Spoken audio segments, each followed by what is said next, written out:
Chapter 262. Yaoji glanced at Yi Li, who was standing on the side. Her eyes were filled with sadness and envy.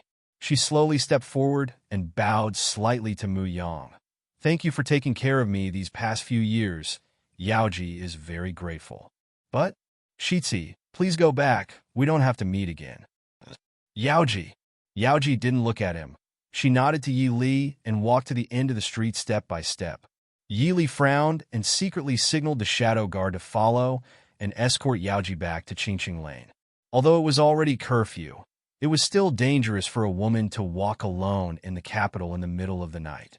Mu Yang frowned and wanted to chase after her, but Yi Li stopped him. "Shitsi, please wait." Mu Yang turned around and looked at Yi Li with a puzzled expression. Yi Li asked in a deep voice, "What does the prince want to do by chasing after her?" Mu Yang frowned. "Naturally, it's to send her back." Yi Li said, "So what if we send her back? I have met Miss Yaoji twice. How about I let someone do it for her? Or, Shitsi doesn't trust me?" Mu Yang looked at Yi Li hesitantly. "But, if Shitsi can't give Miss Yaoji the future she wants, it's better to break it off. Although a broken wrist is painful, I think Miss Yaoji will be able to endure it with her pride. If Shitsi blindly wavers, it may hurt the hearts of the two girls in the future." Yi Li said softly as she looked at Mu Yang. When she mentioned the two girls, she deliberately emphasized it. She reminded him that he not only needed to be responsible for Yaoji, but also the Miss Sun who was engaged to him. Mu Yang's body shook. He stared at Yi Li angrily and said, "You don't know anything." Yi Li was silent. She really didn't know anything. She didn't know the relationship between Yaoji and Mu Yang, nor did she know the relationship between him and the Miss Sun. But with Yaoji's identity, if Shitsi Manor was willing to accept or Yaoji was willing, she could enter Marquis Mu Yang Manor as a concubine. But looking at the current situation, whether Yaoji herself was unwilling, Marquis Mu Yang disagreed, or the Sun family disagreed, it was obviously not feasible. Since that was the case, Mu Yang's hesitation was obviously not a good thing. After a moment of silence, Yi Li looked up at Imo Xiuyao and said, "Let's go back." Imo Xiuyao nodded. He glanced at Mu Yang and said faintly, "With the relationship between Marquis Mu Yang's mansion and Sun family, Marquis Mu Yang will never accept Yaoji."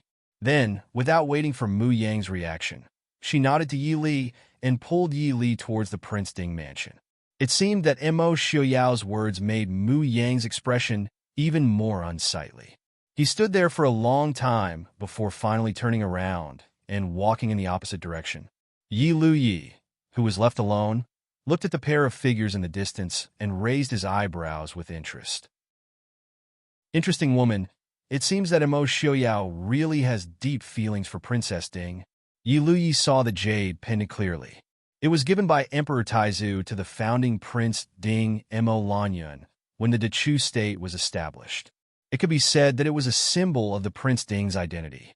But later on, the prestige of King Ding's mansion flourished day by day. There was no need for a jade pendant to represent their identity, so it gradually became an ordinary decorative jade pendant. But for the Prince Ding mansion, the significance of this jade was still incomparable to ordinary precious stones. Imo Xiuyao, Imo Xiuyao, is it really good to expose such an obvious weakness in front of others? Or do you not put eye in your eyes at all? The night sky was gracefully hung with a string of eyebrows, making the quiet street appear dim and cold. The two walked side by side. Imo Xiuyao chuckled softly. "Is Lili still worried?" Yi Li was startled and looked at him doubtfully. Imo Xiuyao smiled. "Isn't Lili worried about Yaoji?" Yi Li sighed helplessly. "Yaoji is such an outstanding woman. It's a pity that she was born in a brothel. Otherwise, she wouldn't be so bumpy." Imo Xiuyao lowered his head and looked at her. Does Li want to help her? If Lili speaks up for her, perhaps Marquis Mu Yang's mansion will accept her. Yi Li shook her head. "Let's not talk about whether Yaoji is willing or not. As Princess Ding, forcing Marquis Mu Yang's mansion to accept someone they don't want to accept. Even if Yaoji enters Marquis Mu Yang's mansion, she won't have a good life. What's more, isn't that Miss Sun Mu Yang's legitimate fiancé? She didn't do anything. Why should she be forced to accept a love rival?" If Muyang really loves Yaoji more than anything else, he will naturally take care of everything. If not, how can there be so many things in the world that benefit from both sides? I still say the same thing. Give up when you should, and break when you should. Mo Xiaoyao sighed softly. Li Li is really heartless. If Li Li intercedes, both Marquis Muyang's mansion and Sun family will give face to Li. Yili glanced at him faintly. If someone comes to me and asks me to accept a woman as Prince's concubine for her sake, I will just slap her away. Prince is so concerned about this issue, but does he also have this kind of concern? It doesn't matter. I'm very easy to talk to. As long as Prince personally tells me, it's fine. Looking at Mo Xiaoyao with a faint smile, Yili smiled very amiably.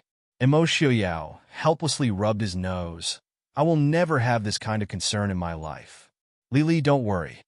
Yili snorted, not commenting on his promise.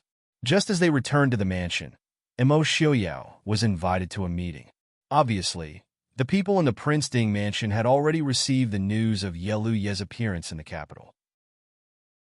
Yili had just turned to go back to her room when Qin Feng appeared in front of her with a strange expression. Yili raised her eyebrows in confusion.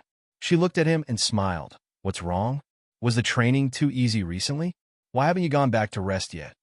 Qin Feng hesitated before saying, Wang Fei, that Miss Yaoji. Yili raised her eyebrows and suddenly realized, you sent Yaoji back? Commander Qin really has free time. It seems like I should mention to Insan that your training can be a bit more advanced. What happened to Yaoji? Qin Feng's face was bitter. He looked at Yi Li and said, she fainted on the side of the road before she reached Qing Chung Lane. So? Yi Li looked at him with a smile, a clear teasing in her eyes. Qin Feng could only force himself to say, there's no so. This subordinate sent her back. I just came to report to Wang Fei. Yi Li sighed softly. She looked at Qin Feng and said, you feel that she is very pitiful, don't you? Qin Feng was silent. Yi Li said in a heavy voice, I also feel that she is pitiful. But there are many things that we can't do just because we feel sympathy. Because there may be other people who will become pitiful because of our so-called kindness. Qin Feng understood. He nodded and said, this subordinate knows his wrongs. Wang Fei, please forgive. Yi Li raised her eyebrows and smiled faintly. The moon is bright and clear. An outstanding person is bright and clear. Comfortable and quiet. A burden of heart and mind? Qin Feng was stunned for a moment before he quickly turned around and ran outside. This subordinate will take his leave. Seeing Qin Feng run away like he was running for his life, Yi Li couldn't help but smile. When she thought of Yaoji's stiff and straight back as she left, she could only sigh softly. She had promised Mo Xiaoyao that she would personally choose a jade pendant for him. Then she remembered that Mo Xiaoyao's birthday was coming up. The next day, Yi Li took a few servant girls and went out. She looked at the shops that she frequented, but didn't find any jade pendants or stones that were of any interest. Yi Li wasn't in a hurry. True top-quality jade was something that could be found, but not sought. Good jade had either been carved but didn't meet her requirements, or the quality wasn't satisfactory. If she directly searched the Fu storehouse, it wouldn't be sincere. Walking on the street, Yi Li had a headache as she thought. Chapter 263. Princess Ding, it's such a coincidence that we meet again. Just as she walked out of a jade shop, a hearty voice came from behind her. Yi Li raised an eyebrow and turned her head to look at the man standing not far away with his arms crossed. She nodded, Prince Yelu. Prince hasn't entered the palace to see the emperor yet? Yelu Yi smiled indifferently. In any case, the wedding procession will arrive in the capital in a few days. Little Prince will take these few days as a private distraction and won't trouble your country's emperor. Yi Li nodded and smiled faintly. Since that's the case, I won't disturb Prince Yelu's distraction. Coincidence? In such a big capital, they had just met last night and met here this morning. Wasn't it a coincidence? Yelu Yi didn't seem to notice Yi Li's alienation and smiled. Speaking of which, this is Little Prince's first time in the Chu capital, and it's really unfamiliar. I don't know if Princess can show Little Prince around as a host. Yi Li smiled faintly, her beautiful face full of apology. I'm really sorry. I don't usually go out, and I'm not as familiar with the Chu capital as Prince. I'm afraid I can't lead the way for Prince. Speaking of which, Prince said yesterday that he would be a guest in the Wang Fu. My family's Prince specially waited at home this morning for Prince's arrival. Now it seems that he won't be able to wait. The corner of Ye's mouth twitched, and he smiled. Forgive me, Princess. It's just that little Prince feels that he hasn't met your country's emperor and shouldn't visit the Ding Wang Fu in private to avoid bringing trouble to Prince Ding and Princess. Don't you think so, Princess? Yili smiled faintly. Prince is thoughtful. Ben Fei still has some matters to attend to and will leave first. Seeing Yili turn and leave without hesitation, Yi narrowed his eyes and his lips hooked up in a smile. A few days ago, this one got a piece of top-quality jadeite. I don't know if Princess is interested. Hearing his words, Yili didn't turn around and didn't even pause her steps. Yi raised an eyebrow and continued. Doesn't Princess Consort want to know what the jade pendant you smashed yesterday was? Yili slowly turned her head. Just as Yi revealed a smug smile, she said indifferently, since Prince didn't say anything, it means that he doesn't care. No matter what the jade pendant is, it's already broken.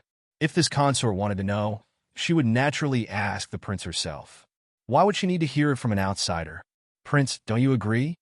The smile on Ye's face gradually disappeared as he stared thoughtfully at the departing figure of the woman in front of him. No wonder she's able to obtain Mo Xiuyao's favor. Interesting indeed. Princess Ding, we will meet again. It wasn't until Ye's line of sight disappeared behind her that Yili stopped and frowned. In the past half a year, she had done some basic research on the situation of the various countries. This Yi may look like a straightforward person on the outside, but as the only one who could compete with the crown prince Yilu Hong among the dozens of sons of the king of the northern tribes, he was naturally vicious and merciless. If it wasn't necessary, Yili didn't want to provoke this kind of person. Wang Fei, that person. Qing Shuang saw that Yi Li's expression wasn't very good and asked worriedly. Yi Li shook her head and said, It's fine. Qing Luan and Qing Shuang secretly exchanged a look and saw the worry in each other's eyes. Wang Fei might not have seen it because she was walking in front, but they had all seen the look in that prince's eyes. Qing Luan thought for a moment and said, That prince isn't a good person. Wang Fei should avoid him. Yili smiled faintly and said, Silly girl, there are some people that you can't avoid just because you want to. Unless we don't do anything. Don't worry, I know what to do. Newbie is worrying too much. Qing Wan smiled. She had never seen anything where Wang Fei didn't know what to do. Wang Fei probably already knew how to deal with it. She just needed to protect Wang Fei. Don't think too much. Let's go to Fenghua Lu, Yili smiled faintly. As soon as she stepped into Fenghua Lu, the crisp sound of porcelain falling made Yili stop in her tracks. The shopkeeper of Fenghua Lu was already very familiar with Princess Ding. He hurriedly came forward and said with a smile, This one greets Wang Fei. Wang Fei, please come in. Yili nodded and stepped into the store. She looked inside and asked, Is everything all right? The shopkeeper squeezed out a smile and said with some difficulty, Two guests had a little conflict and disturbed Wang Fei. Wang Fei, please have a seat in this wing. A few days ago, the prince sent someone to say that he wanted some good pearls. I wanted to send them to the Prince Ding mansion in the next few days. I hadn't thought that Wang Fei would come today. As he spoke, he led the way and invited Yi Li to sit in a private room on the other side. Yi Li nodded her head nonchalantly. Those who would appear in Fenghua brothel were either rich or noble. The conflict between these people was naturally not something that could be made known to everyone, unlike the trivial matters of ordinary families. Entering the private room and sitting down, the shopkeeper personally carried a few boxes of pearls to Yi Li. Yi Li opened them and looked. As expected, they were all high-quality pearls. Among them was a box of light purple pearls. There were only 19 pearls in the box. What was rare was that each pearl was the size of a pigeon's egg. There was no difference in size, color, or shape. When the box was opened, the light purple light caused the entire room to be covered in a layer of mysterious light.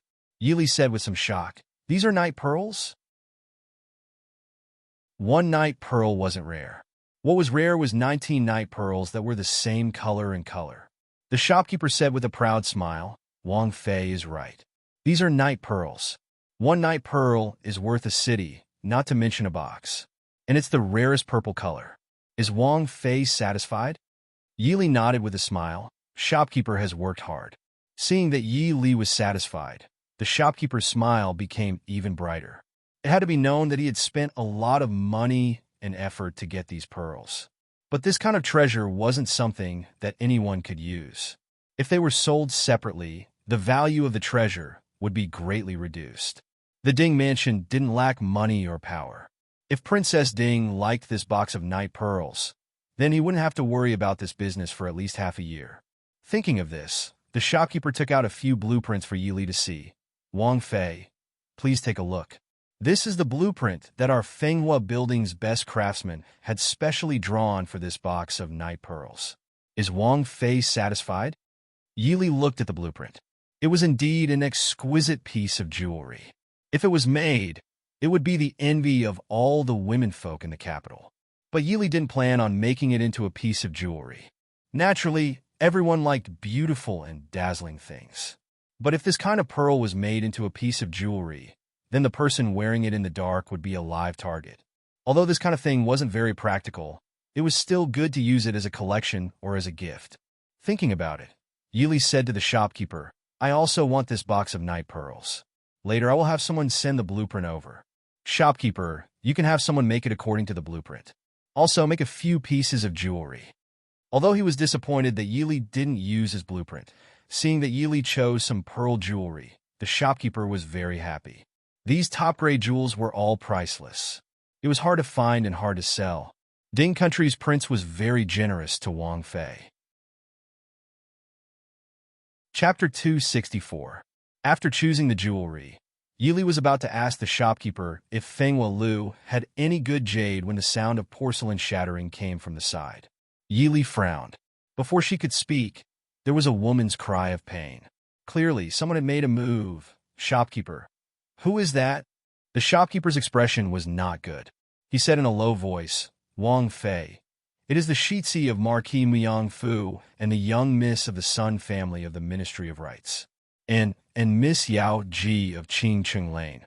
This one will ask them to leave. Yi Li thought and raised her hand to stop him. She stood and said, I know them all. I'll go take a look. The shopkeeper didn't dare to say more. He quickly led Yi Li to the private room on the side. When the door was opened, the people inside all turned to look at the door. Yi Li stood behind the shopkeeper and looked inside. There were many pieces of porcelain on the ground. A delicate young girl in yellow was crying in Mu Yang's arms. Sitting next to her was a middle-aged noblewoman with light makeup, but a face full of anger. Yao Ji was dressed in red. Her face was pale as she stood at the side. Teacups were scattered around her feet. What is going on? Yi Li stepped into the room and closed the door. Seeing Yi Li come in, Mu Yang's expression changed slightly. He helped the young girl in his arms up and nodded to Yi Li. Wang Fei. Suddenly disturbed, the middle-aged noblewoman glared angrily at the door. But when she saw Yi Li's face, she quickly restrained her anger. She stood and smiled apologetically. Chia's son greets Wang Fei. Yi Li nodded and said faintly, sorry to disturb foreign. She didn't have any impression of this son foreign. She was the daughter-in-law of the Minister of Rights, Sun Darren. Her husband was just a fifth-grade assistant minister. Normally, she wouldn't talk to Yi Li at banquets.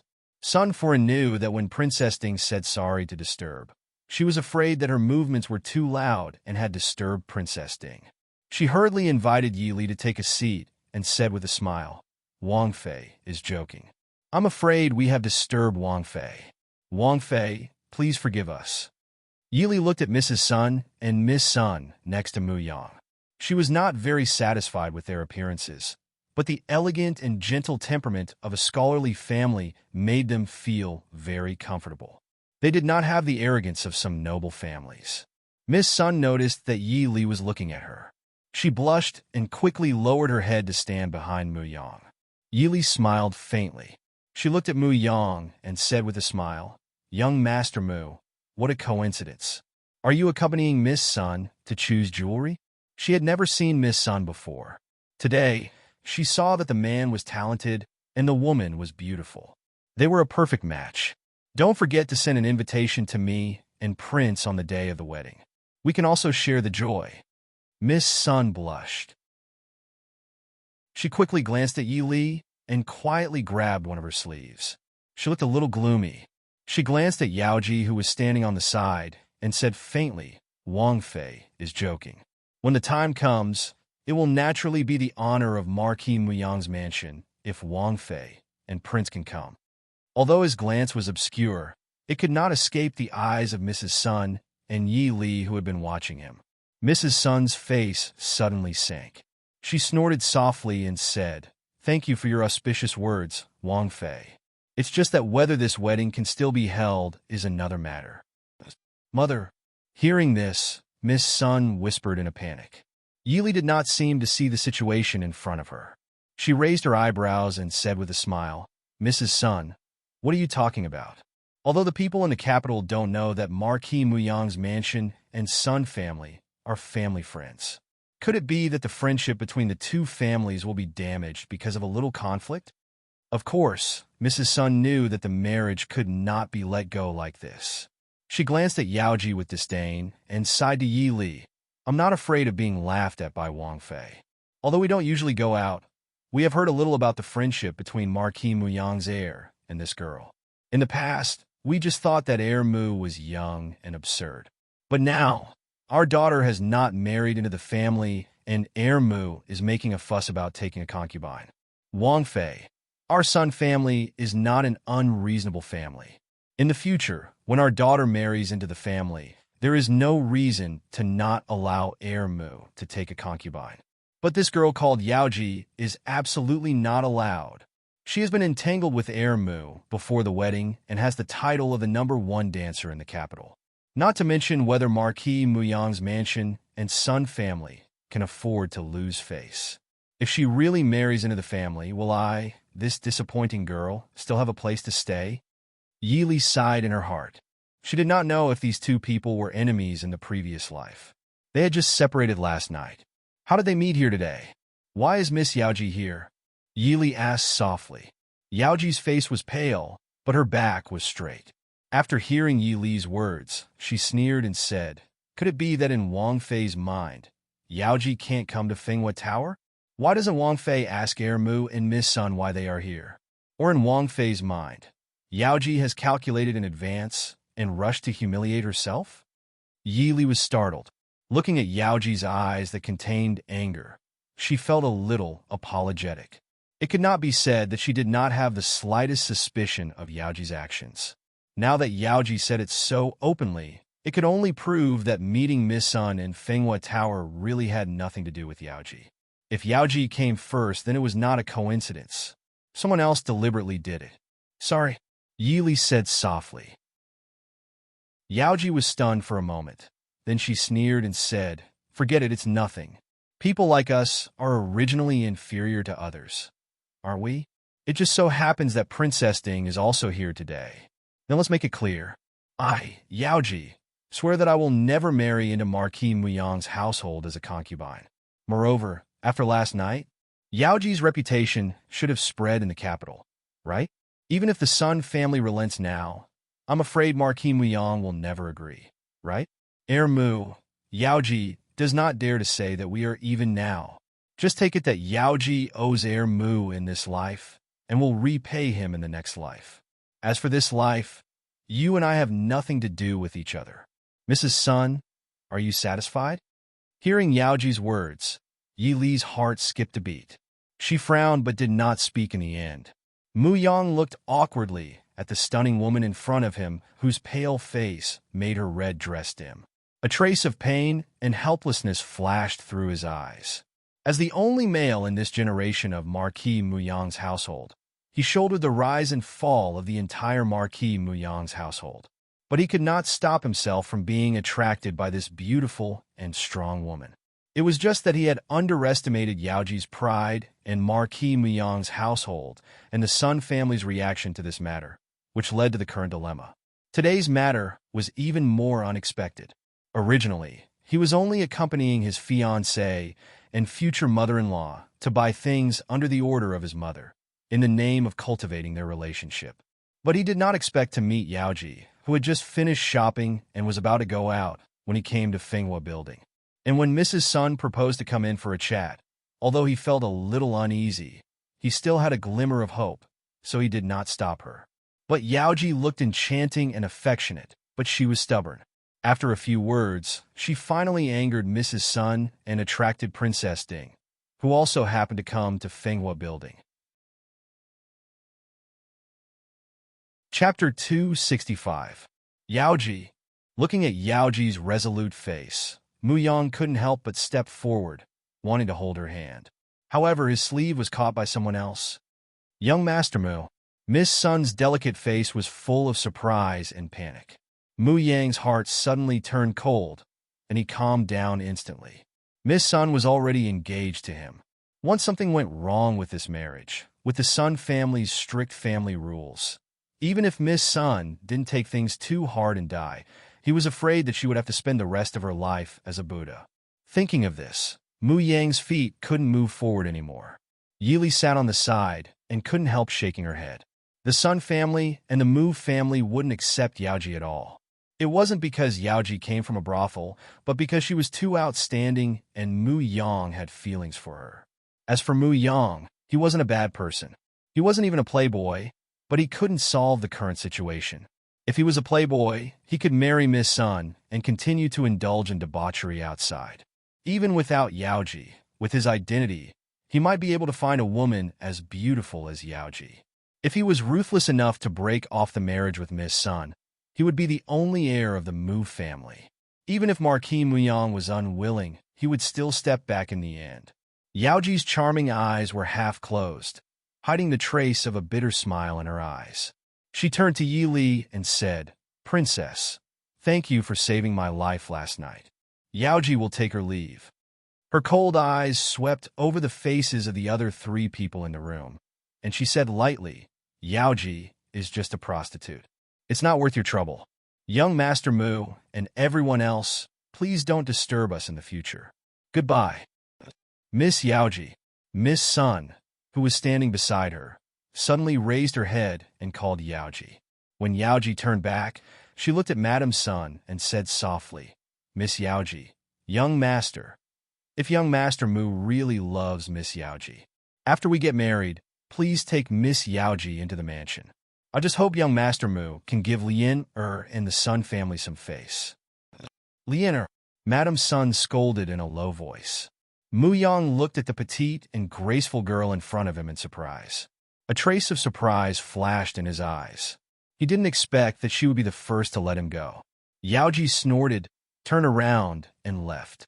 Such an arrogant attitude made Mrs. Sun, who was already unhappy, furious. "How dare you? What kind of attitude is this?" Yaoji turned back and said with a contemptuous smile, "I said I would never enter Marquis Muyang's mansion.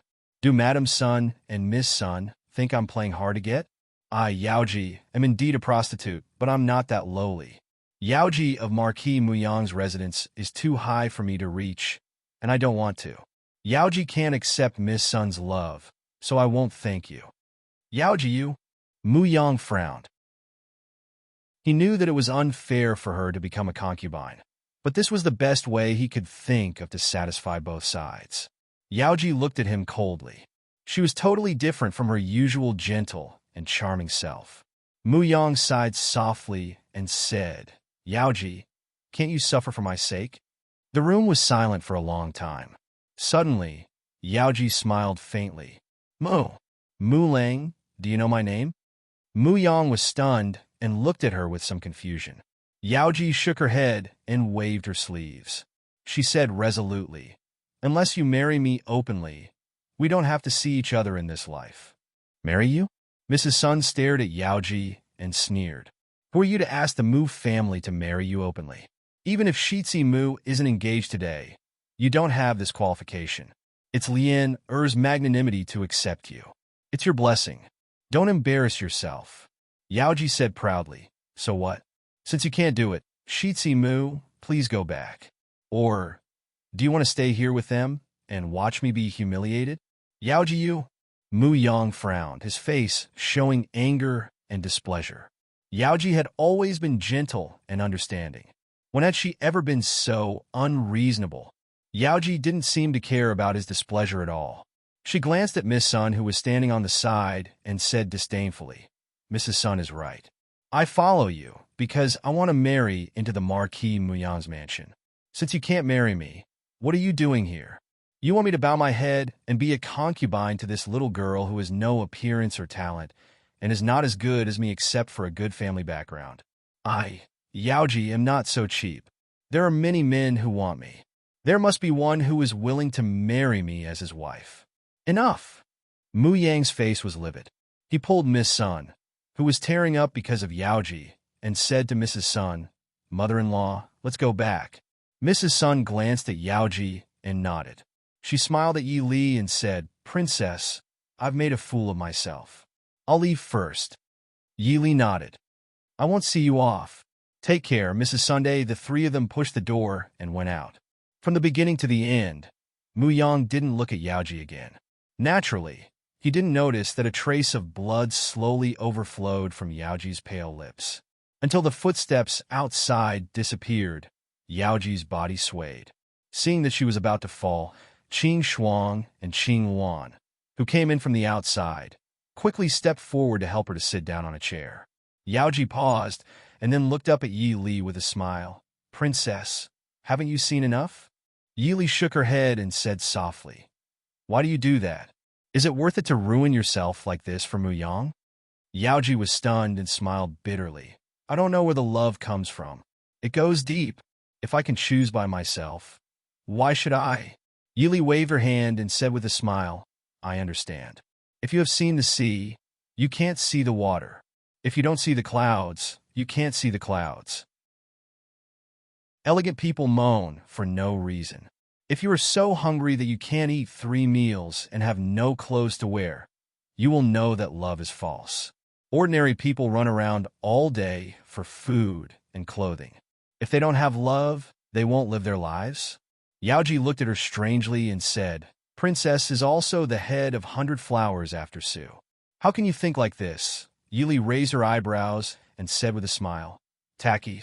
Yaoji didn't speak, but her expression clearly showed a trace of her own.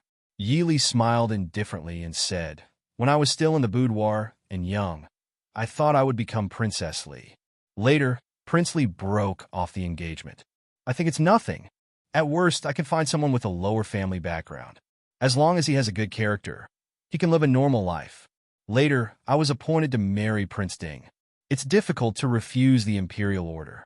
Can I bet the whole Yi family and Su family to disobey the imperial order?" Yaoji naturally knew the situation when Yi Li joined the Prince Ding mansion. At that time, she also sighed for the third Miss Yi. But she didn't expect that in less than a year, the third Miss Yi became the Princess Ding that was envied by all the noble ladies in the capital. And she was the one who was really pitted. What did Princess think at that time? What can I think? Try to make yourself live a better life in the future. Don't tell me you want to commit suicide in a moment of depression? Yi Li raised her eyebrows and looked at her. Yaoji frowned and looked at Yi Li. She said with some disbelief, "Has Princess never expected a relationship? How could she not know that she and Mu Yang would not have an ending at all? But in the dust of life, she saw the fickleness of human nature. She couldn't help but want to grasp any trace of warmth and sincerity. She knew that Mu Yang really loved her, but his sincerity couldn't let him give up his responsibility. So, what she could repay him was to let him marry at ease and no longer be involved." Chapter 266. Yi Li sighed and said, "Well, I shouldn't laugh at you, but I think a relationship depends on the efforts of both parties. No matter how much a person gives, this relationship won't last long. I know Mu Yang loves me. I love him too," Yaoji said in a low voice. Yi Li looked at her with her chin in her hand. "Love is a matter of 2 people. You are 3 people. You love him, and he loves you. What about Miss Sun? She's the most innocent one." Yaoji bit her lip and stared at her. Do you think Miss Sun is really so weak and innocent? Yili waved her hand and said, it has nothing to do with whether she is weak or not. She is Mu Yang's fiancée. In this world, not every woman who has her engagement broken off is as indifferent as I am. I heard that the Sun family has strict rules. If Mu Yang breaks off the engagement, Miss Sun has no other choice but to worship Buddha. So even if she is acting, it is just to maintain her legal status. Besides, she didn't commit murder, arson, or crime. We can dislike her, but we can't say she is wrong. If it weren't for you and Mu Yang, she could be a real weak and elegant lady, get married smoothly, and be an ordinary wife and the mistress of Marquis Mu Yang's mansion. Do you think she will be happy to be told by her fiancé that he has someone else in his heart before marriage? Miss Sun didn't torture you to death because of hatred, which proves that she is not a bad person. Hearing her words, Yaoji said blankly, so, is it really my fault? Yili touched her nose uncomfortably. She really couldn't say that it was Yaoji's fault. Yaoji and Mu Yang had known each other for at least 7 or 8 years, but Mu Yang was engaged for less than 2 months. It was naturally not Yaoji's fault in terms of first come, first served, but now she had to bear this mistake. Well, it's probably God's will. Don't take it too seriously. Miss Yaoji is talented, beautiful, and rich. You don't have to worry about life. Who hasn't met a few scumbags when they were young? Hearing Yili describe him as a scumbag, Yaoji glared at her unhappily. Yili smiled and said, I know he's not a bad person. I was just saying. Yaoji couldn't help but grin and say, although Princess Consort's words are not pleasant to hear, I know you are trying to comfort me. Yaoji thanked him. But why would a princess come to comfort a person like me? I don't often comfort people. If what I say isn't to your liking, please don't mind it. Yili smiled apologetically. As for the identity, since you are Feng San's friend, I can barely be counted as Feng San's friend. Even for Feng San's sake, I can't just ignore it. Yaoji stood up and smiled. Thank you, princess. Goodbye. Yili frowned, looked at her, and said, you don't look well. Do you want to take a rest before you leave? Yaoji shakes her head and says smilingly, don't worry, I'm really tired these days. I'm going to leave the capital for a rest. Halfway through her words, Yaoji's body softens and falls to the ground. Qing Wan, who is standing next to her, quickly supports her and pulls her back. Yili is also shocked. She asks Qing Shuang to call Qing Yu outside to come in and check. After a while, Qing Yu hurries in to check Yaoji's pulse and looks at Yi Li with a strange look. Yi Li says anxiously, what's the matter? Just say it. Qing Yu looks at the woman in red who is in a coma in the chair, looks up at Yi Li and says, her pulse is slippery. She is pregnant for 3 months. Maybe the fetus is affected, so the fetus is affected. The 4 words make Yi Li dizzy. She only feels that thunder is rolling over her head. So, is she trying to separate the father and mother of the child just now? Meddling in other people's business really brings retribution. Although Qing Yu is not a doctor, she still takes a look at Yaoji seriously according to the principle of a doctor's parent's heart. She frowns tightly and says with some dissatisfaction, this is too careless. She is already pregnant for more than 3 months, but she still makes so much trouble. It's really God's blessing that she can keep the child. Yili raises her eyebrows and says, maybe she doesn't know it herself. Qing Yu rolls her eyes disapprovingly. How stupid she is if she doesn't know it when she is pregnant for more than 3 months. It will be obvious in a few days. She can't hide it. Yili nods knowingly. I understand. She's pregnant. She looks at the unconscious person in front of her with some embarrassment. What should I do now? Meddling in other people's business. Yili asks people to send Yaoji back to settle down with her head full of thunder. As soon as she returns to the mansion, Nanny's son comes to report that someone sent something specially for Princess. Yili opens the box to take a look. It is a piece of jadeite that has only been treated slightly and has not been carved. But just by looking at the flawless green color, she knows that this is a piece of jadeite of the highest quality. Thinking with furrowed brows, Yili has an idea of the person who sent the gift. Raising her head, she asks Nanny's son, did the person leave a name and address? Nanny's son says with a smile, Princess doesn't need to worry. The prince has already sent someone to send a gift in return. The prince said that if princess likes it, you can accept it. If you don't like it, you can just deal with it. Yili nods and says, put it away first. We'll talk about it later. Where is the prince? The prince is in the study. Master Feng has returned. Yili nods and turns to go to the study. Previously, Feng Zhiyao and them had split up in Yongzhou and led the Black Cloud cavalry north. He had arrived in Jing half a month later than them. Yili just walked to the door of the study when Mo Shuyao's voice came from inside. Is it Miss Li? Come in. Yili pushes open the door and goes in. Feng Zhiyao stands and says, greetings to Princess. Yili nods with a faint smile and says, Master Feng doesn't need to be so courteous. Feng Zhiyao looks at Yili and then at Mo Shuyao. He felt that there was something different about these two. Princess, just call me Feng-san. Yili smiles in response. Walking to Mo Shuyao's side, she sits down and says, I'm not disturbing you, am I?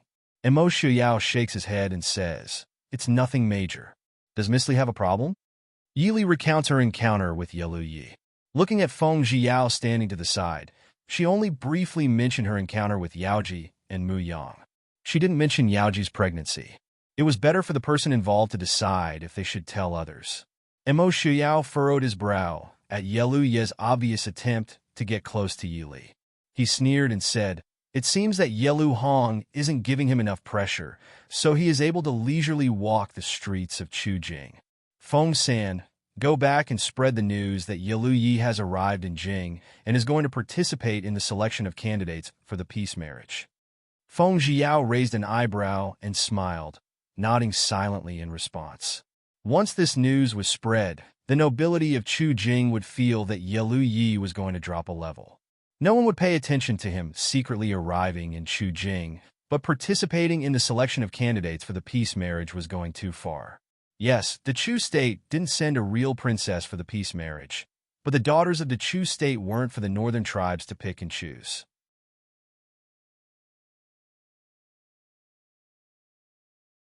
Chapter 267. Li, I'm afraid that you will start to get busy. Have you finished looking through the list of names that I gave you before? Mo Shuyao turned to look at Yili and asked in a soft voice. Yili nodded. Mo Shuyao said, you don't need to decide who will go for the political marriage. You just need to recommend 2 or 3 people for the emperor. The final choice will be made by the emperor. Yili frowned in confusion. Like this, won't we offend more people? Mo Shuyao said with a smile. That person in the palace has given you this task. How would they give us a chance to not offend people? If we are worried about offending people and randomly choose a girl with a bad family background, not only will the northern tribes make a fuss, that person in the palace may even use your incompetence to change the selection. At that time, we will offend more people. Since it is like this, Li doesn't need to consider the problem of offending people. Choose a few people that you feel are suitable and send them up. As to who the emperor chooses, that is his own business. If he is not satisfied with any of them, that is even better. Let him choose someone else. Yili nodded, I understand. I will carefully look at the family background, intelligence, and other aspects of these noble girls.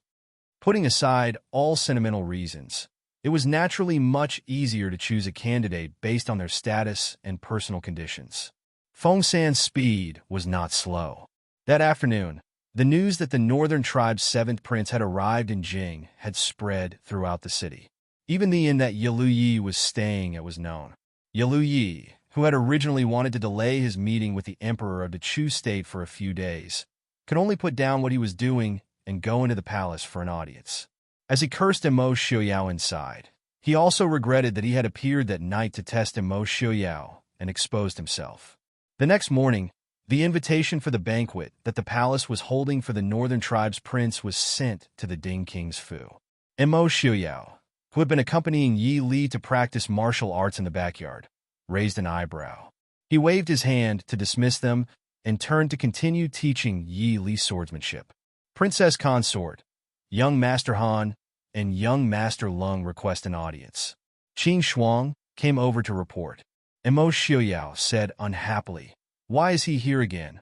Now, Mo Xiuyao was starting to wonder if he had shot himself in the foot by giving Han Mingxi and the Han family to Li Li.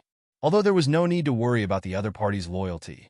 Ever since Han Mingxi came to the capital, he came to see Li Li every 2 to 3 days. Now that he had moved out of the Prince Ding mansion and found another place to live, he still did not show any signs of stopping. The jealous Prince Ding naturally forgot that Leng Haoyu, a married man, was also here to see him. Yi Li sheathed her sword and looked back with a smile. Isn't Mingxi busy discussing the cooperation with Leng Haoyu these days? You probably have some new ideas that you want to ask me. To Han Mingxi, Leng Haoyu was a rich man. On the surface, this hedonistic son of rich parents was in control of more than half of the Prince Ding mansion's business. With his participation, Han Mingxi's business could naturally be bigger. When he thought of this, Han Mingxi seemed to see countless gold ingots flying in front of him. He was so busy these days that his feet did not touch the ground. In fact, the people of the Han family were born with the nature of accumulating wealth. It was not unique to Han Mingyue. I will also go and listen. Does Li welcome me? Mo Xiuyao asked. Yi Li lowered her head and held back her laughter. She pretended not to see a certain someone's jealous expression and said with a smile, since Leng Haoyu is participating, what other secrets can he have from the prince? In fact, Yi Li occasionally felt that separating her people and Mo Xiuyao's people clearly might not be beneficial to the operation. At the same time, she also knew that this was because the Prince Ding mansion's future was determined. Mo Xiuyao wanted to leave some power for himself, so that if something happened in the future, he would have something to rely on. So she was very grateful for Mo Xiuyao's intentions. In the study, when they saw Mo Xiuyao and Yi Li coming in hand, Leng Haoyu and Han Mingxi stood up to welcome them. Mo Xiuyao nodded and smiled faintly. No need for formalities. Sit down. Yi Li smiled and looked at Han Mingxi, who looked much better. Mingxi, why are you here so early? Han Mingxi nodded and raised his eyebrows with a smile. There is indeed something. These few days, Leng Er and I have almost finished discussing it. Leng Er is in charge of the Chu state. In a few days, I plan to go to Nanzhao and Xiling. As for the northern tribes, we can talk about it later. In terms of commercial value, the northern tribes could be said to be the least developed of the 4 countries.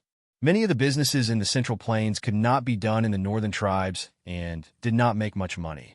Yi Li tilted her head and thought for a moment before saying, it is said that there are many gold and silver mines in the northern tribes. Leng Haoyu nodded and said, indeed, the northern tribes may be remote and bitter, but there are many gold and silver mines. Just look at the northern tribes' nobles. The nobles of the northern tribes, whether male or female, like to use large gold ornaments and decorate themselves like moving gold treasures. The people of the Central Plains despise the barbarians outside the Great Wall for their vulgarity, but who could say that they did not envy them for using gold like silver? Wang Fei's meaning is? Leng Haoyu said hesitantly, wouldn't it be too much gold to bite the hand? But the larger mines in the northern tribes are all controlled by the royal family. The northern tribes are very xenophobic. It is basically impossible for us to meddle in this area. Yi Li shook her head and said with a smile, no, I don't plan on meddling with their gold mines. What is valuable in the northern tribes is not the gold mines or their war horses. Han Mingxi frowned and said, the restrictions on the war horses of the northern tribes are even more severe than the gold mines. The war horses of the northern tribes were famous all over the world, and the Dechu state did not produce good horses. The horses that the cavalry of the Dechu state used were mostly the horses of the Dechu state and the horses of the northern tribes, and even some of the horses of the foreign countries. Compared to the purebred horses of the northern army, they were still slightly lacking. Fortunately, the territory of Great Chu was not a flat grassland, and the role of cavalry was not as important as that of the northern army. Otherwise, horses would be a huge problem. He knew that Yi Li asked this question for the Maist army and the Black Cloud cavalry. Even though he knew that he was not in a position to say anything, he couldn't help but feel bitter. He glanced at Mo Xiuyao, who was listening to them, and said, no matter how much money we offer, the northern tribes will not sell our horses. Even if they buy them, they will be inferior horses. Moreover, shouldn't the problem of horses be solved by the court or the people in charge of the army? If Jun Wei wants to interfere, it will not be good to alarm the court. Yi Li smiled and said, no one will be willing to sell openly. But isn't there a business called smuggling? Smuggling? Yi Li smiled and said, private transactions. Without going through customs, there is no need to pay taxes. Small capital, huge profits. Lung Haoyu rubbed his head and said with a smile, Princess means that we should secretly send people to buy horses? In the northern tribes, selling good horses to people from other countries is a capital offense. Yi Li smiled and said, no matter which country, there will be people who love money. Merchants value profits. If there is a 50% profit, they will take risks. For a 100% profit, they will dare to trample on all the laws of the world. If there is a 300% profit, even if it is a capital offense, there will be people who will fight with their lives. If capital offenses were useful, there would not be so many crimes in this world. There is no need to be too anxious. The northern tribes have a large territory and sparse population. Food, cloth, porcelain, tea, whatever they want, we will give them. If we can get some herbs and fur, that will be even better. After a long time, we will have our own channels to get what we want. Chapter 268. Han Mingxi's eyes lit up and he smiled. I understand. The situation of the northern tribes is different from ours and Xiling's southern borders. We can't use the same thinking to deal with the northern tribes. But since we're planning to expand our business to Xiling and the southern borders, we can also send the specialties of Xiling, the southern borders, and to Chu State to the northern tribes. Those northern tribes' nobles are all rich, and it's too easy to take money from them. It's not that no one wants to do this business, but the journey is too far, and the grasslands are very dangerous, so they're all small traders. But if it's us, we don't have to worry about safety. Even if we can't advertise the Prince Ding Mansion, just by relying on the Prince Ding Mansion's military strength, a team will be enough to protect the goods. Mo Shuyao was also very interested in the northern tribe's warhorses. He smiled faintly. This marriage is a good opportunity. We can send people to the northern tribes to take a look. I'll write to the emperor later and allow the merchants to go with the marriage team to the northern tribes. It'll also be a contribution to the diplomatic relations between the two countries. The other three were silent. Was it a contribution to the Prince Ding Mansion's treasury and the Mahist army's future military strength? Seeing that Mo Shuyao also agreed, Lung Haoyu smiled. Since that's the case, then it's decided.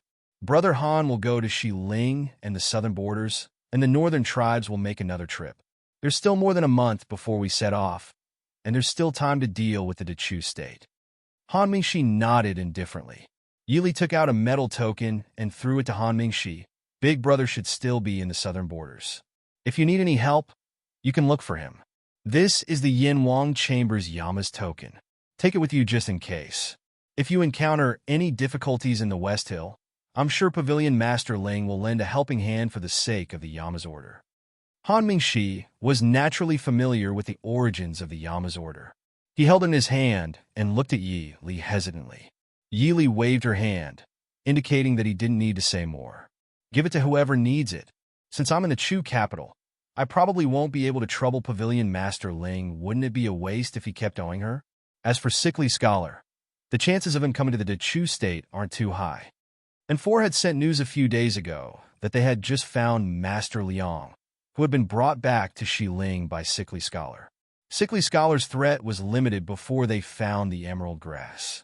Of course, if he insisted on appearing in Chu capital, she wouldn't mind making a move. Even if she didn't kill him, she would cripple him. Presumably, Ling Taihan wouldn't be able to blame her. Lung Haoyu exclaimed, the princess is really generous. She even gave away the King of Hell's order so easily. As he spoke, he glanced at Mo Shuyao.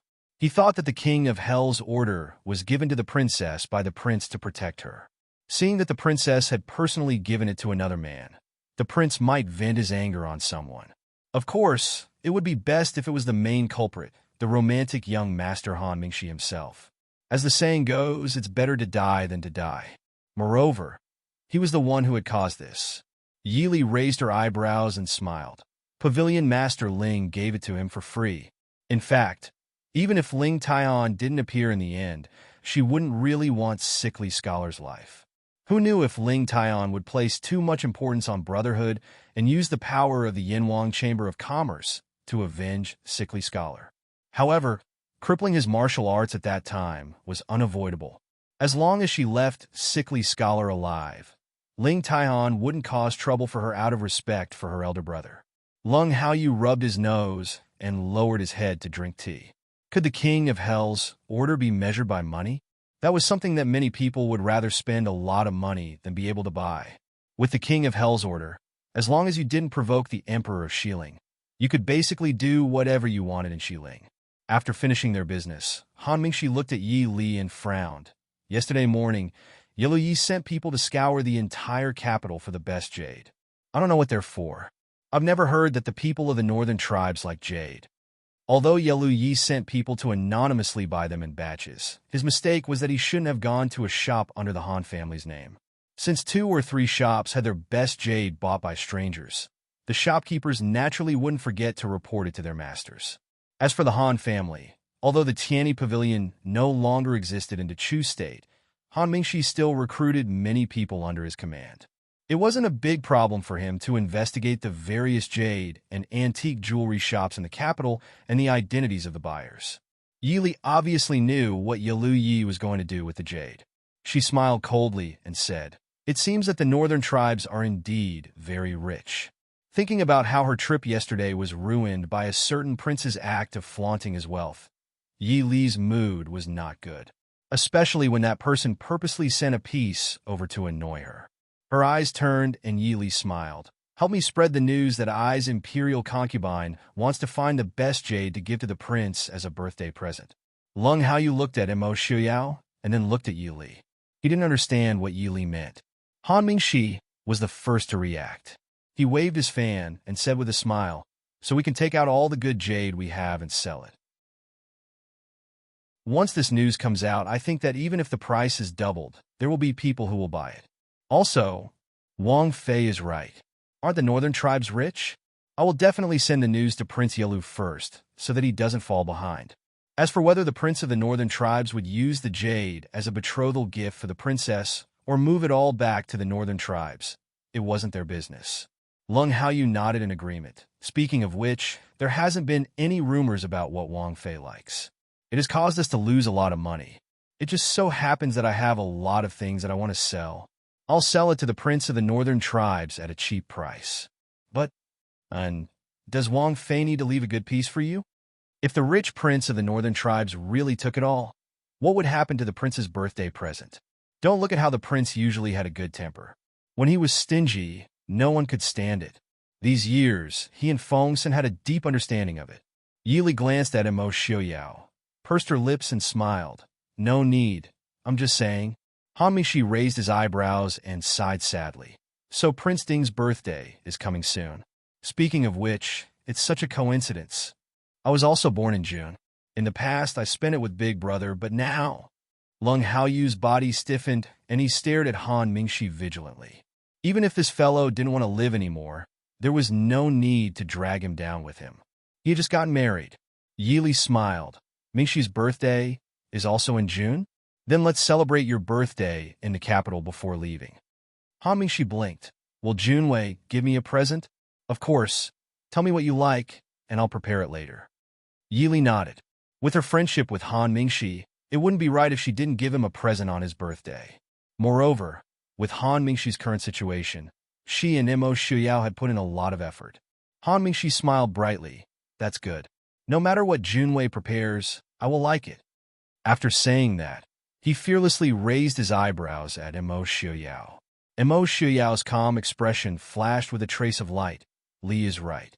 Since Brother Li's birthday is also in June, I only naturally have to give him a present. Don't worry, I will definitely give Brother Han a surprise present. Mo Shuyao's voice could be said to be gentle when he said the last sentence, but the people who heard it felt cold in their hearts. Chapter 269. Lung Haoyu grabbed Han Mingxi and laughed dryly at Emo Xiaoyao. Although we haven't known each other for long, we feel like old friends at first sight. Brother Han Mingxi, let's discuss how you want to celebrate your birthday first. Ignoring Han Mingxi's objection, he grabbed him and dragged him out. Han Mingxi, who had first-rate lightness skills and third-rate martial arts, couldn't even struggle before he was dragged out by Lung Haoyu, who looked third-rate but was actually first-rate. At the banquet in the palace, some people were happy while others were sad. In the elegantly decorated palace, noble consort Lu was wearing a snow-white brocade dress with a silver phoenix pattern. The maid behind her carefully avoided the snow-white dress on the ground and inserted a silver butterfly tassel hairpin into her soft black hair. Noble concubine Lu looked at the reflection of her family members in the bronze mirror with an indifferent expression. Noble consort, the princess is here, the maid beside her reported softly. A touch of warmth flashed in noble consort Lu's cold eyes. Let her in. After a while, a young girl in a light yellow dress came in. She stood at the door and looked at noble consort Lu timidly. Then she walked forward and called softly, "Mother." Noble consort Lu turned around and pulled the girl in front of her. Looking at the face that was somewhat similar to hers, noble consort Lu lowered her eyes and suppressed the complicated expression in her eyes. She asked softly, "Ning, why did you come to my place at this time?" The girl looked up at noble consort Lu and whispered. Sister Changle said that she would attend the banquet with Mother. I also want to go with Mother. Noble consort Lu was stunned and frowned. You are still young. Tonight's banquet is to welcome the prince of the northern tribes. You don't have to attend. Tears of grievance appeared in the girl's eyes. Sister Changle was only 1 year older than her. However, Imperial Mother would often bring her to the palace banquets to play together. However, Imperial Mother had never been willing to bring her along, nor was she willing to play with her. She knew that Mother didn't like her.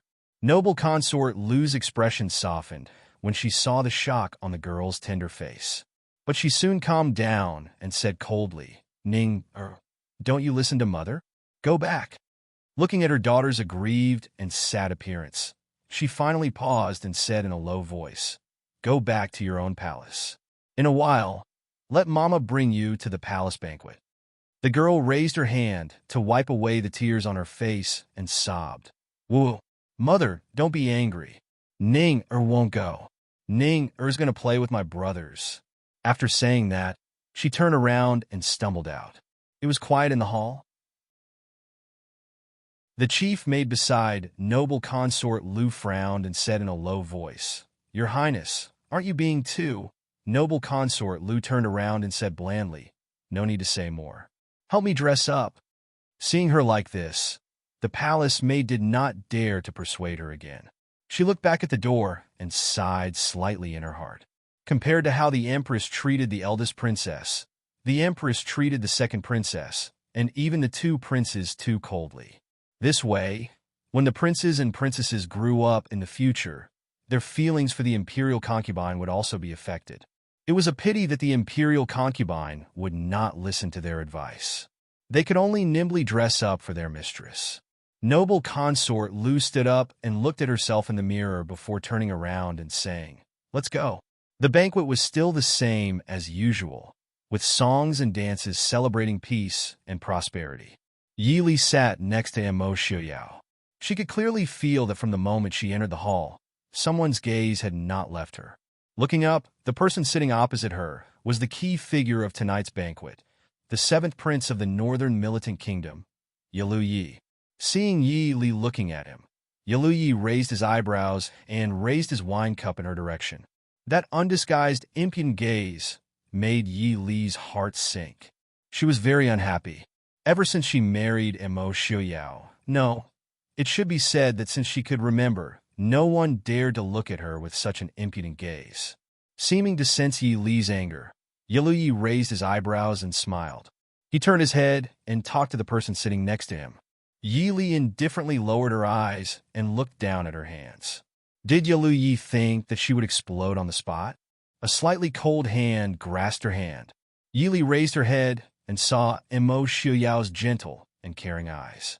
Emo Xiuyao laughed softly and said, "Wife, don't be angry. Later, I will dig out his eyeballs for you." Yili rolled her eyes at him and muttered, "He is the king of the northern militant kingdom's most favored son. If you dig out his eyeballs, won't the northern militant kingdom and the Dechu state fight?" Emo Xiuyao raised his eyebrows and laughed lightly. "Who said that I can only do it in the Dechu state? When we go to the northern militant kingdom, I also have a way to dig out his eyeballs as an apology to wife." Yili shook her head. "It's nothing. It's fine as long as you come back safely from the northern militant kingdom. It's better if you don't cause any more trouble." Emo Xiuyao looked deeply at her happy expression. "Wife, are you worried about me? Your husband is really happy." Yili couldn't help but pinch him. Ever since that night at the Lantern Festival, this person had become more and more pretentious. All day long, his wife and husband wouldn't stop talking about each other. Emo Jingqi, who was sitting above, naturally saw the interaction below clearly. His originally handsome face twisted slightly.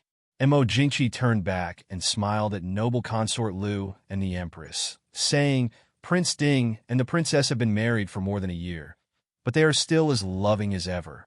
The Empress took a sip of the wine in her cup and smiled lightly, saying, "Your Majesty is right. Prince Ding and Princess Ding are deeply in love. It must be another story in the capital." Emo Jingqi nodded and smiled, saying, "The Empress is right. My dear wife, what do you think?" Noble consort Lu's face was as white as snow, and her expression was cold. "Your Majesty is right." Wang Xiaorong, who was sitting below noble consort Lu, looked at noble consort Lu and then at Prince Ding and his wife below. She covered her mouth and smiled foolishly, saying, "I heard that Sister Lu and Prince Ding were childhood sweethearts." Before she finished speaking, Emo Jingqi's gaze shot to her like a sharp arrow. Wang Xiaorong's heart jumped. She knew that she had said something wrong, but she was so scared that she didn't know what to do. The Empress frowned and said lightly, "Wang Xiaorong, you can't drink much. What nonsense are you talking about?" Wang Xiaorong's face was a little ugly, but she knew in her heart that the Empress had helped her out. She hurriedly agreed and lowered her head, not daring to say more.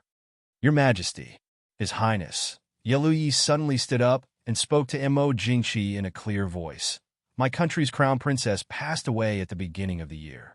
In consideration of the diplomatic relations between the two countries, Father promised to welcome the princess of the Chu state to the northern tribes as the crown princess.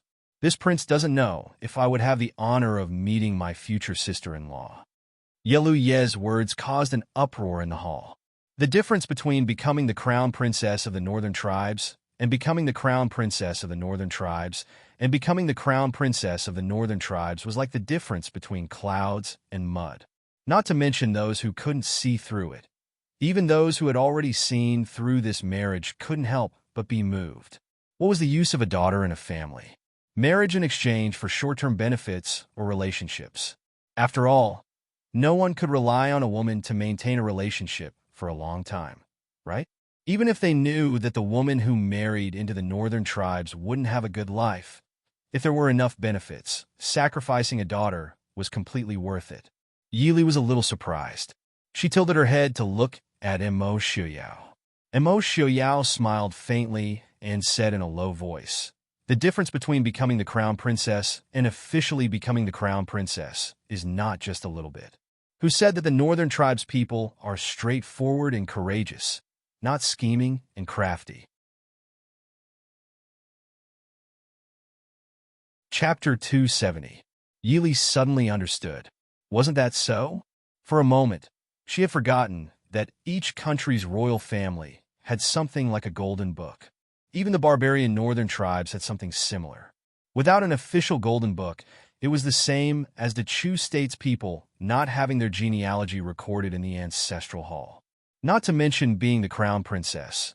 Even if she was married as the empress, it didn't count. Yili remembered that Emo Xiuyao had people spread the news that Yilu Yi wanted to personally choose someone. Ordinary concubines weren't allowed to be chosen, but the crown princess, the future empress of the northern tribes, wasn't allowed to be seen first. This was under the premise that the Chu state didn't have a suitable princess. Yili looked at Mo Xiaoyao with a half-smile, openly mocking him for trying to steal a chicken only to end up losing the rice used to lure it. Mo Xiaoyao didn't mind. After all, the Chu state wanted to marry a girl to the northern tribes. Since Yalu Yi dared to generously offer the position of crown princess, he didn't mind letting him choose a satisfactory candidate. Wife, you should worry about Miss Hua. If Yalu Yi personally chooses, he has a 70% chance of choosing Hua Tianxiang.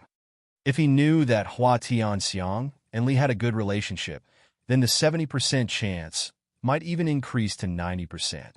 Yili frowned slightly. Then I'll have to trouble Prince to make sure that the Northern Tribe's prince understands the importance of choosing a crown princess from the royal family.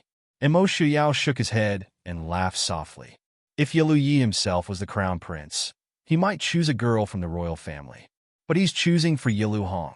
Hua Tianxiang isn't from the royal family, but she is the empress's niece. Her status isn't low either. Also, it's very likely that she can drive a wedge between the emperor and the Hua family. Even though old Duke Hua doesn't go to the battlefield anymore, he still has a lot of prestige in the military. Once Hua Tianxiang marries into the northern tribes, the Hua family won't be of any help to Yilu Hong. Yili lowered her brows and pondered for a moment before raising her head to ask, what if he knows that Tianxiang is likely to be of great help to Yilu Hong after becoming the crown princess of the northern tribes? Mo Xiaoyao face-bombed and thought for a moment, then said with a smile, this might work. Let's see if we can trick Yilu Yi. Mo Jingqi was clearly taken aback by Yilu Ye's sudden words. After a moment, he recovered with a smile. Prince Yilu, are you speaking the truth? Yilu Ye's face was full of sincerity as he said, of course it's true. This humble prince has personally come to welcome the princess of the Chu state on royal father's orders. Is this not enough to show my sincerity? Mo Xiaoyao's eyes flashed. He looked at Yi Li, who was sitting at the side with her head lowered as she spoke to Mo Xiaoyao. Princess Ding, this matter was originally arranged by you. Do you have a candidate in mind? Yi Li inwardly cursed Mo Jingqi for being treacherous. She clearly had someone present the candidates in the morning. Why was Mo Jingqi acting as though he didn't know anything? Standing up, Yi Li respectfully said, reporting to your majesty, there are indeed a few candidates in mind. Before entering the palace, I already sent someone to report to your majesty. Your majesty must be busy with work and hasn't had the time to see them. Yilu Yi smiled as he looked at Yi Li, raising his brows. Since the candidates haven't been decided yet, may I ask? This humble prince doesn't know if I can participate. Didn't you say that I wanted to personally choose the princess? I'll let you see. However, the one in charge of this matter is Princess Ding. What a pleasant surprise. Yilu Yi looked at the woman across from him, his heart joyful as he thought. Reporting to your majesty, Prince Yilu is, after all, an outsider. This will damage the reputation of our Chu state's young ladies. A minister whose family's daughter was coincidentally on the list of candidates stood up, not to mention whether or not she could be chosen. If she was chosen, she would probably never be able to see the crown princess of the northern tribes for the rest of her life. If she couldn't be chosen, his daughter's reputation would be completely ruined. How could she marry in the future? The crown princess of the northern tribes is a big matter. Prince Yilu should be concerned. He just needs to be careful. Noble consort Lu, who had been sitting on the side, suddenly spoke up. The empress couldn't help but frown, glancing at noble consort Lu. Even the empress didn't speak in this kind of situation. A noble consort speaking up, no matter how favored she was crossing the line. Mo Jingqi looked at noble consort Lu in surprise. Noble consort Lu's expression was still cold, sitting upright beside Mo Jingqi as though she hadn't said anything. Looking at his beloved consort, Mo Jingqi raised his brows thoughtfully and smiled. Since my beloved consort says so, then we'll do as Prince Yilu says. Yilu Yi bowed with a smile. Many thanks, your majesty. Mo Jingqi smiled. It's all for the sake of the relationship between the two countries. Prince Yilu doesn't need to be so polite. The emperor so easily agreed to Prince Yilu Ye's request. All the officials present were puzzled. After all, The current emperor cared a lot about his reputation and was close to the powerful officials. This could be said to be lowering his status and was not in line with the emperor's usual behavior. Others didn't care, but Yelu Yi was very satisfied with the emperor of the Chu state. He turned back to salute from afar, laughing loudly. Then, in the future, I'll have to trouble Princess Ding to give me guidance. Yili raised her head, smiling calmly. I don't dare to give you guidance. Prince Yelu is also of noble birth.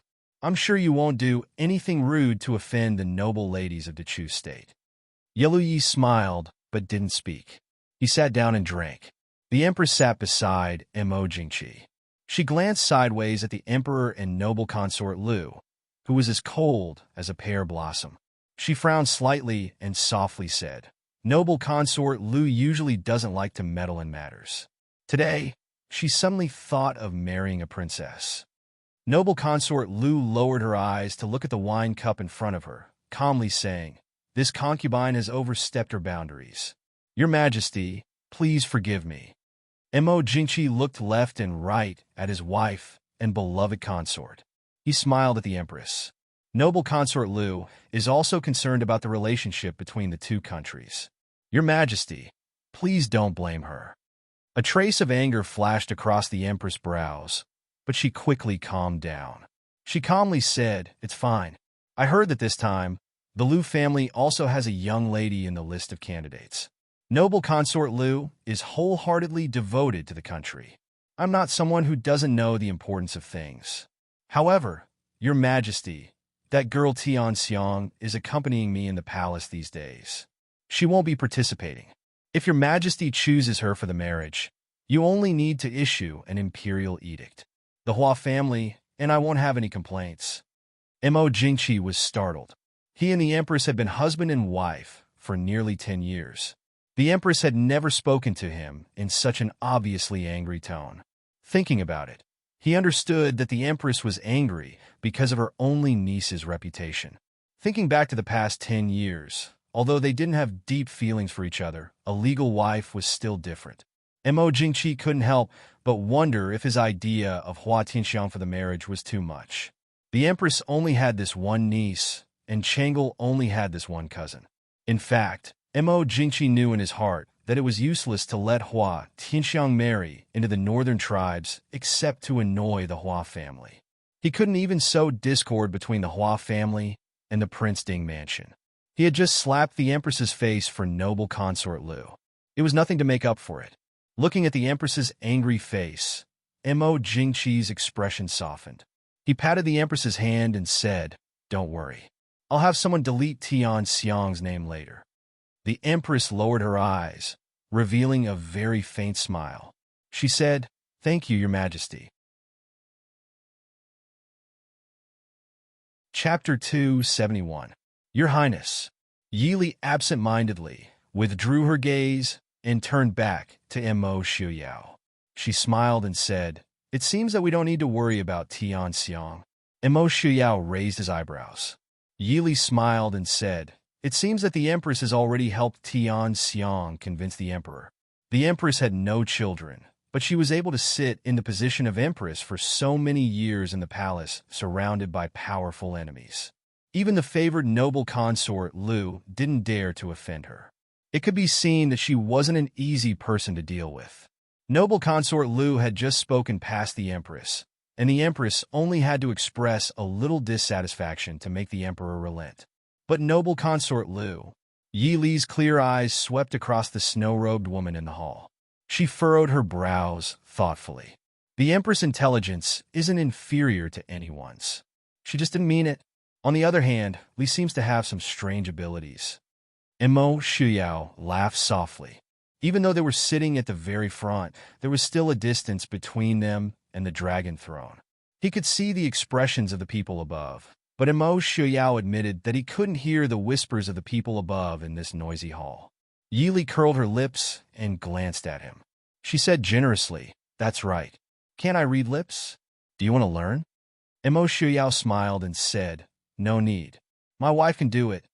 Yili glanced at him and then lowered her head to look at the wine in front of her.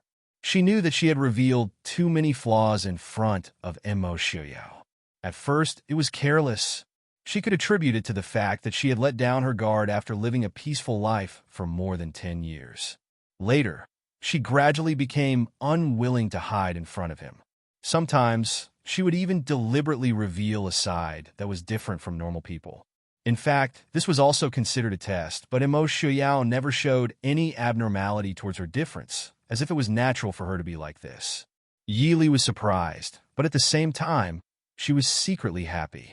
After all, not everyone liked to wear a mask and hide their identity for the rest of their life. Because it was a welcoming banquet for the prince of the northern tribes, the banquet did not end after the banquet in the main hall. Instead, the emperor led all the concubines, princes, princesses, and officials to the highest Jiaxing pavilion in the palace to enjoy the specially arranged fireworks and large-scale singing and dancing performances. Sitting high up in the building, Yili looked at the excited emperor and raised her eyebrows disapprovingly. It was wishful thinking to use this so-called grand welcoming banquet to intimidate the ambitious prince of the northern tribes. It was almost enough to trigger his ambition to conquer the Central Plains. After all, the northern tribes could be said to be the poorest of the four countries. Towards the Dechu state, which occupied the most fertile land of the four countries, they would definitely not have such feelings of reverence.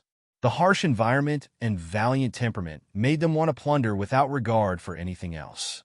Princess Ding, imperial uncle. The Jiaxing pavilion was much more free and casual than the main hall. After sitting for a short while, Princess Changle had already stealthily made her way to Yi Li's side. Many people's gazes were focused on the fireworks in the air and the singing and dancing below. Not many people noticed her. Yi Li lowered her head to look at her. Smiling faintly, she asked, "Why has Princess come here?" Princess Changle blinked her eyes. Leaning close to Yi Li's ear, she whispered, "Imperial Mother wants me to tell you to be careful of noble consort Lu." Startled, Yi Li raised her head to look at the nearby Empress. The Empress's lips curved into a faint smile as she nodded her head slightly. Yi Li nodded her head in thanks. Stroking Princess Changle's small head, she smiled and said, "So you have come to pass on a message from the Empress." "Thank you, Princess." Waving her small hand, Princess Changle generously replied, "There is no need for thanks. This princess also does not like noble consort Lu." "Why?" Yi Li asked curiously. Although noble consort Lu's personality was cold and detached, she would not go so far as to offend a young girl. In the past, noble consort Lu could be considered to have helped her twice and did not harbor any enmity towards her. However, this time, Yi Li could clearly sense that noble consort Lu's attitude towards her seemed to have changed since their last meeting in the palace. This was a very subtle change. On the surface, it was impossible to discern anything. It could only be described as a type of intuition. As for Yi Li, she had always trusted her intuition. This was because it had saved her life countless times on the battlefield. Curling her small lips, Princess Changle replied, "She always acts as if no one is pleasing to the eye. However, Imperial Father always listens to her. She is not good at all. Even when Jining cries, she ignores her. Imperial Mother would never treat me like this." Imperial Mother dotes on Changle the most. The last sentence was definitely meant to show off. "Jining?" Yi Li looked at Mo Xiuyao in confusion. Indifferently, Mo Xiuyao replied, "The Emperor's second princess, Princess Jining, noble consort Lu's daughter." Yi Li gazed forward. Only now did she realize that something seemed to be missing from noble consort Lu's side. With the Emperor's grace, all of the imperial concubines, princes, and princesses were allowed to turn off the fireworks. As a result, as long as the imperial concubines had children, they would bring their princesses and princes with them. If it could be said that the previous banquets did not allow for the presence of children due to etiquette, now that even the two one-year-old princesses and princes were being carried by their wet nurses, it was strange that noble consort Lu's two sons and one daughter were nowhere to be seen. In particular, the second princess should be 7 or 8 years old. She was not an insensible child. Was it really, as Princess Changle had said, that noble consort Lu did not like her own children? Does Princess often play with Princess Zhening? Yili asked with a smile. Princess Changle shook her head. Somewhat depressed, she replied, Zhening also does not like to play with me. She only likes to play with her younger brothers. However, she does not allow me to go see them. Imperial Mother says that because I am still young, I do not know how to take care of my younger brothers. However, Zhening is even younger than me. Yili pinched Princess Changle's small face, inwardly sighing. The Empress truly protected Princess Changle very well. Assassins. Suddenly, there was a shrill cry. Several dark shadows scuttled out from the darkness, pouncing on the stairs. Somewhat speechless, Yili rolled her eyes. Stretching out her hand, she pulled Princess Changle to her side. The stargazing pavilion was immediately thrown into chaos. A large number of imperial bodyguards swarmed towards the Emperor, Empress, princes, and princesses. The court officials and the womenfolk below were thrown into chaos, each looking for a place to hide. With a single glance, Yili understood that these men in black were not comparable to the good-for-nothing she had seen that night. Every single one of them was an expert chosen from 100. In a single exchange, the imperial bodyguards upstairs suffered a great loss. The sight of blood caused the womenfolk to shriek in fright. The entire floor was thrown into chaos. Princess Changle hid by Yi Li's side, only revealing her small head to sneak a peek. Yi Li patted her forehead and said, "Don't look. Be careful not to be frightened." Princess Changle promptly withdrew. Somewhat worried, she asked, "Princess Ding, will anything happen to my imperial mother and imperial fathers?" Yi Li smiled and replied, "Don't worry. Even if something happens to all of us here, nothing will happen to them. With so many imperial bodyguards surrounding them, if anything happened to them, then everyone upstairs would have already been killed by the assassins." One by one, the court officials who knew martial arts stepped forward to meet the assassins. This was not only for their own safety, but also an opportunity to display themselves before the emperor. Mo Shuyao sat calmly by Yi Li's side. At some point, shadow guards had appeared, steadily guarding their surroundings. Even if one or two occasionally broke through their defenses, they would be dealt with by Qingwan, Shadow 2, and Shadow 3. In the chaotic upstairs, there was a strange calm on their side.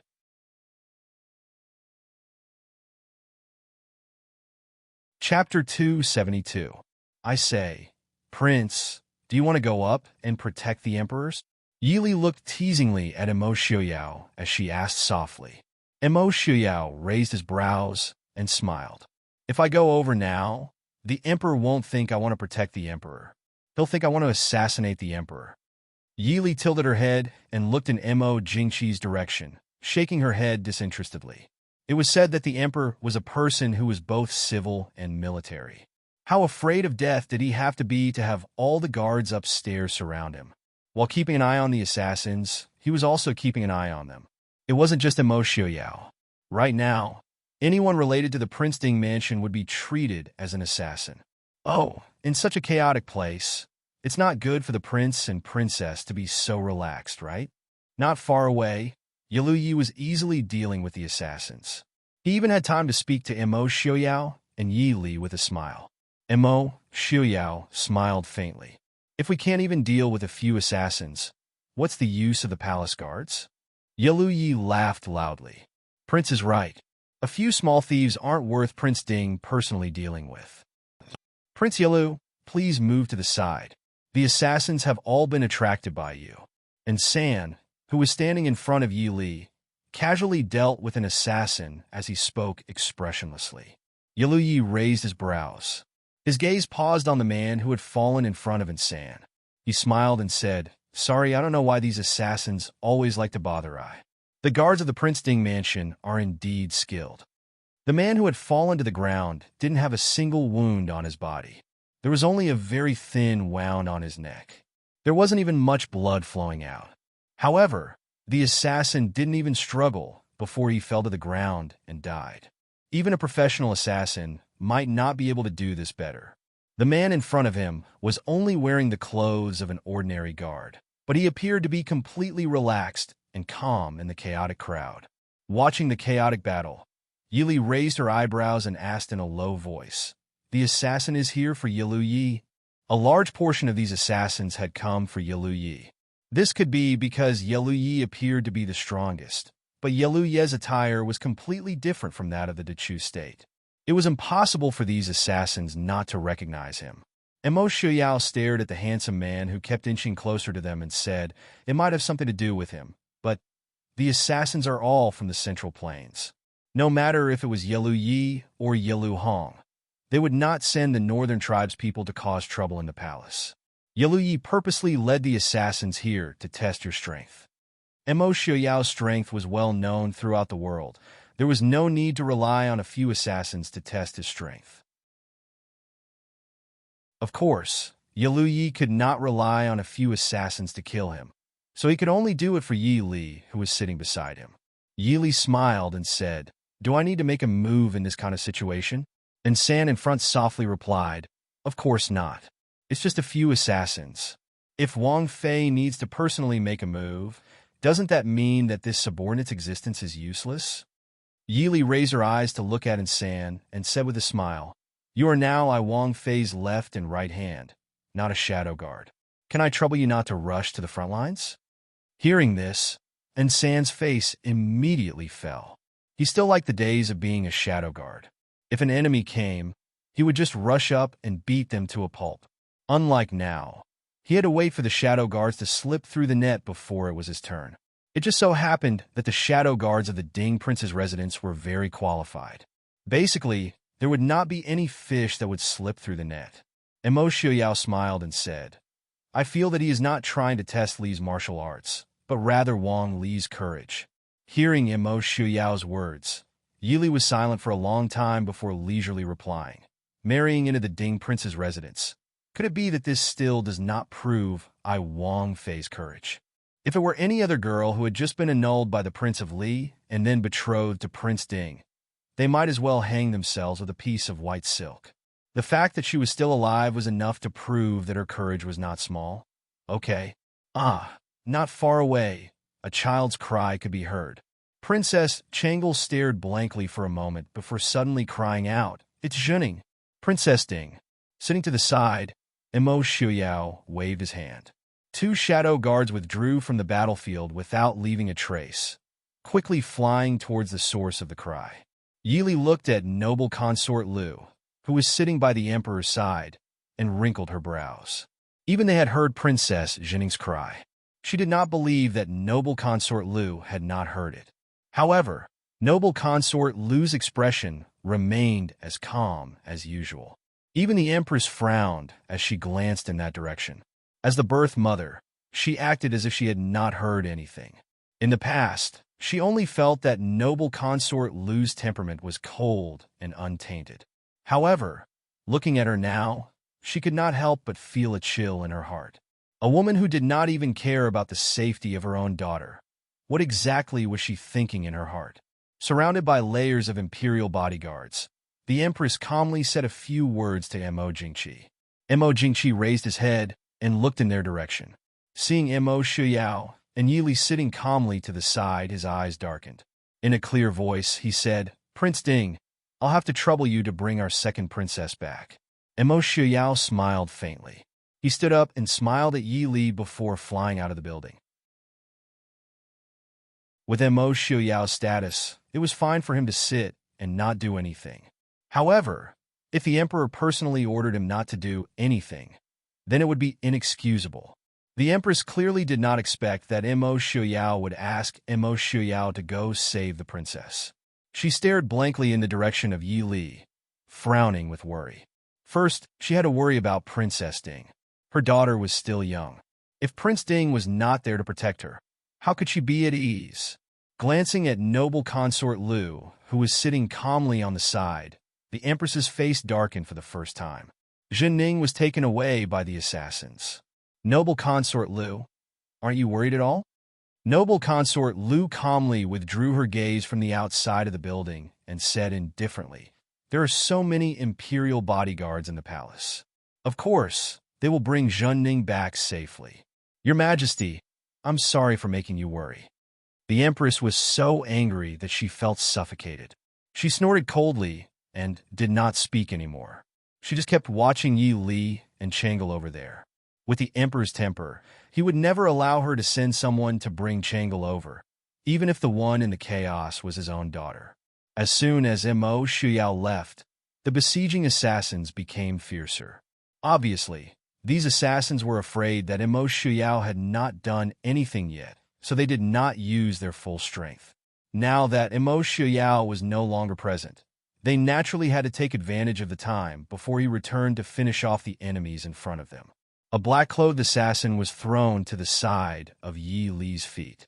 Princess Changle, who had a sinister expression on her face, could not help but shriek. Yi Li frowned. Rising, she ordered, "An heir, Qingwan, take 2 people to protect Princess Changle." An heir looked at Yi Li with disapproval. Princess Changle tightly gripped Yi Li's clothes, unwilling to let go. Although she was still young, having grown up in the palace, Princess Changle's intuition was superior to that of ordinary people. Being by Princess Ding's side made her feel extremely at ease. Yi Li pulled her hand away, softly saying, "Good child. It is very dangerous to be by my side. Follow the 2 of them to a safe place." Princess Changle blinked her eyes and gazed at her. "Princess Ding, come with me?" Yi Li smiled faintly and shook her head. She swept a glance at Yilu Yi, who was fighting skillfully. So long as she moved, Yilu Yi would definitely draw the assassins towards her. Since this was the case, it was better to stand here and deal with any changes by remaining unchanged. The princess must be obedient. Do not let your imperial mother worry, understand? Princess Changle hesitantly glanced at the nearby empress, who was nervously watching her. In the end, she obediently nodded her head. Chapter 273. In the midst of the fight, Yilu Yi turned back to glance at Yi Li, who was still standing not far away. He raised his brows and smiled. "Princess is indeed brave." Yi Li leaned against the pillar, calmly saying, "If Prince Yilu didn't lead them here, I would be happier. Actually, right now I'm so scared my legs can't move." Having his intentions exposed, Yilu Yi didn't feel embarrassed at all. He smiled and said, "Princess Consort found out, Actually, this one only wanted to be a hero saving a beauty. I believe Princess won't blame this one, right?" Hearing this, San raised his brows. He grabbed an assassin with one hand and thrust it forward. The bright light of the blade pierced towards Yilu Yi. Hearing the wind, Yilu Yi nimbly turned around and kicked the assassin who had lost control. "This one, be careful." San expressionlessly raised his hand, apologizing without sincerity. It was a slip of the hand. "Prince, please forgive me." Yilu Yi raised his brows, smiling. Princess indeed has many capable people by her side. Of course, I won't blame you. Yilu Yi, go die. It seemed that this casual fight had finally hurt the assassin's pride. With a loud roar, several black-clothed men threw themselves at Yilu Yi. Their attacks were so fierce that it made one's heart tremble. Yilu Yi finally began to gather his energy to deal with them. Yi Li leaned against the pillar, looking at the chaos around them. She gave Mo Jingqi, who was surrounded by guards, a high degree of disdain. His subjects were being slaughtered by assassins. As the monarch, half of his guards didn't move. He refused to let them leave his side to deal with the assassins. She even said that Mo Jingqi was good at controlling people's hearts. Now, it seemed that in the face of life and death, he had forgotten everything, even though it wasn't a life and death situation yet. With a few clear sounds, several more black-clothed men rushed into the building. Yi Li couldn't help but frown. The palace was heavily guarded. How capable were these assassins to be able to infiltrate the palace on such a large scale? And the palace guards. It had been almost 15 minutes, but not a single guard had arrived. Faintly feeling that something was wrong, Yi Li began to move out of the building without leaving a trace. There was a strange sound in the air. Yi Li narrowed her eyes and said sternly, "Let's go. They want to set fire to the building." Just as he finished speaking, an heir, who was in the corner, had already grabbed Princess Changle and flew out. Behind them, Qingwan nodded to Yi Li and followed them out. And San, who was beside Yi Li, beat back an assassin with a palm. He grabbed Yi Li and jumped out of Zhai Xinglu amidst the rain of arrows. Yi Li found a place to hide and steadied herself. When she turned around, the first and second floors of Zhai Xinglu were already on fire. Apparently, there were some fire arrows among the arrows, and Yi Li smelled some fuel from upstairs. Moreover, it was the beginning of June. Zhai Xinglu was made of wood and paint, so it was easy to set fire. Everyone was on the third floor. Once the fire started, the already chaotic Zhai Xinglu was filled with endless screams and cries for help. And San, save them. Wang Fei, we didn't bring many people into the palace. And San frowned. Yi Li said in a low voice, don't worry about me. Save them first. Today, those who had the qualifications to ascend Zhai Xinglu were all important officials of the court. Not to mention more than half dead. Even a few injured would be troublesome. Helpless. And San could only wave his hand for the shadow guards who had followed behind to go upstairs and save them. Very quickly, Mo Jingqi and the other imperial concubines were all rescued by the guards. The guards who had originally surrounded Mo Jingqi and had no place to fight immediately faced the assassins outside. In the darkness, no one knew how many assassins there were. The imperial concubines, princes, and princesses of high status were still fine, as they had people protecting them. As for the imperial concubines who were not ranked in the rankings, no one would care if they died. Upon landing, the Empress looked all around. With great difficulty, she finally saw Yi Li. Without caring for anything else, she hurriedly ran over. Wang Fei, Chang'e, Yi Li said, Wang Fei, there is no need to worry. Princess Chang'e has already been sent to a safe place. The Empress let out a breath, smiling faintly. Thank you. Be careful. Yi Li pulled the Empress away, pushing her towards the guards who had followed over. Tilting her head, she dodged the incoming blade and nimbly slipped past the assassin's side. The assassin, who had originally been determined to succeed, only felt a chill in his chest. Dazedly lowering his head, he saw blood spurt out from his chest. Yi Li turned her head and said to the guards, Take Her Highness the Empress to a safe place. The phoenix embroidered on the Empress's clothes was too dazzling. She had only just landed when 2 arrows greeted her. After instructing the guards, Yi Li's hand flashed, and she once again melded into the darkness. Her eyes calmly stared at everything in front of her. Princess Ding is indeed nimble. This humble prince admires you.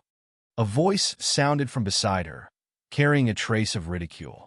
Yi Li narrowed her eyes, elbowing the person who had suddenly appeared beside her.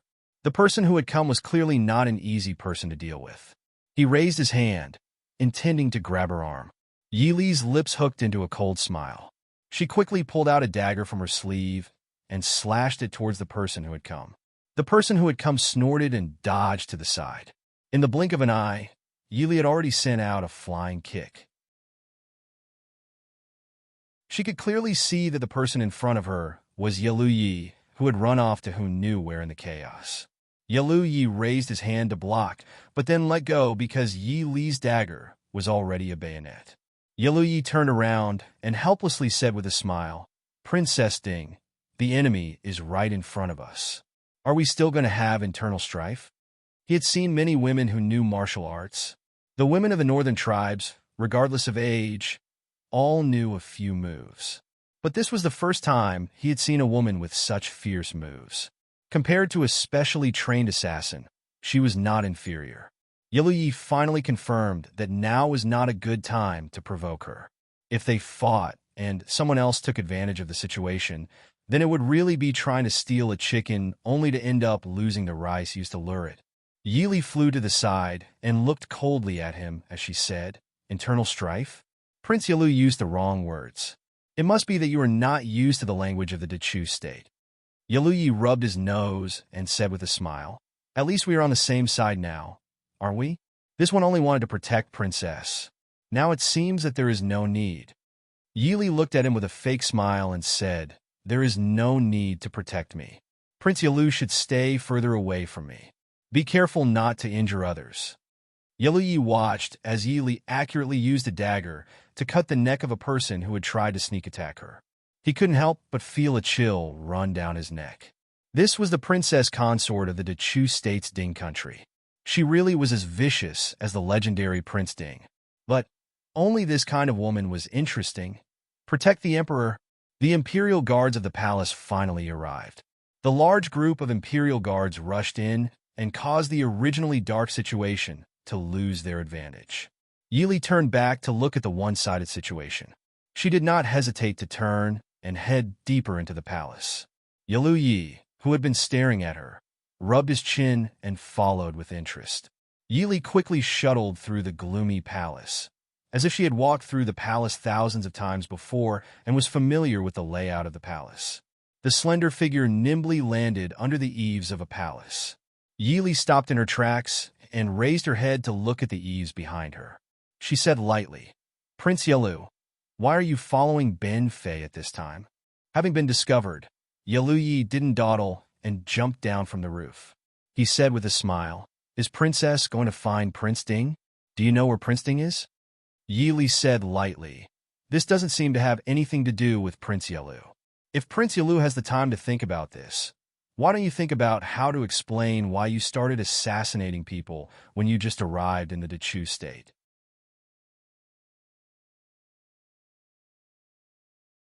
Chapter 274. Just now, at Zhaixing Lu, the assassin had directly called out Yalu Ye's name. At that time, many people had heard it. Not many people knew about the assassination at the Lantern Festival, but it did not mean that it would not spread. If there were any important casualties tonight, those noble families would most likely place the blame on Yalu Yi. Yalu Yi said innocently, "This one has come from afar. Who knew that the Dechu state is more dangerous than our northern tribes?"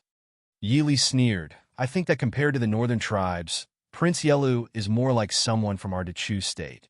Finishing, she did not care about Yalu Ye's expression and turned to quickly walk forward. The two of them, one in front and one behind, walked a short distance in the imperial palace. Probably because of the assassin, most of the guards had gone to Zhaixing Lu. At this time, the imperial palace was not as strict as usual. Yili frowned as she walked. If someone were to sneak into the palace at this time, the consequences would be unthinkable. Yalu Yi leisurely followed behind Yili. He could see that Princess Ding was not aimlessly searching the palace, but was going in a certain direction. But with his eyesight, he could not find any traces of Mo Xiuyao. After thinking for a long time, he could only conclude that it was a secret mark of the Ding Palace that he did not know about. Very quickly, the two of them reached the peach forest at the edge of the imperial garden.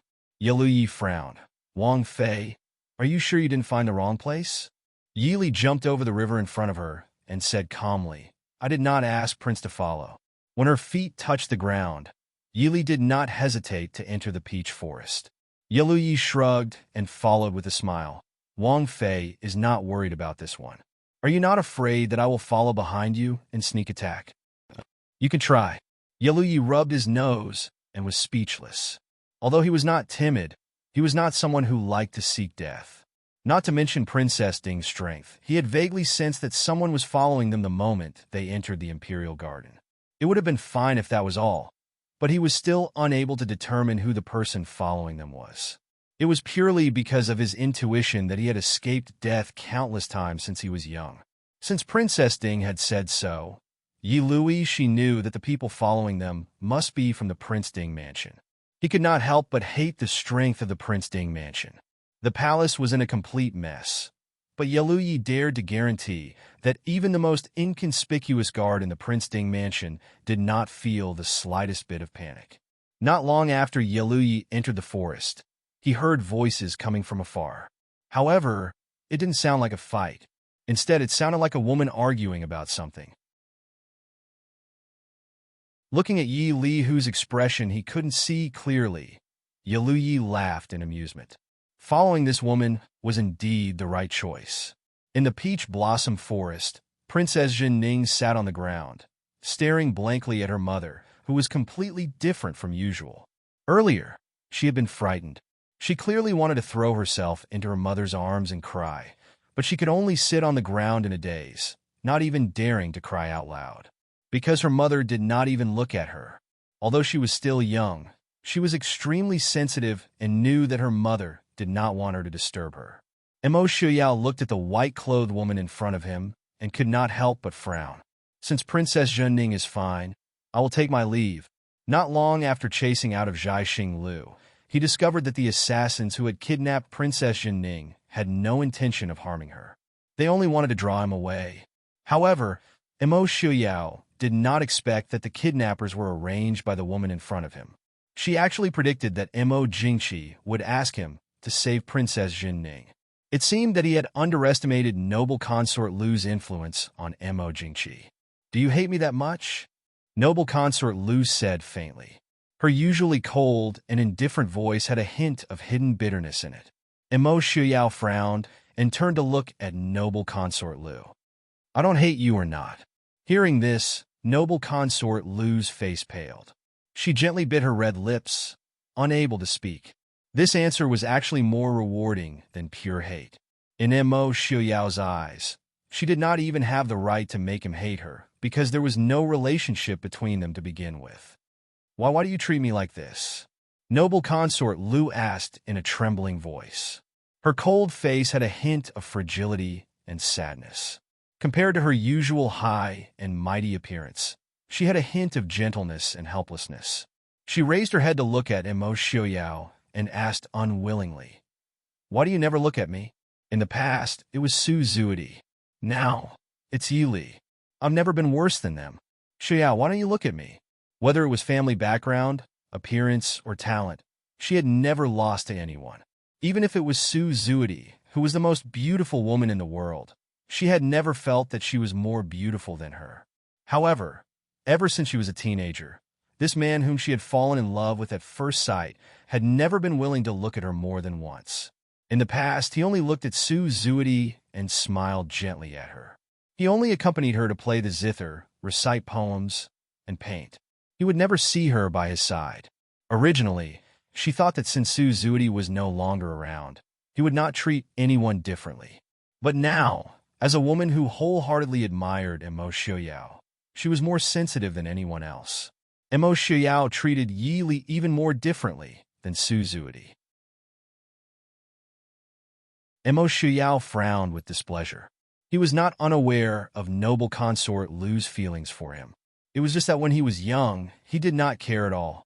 The second young master of the Ding Kingdom was the dream of many women in the capital. The number of women in the capital who secretly admired him was uncountable. Also, because of his mother and father, he would not pay attention to other women when he already had a fiancée. After noble consort Lu entered the palace, it was even more impossible for him to have any thoughts. No matter how much he hated Mo Jingqi, he would not stoop so low as to seduce his concubine. So he completely could not understand noble consort Lu's grievances. Noble consort Lu, be careful with your words. My name is not something that anyone can call. Noble consort Lu gritted her teeth. Why are you never willing to look at me? Am I really not as good as your eyes? Mo Shuyao frowned. I advise you to respect your identity. I can give up the identity of noble consort. Noble consort Lu raised her voice and cried. Do you think I like being noble consort? None of this is what I want. As long as you, I can give up everything. Mo Shuyao frowned as he looked at the woman in white, who had clearly lost control.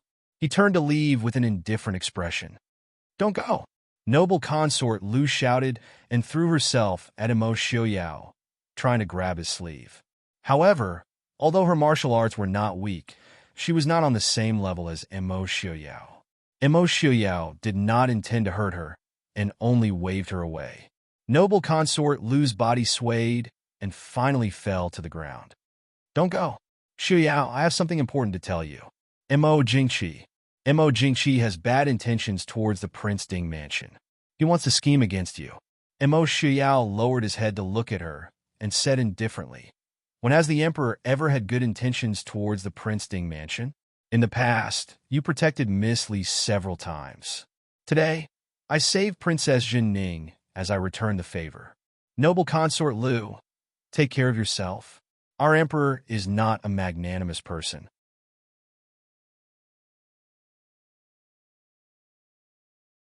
Chapter 275. Why? What an iron-hearted man. Noble consort Lu is a rare beauty.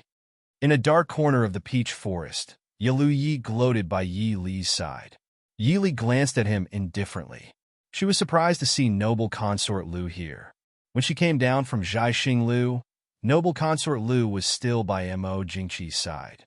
How did she escape and appear in the peach forest in such a short time? Noble consort Lu had long known about Mo Xiuyao's feelings.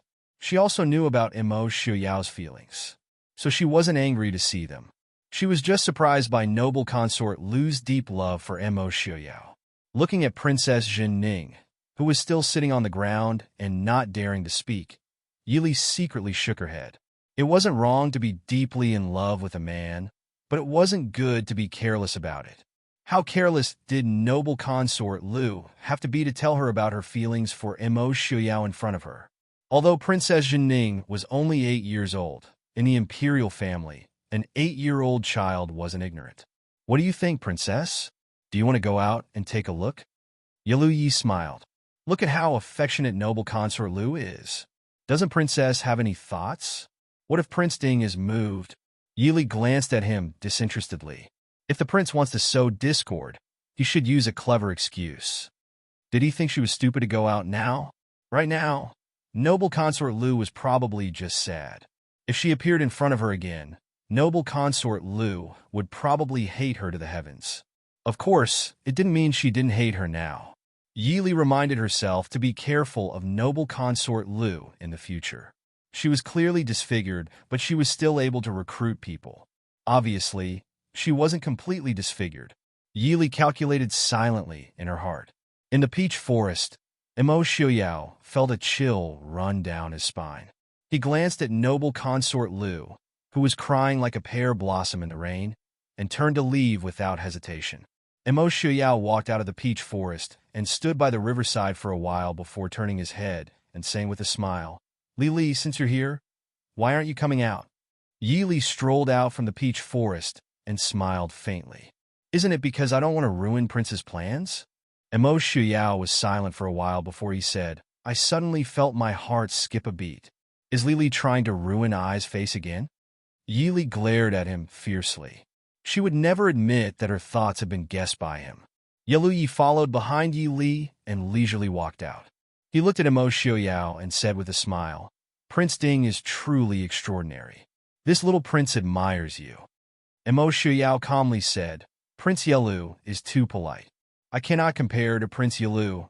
Before he finished, Mo Xiuyao turned to look at the other side of the imperial garden.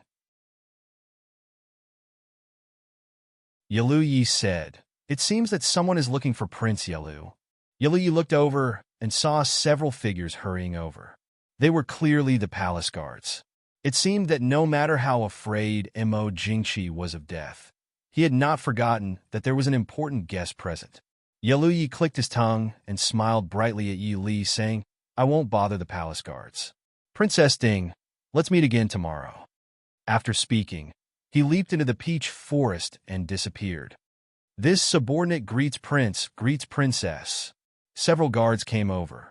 When they saw Mo Xiuyao and Yi Li standing side by side, they were stunned and hurried forward to greet them. Mo Xiuyao nodded. What are you doing? The leader of the guard said, replying to Prince, we discovered that Prince Yalu and Princess Ding had disappeared in the chaos. This subordinate has been ordered by the emperor to search everywhere. Mo Xiuyao nodded, calmly saying, Princess is worried about I, so she came over to take a look. Just send someone to report to His Majesty that Princess Consort is with Ben Wang. As for Prince Yalu, you can continue to search. The guards naturally did not dare to delay. After bidding farewell to the two, they went to report to Mo Jingqi and continued to search for Yalu Yi. Yili turned back to look at the peach forest, frowning. Noble consort Lu, Mo Xiuyao pulled Yili back, softly chuckling. Noble consort Lu has nothing to do with this husband. Wife, don't wrongly accuse me. Yili rolled her eyes at him, saying, Is it okay to leave noble consort Lu inside? Mo Xiuyao said, Noble consort Lu is not as simple as you think. Do you think she can come here from Zhaixing Lu in such a short time with ordinary skills? If you have a good relationship with the Empress, it's best to remind her to be careful of noble consort Liu. Yili looked at Mo Xiuyao strangely. Previously, he said he owed noble consort Liu a favor. Although he had just repaid it, he couldn't just turn his back on her, right? Mo Xiuyao looked at her with a smile, saying, "Do you think that just because I accepted her, she would really leave with me without anything?" Yili raised her eyebrows. "Wasn't that the case?" Mo Xiuyao said lightly. "How could an aristocratic family raise a woman who would do anything for love? If she really did not want anything like she said, how could she give birth to 2 sons and 1 daughter in a row and be the most favored in the harem? She doesn't really want to be with me. She just can't bear that I turned a blind eye to her in the past and now treat you so well." Yili frowned. She believed that noble consort Liu had true feelings for Mo Xiuyao. At least, it was not completely with a purpose. Such a proud woman begged a man in such a situation when she knew the odds were not good. It was impossible that there was no sincerity and hope in her heart. However, no matter how sincere she was, it was useless. Mo Xiuyao already belonged to her. She refused to let anyone else touch him. When they left the Imperial Garden, Mo Jingqi had already sent people to wait for them at the exit. With such a big thing happening in the palace, it was naturally impossible for them to leave so easily. Everyone went back to wash up and sleep. Although there were many assassins who infiltrated the palace this time, compared to the thousands of palace guards, it was just a drop in the ocean. The reason why they were able to create such a big scene was because they had the element of surprise. However, it could be seen that the palace guards were not as strict as imagined. It was no wonder that the shadow guard of the Prince Ding mansion secretly looked down on the palace guards. At least, no assassins had ever broken into the Prince Ding mansion in the past 100 years. After being frightened by the assassins, Mo Jingqi naturally could not sleep. He brought the frightened officials to the Dragon Ascension Hall, where political affairs were handled. Yili and Mo Xiuyao had just walked to the door when they heard Mo Xiuyao's angry scolding. He was clearly reprimanding the guards for their negligence.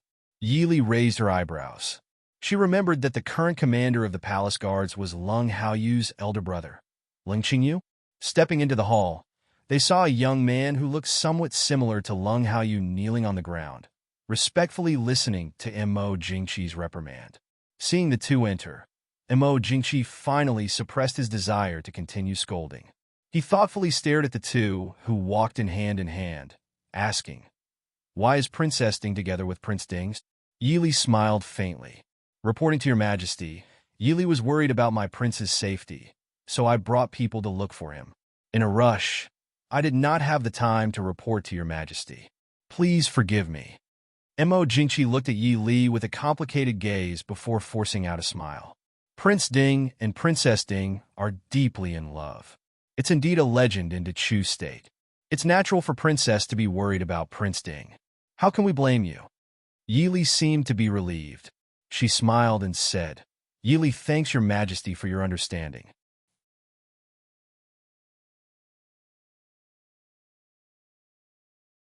Chapter 276. Is my Princess Zhenning all right? Mo Xiuyao turned his gaze to Mo Xiuyao. Mo Xiuyao nodded mildly. Princess Zhenning was a little frightened, but she wasn't injured. That's good. Mo Jingqi smiled. Zhenning is Zhen's beloved daughter. If anything happens to her, Zhen and my beloved concubine will be extremely distressed. Although he was smiling, Yili did not see the slightest hint of joy in his smile. What does Prince Ding think of tonight's incident? Mo Xiuyao stared at Mo Jingqi and asked.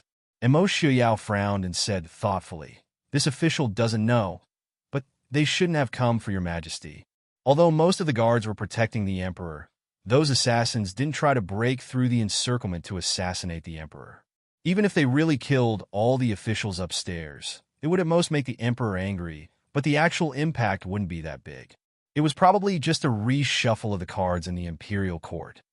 But, Official Lung, may I ask why the imperial guards arrived so late? Mo Xiuyao turned around and pointed his gun at Lung Qingyu, who was still kneeling on the ground. Lung Qingyu looked up at Mo Xiuyao and said in a low voice. At that time, the assassins split up and attacked the palace several times. This official was careless and fell for the trick of luring the tiger away from the mountain. "Please punish me, Your Majesty." "Careless?" Mo Xiaoyao said with a cold smile. "It seems that Senior Lung has already forgotten the reason for the existence of the Imperial Guards. Since you know that someone broke into the palace, regardless of whether there were assassins at Jiaxing Lu, shouldn't the first thing official Lung should do is to go to Jiaxing Lu to protect the emperor?" The dignified commander of the Imperial Guards was actually lured away by a few assassins. "I think you should change your position as the commander of the Imperial Guards." Lung Qingyu's indifferent expression stiffened, but he knew that Prince Ding was right. He had indeed failed in his duty tonight.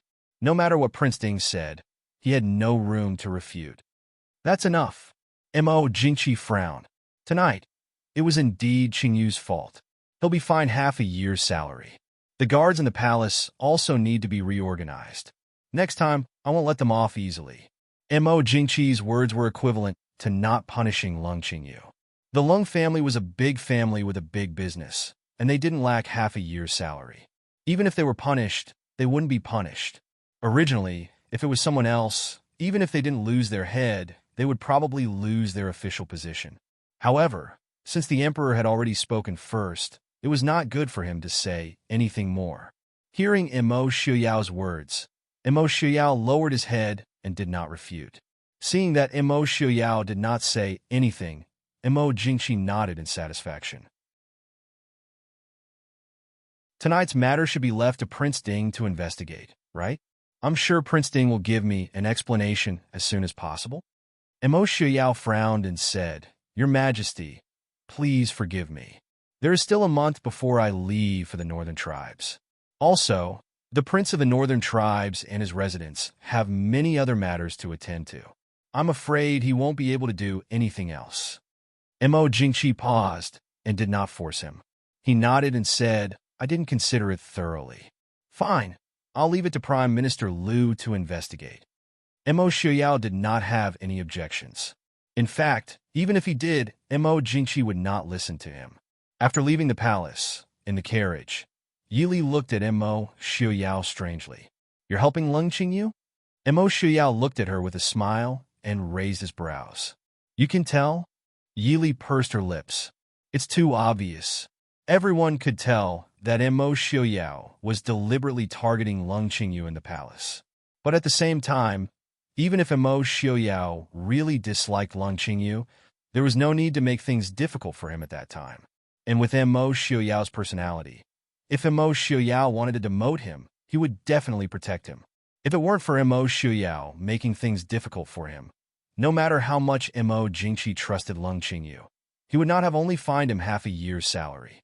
"How come I didn't know that your relationship with Lung Qingyu is so good? Is it because of Lung Air?" Mo Xiaoyao shook his head. "Lung Air doesn't need me to give him face. Besides, even if I save a beggar on the roadside, he won't ask me to help his elder brother." Yili lowered her brows and thought for a moment before looking up at him. "You want to help Mo Jingqi and the Lung family?" Mo Xiaoyao leisurely leaned against the carriage and said with a smile, "My wife is so smart. This is just a small trick. Mo Jingqi will understand it later. However, as long as Mo Jingqi has the slightest suspicion, even if he knows it in his heart, he can't help but guard against Lung Qingyu. This way, it will be easier for us to add fuel to the fire in the future." Yili understood that this was paving the way in advance. If Mo Jingqi and the Ding King's manor were at peace in the future, Lung Qingyu would naturally be his confidant. If it was inevitable, Mo Jingqi's trusted aides would naturally be eliminated by the Ding King's manor. Thinking of Mo Xiaoyao's long journey in more than a month, Yili couldn't help but frown. For some reason, there was a faint uneasiness in her heart. "What's wrong, Li?" Mo Xiaoyao looked down at her deeply furrowed brows and asked softly. Yili looked up at him. "What are your plans for going to the Northern Tribes?" Mo Xiaoyao said with a smile. "Don't worry, Li. The Northern Tribes won't attack me openly. Although there are many things in the dark. Who has the Ding King's manor been afraid of for so many years?" Yili frowned. "It's better to be careful." Knowing that she was worried about him, Imo Shuyao took her into his arms and said softly, "I know. Don't worry, Li Li. I'll come back safely." Yi Li nodded heavily, one hand unconsciously grasping Imo Shuyao's lapel. The next morning, while Yi Li was still practicing martial arts on the training ground, Director Imo hurried to report that the Prince of the Northern Tribes had asked for an audience. Yi Li also knew that there was only a little more than a month's time. Not only did she have to choose a suitable bride, but more importantly, she also had to teach the bride the etiquette and rules of the royal family. This was not something that could be done in a day. Since the founding of the Dechu state, they had never sent their princesses to foreign countries for political marriages.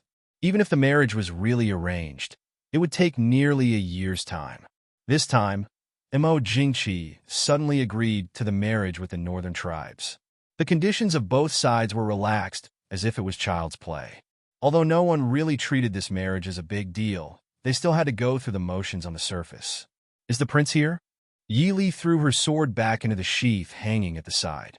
Director Mo said, "Fengsan young master came early this morning to request an audience with the prince. The prince has gone out." Yi Li nodded. "Invite Prince Yalu to the hall. Also, send over the list of the capital's noble ladies that was organized a few days ago." Princess Consort, this Prince Ding Mansion's door is really not easy to enter. Before Chief Steward Mo could answer, Yalu Ye's laughter came from afar. Outside the crescent-shaped door, Yalu Ye narrowed his eyes at the guards of the Ding King's manor blocking his way. His expression didn't change, but he felt regretful that he couldn't force his way in. As expected of the Ding King's manor that had caused so many assassins and spies to return in failure. The security was more than 10 times better than the Dechu State's palace. Looking at the indifferent guards in front of him, Yalu Yi didn't force his way in. As long as these people didn't let him in, he definitely wouldn't be able to break through the encirclement in a short time. Besides, angering the beauty was not worth it.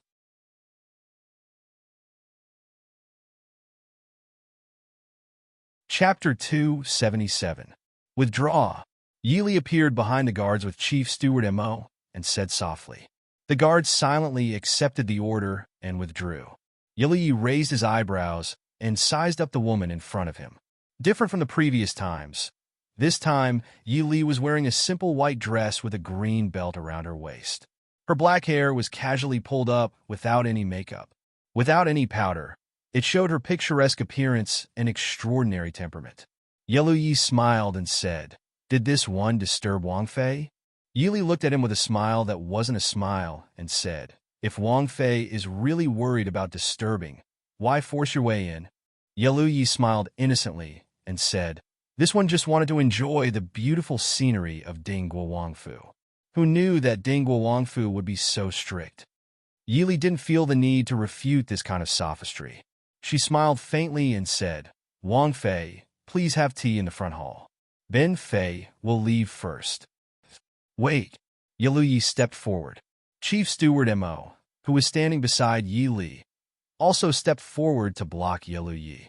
He smiled faintly and said, "Wang Fei, please conduct yourself with dignity." Yalu Yi laughed loudly and said, "Was Wang Fei practicing martial arts just now? This one is very curious about the martial arts of the Central Plains. I don't know if I have the honor to exchange pointers with Wang Fei." Chief Steward Mo said, "Dingguo Wangfu is full of experts. If Wang Fei wants to exchange pointers, this one can choose a few to exchange pointers with Wang Fei. Even this old man can accompany Wang Fei to pass the time." Yalu Yi smiled and looked at Yi Li, saying, "I naturally know that Dingguo Wangfu is full of experts. However, this one wants to experience Ding Guo Wangfei's skills." Yi Li said faintly, "I thought that I had already exchanged pointers with Wang Fei last night. What's more, Wang Fei's martial arts were also learned from the Central Plains. Since that's the case, what is there to be curious about?" Yalu Yi was startled. His martial arts were indeed learned from the people of the Central Plains. However, he had always avoided using the martial arts of the Central Plains. So it turned out that he didn't avoid other people's eyes? Wang Fei has good eyesight. Last night, he had hurriedly skipped a few moves. It was truly regrettable. Yi Li lowered her eyes and turned, saying, "If that's the case, then Prince Yalu, please." Finishing, she turned and went in first. Looking at Yi Li's back, Yi raised his eyebrows and happily followed after her. After entering the training grounds behind the wall, Yi was slightly disappointed. This training grounds that was hidden in the depths of the back courtyard of the Ding King's manor was no different from other places. However, after thinking about it, he felt that it was only natural. Mo Xiao had been crippled for 7 to 8 years, so he didn't need to use the martial arts arena. Furthermore, even if there were any secrets in the Ding King's residence, it was impossible for it to be placed openly in a residence that could be broken into at any time, although no one had successfully broken into the residence for so many years. What he didn't know was that half a month ago, this place was completely different. However, now that Yi Li had a better choice, she got rid of the simplified versions in the manor. As for her daily training, she didn't need them anymore. Yi Li walked to the middle of the training grounds and turned around to look at Yi, who was following behind her. She calmly said, "Prince Yi, please." Yi couldn't help but frown. He just realized that this Ding country princess consort wasn't as easy to deal with as he had imagined. He didn't believe that Yi Li couldn't see that he didn't really want to spar with her. However, she pretended not to know and walked to the training grounds with a serious expression, waiting for him to start. She even put on an expression as if he was a guest, as if she wanted to let him exchange a few moves to fulfill the etiquette of a host. This made Yi not know whether to laugh or cry, wanting a woman to give way to him during a martial arts competition. If this was spread back to the northern tribes, his crown Prince Gij would laugh him to death. He was the 7th prince of the northern tribes with a noble status and extraordinary appearance. Even those bold and generous northern tribes women couldn't help but blush and shy in front of him. However, this woman had been deliberately teased by him several times, but she didn't have the slightest reaction. If a woman could remain calm even when an extraordinary man deliberately tried to be friendly to her, then it had to be said that this woman wasn't easy to deal with. Walking to the training grounds, Yi smiled and said, "Does Princess Consort not take a weapon? Does Princess Consort learn the sword?" Yi Li said indifferently, "Prince also said that I learned the sword. How would I dare to show off what I'm still learning?" Yi nodded. "I also feel that Princess Consort uses a short weapon very well. It wasn't just good."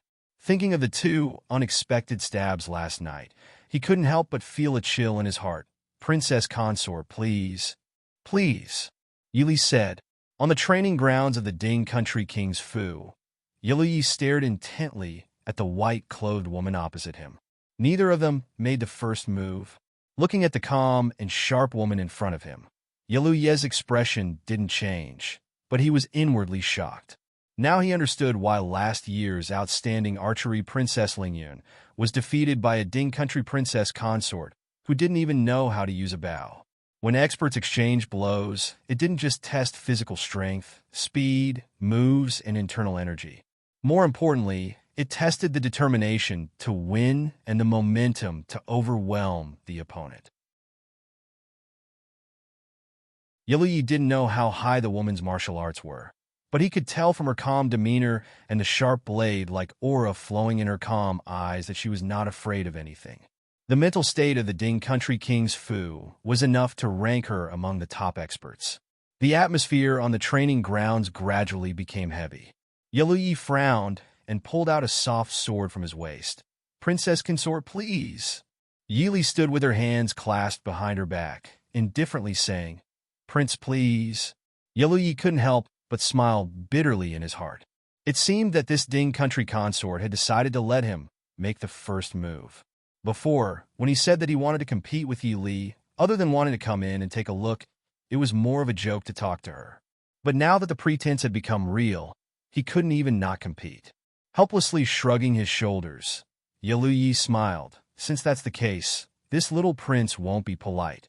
The soft sword in his hand trembled, drawing a sword flower in the air. Yi used a very ordinary opening move to stab towards Yi Li. Yi Li frowned slightly, quickly moving to the side. A cold light flashed from her sleeve. A dagger that could cut iron like mud stabbed towards Yi's heart. After a few moves, Yi finally put away the relaxed expression in his eyes. He finally understood why Yili dared to let him have the first move so generously. It wasn't because she was arrogant or ignorant, but because she really did have the strength to match her opponent.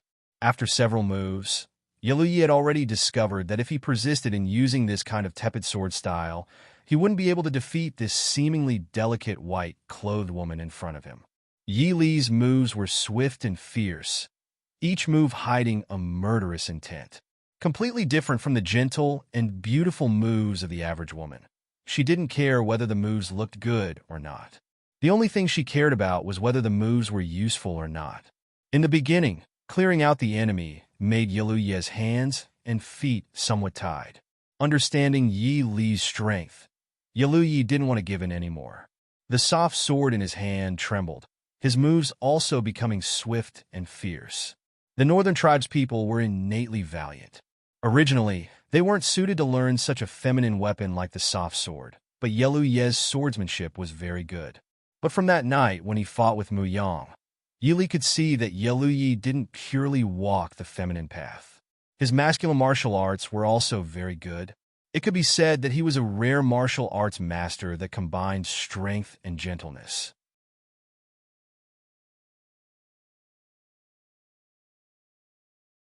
Chapter 278. In the martial arts arena, the two of them were locked in a fierce battle. Outside the martial arts arena, Chief Steward Mo focused on the two of them fighting, his deep old eyes filled with worry and relief. The current Ding King Fu seemed to have unlimited glory, but in reality, there was a hidden danger. This required a decisive and intelligent Wang Fei. Now it seemed that Wang Fei was not only intelligent and determined, even her martial arts could be considered first class. This made Chief Steward Mo pleasantly surprised and couldn't help but thank the Ding King Fu's ancestors for their blessings. In the blink of an eye, they had already exchanged over 100 moves. Yaluyi looked at the calm expression of the woman opposite him and couldn't help but sigh in his heart. It seemed that the woman in front of him would always surprise him again and again. He originally thought that even though Yi Li's moves were fierce, she was still a woman, and her physical strength was destined to be inferior to a man. Yaluyi had also seen from the start that Yi Li's internal energy wasn't that deep.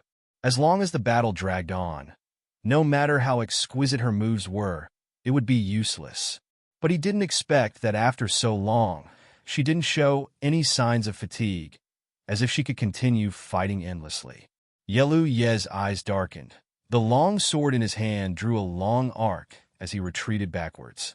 Yi Li's eyes flashed, and she stood still, not chasing after him. Seeing her stop, Yaluyi secretly sighed in relief. Since he couldn't hurt or kill, if he continued to fight like this, regardless of winning or losing, the one who would be embarrassed would be him.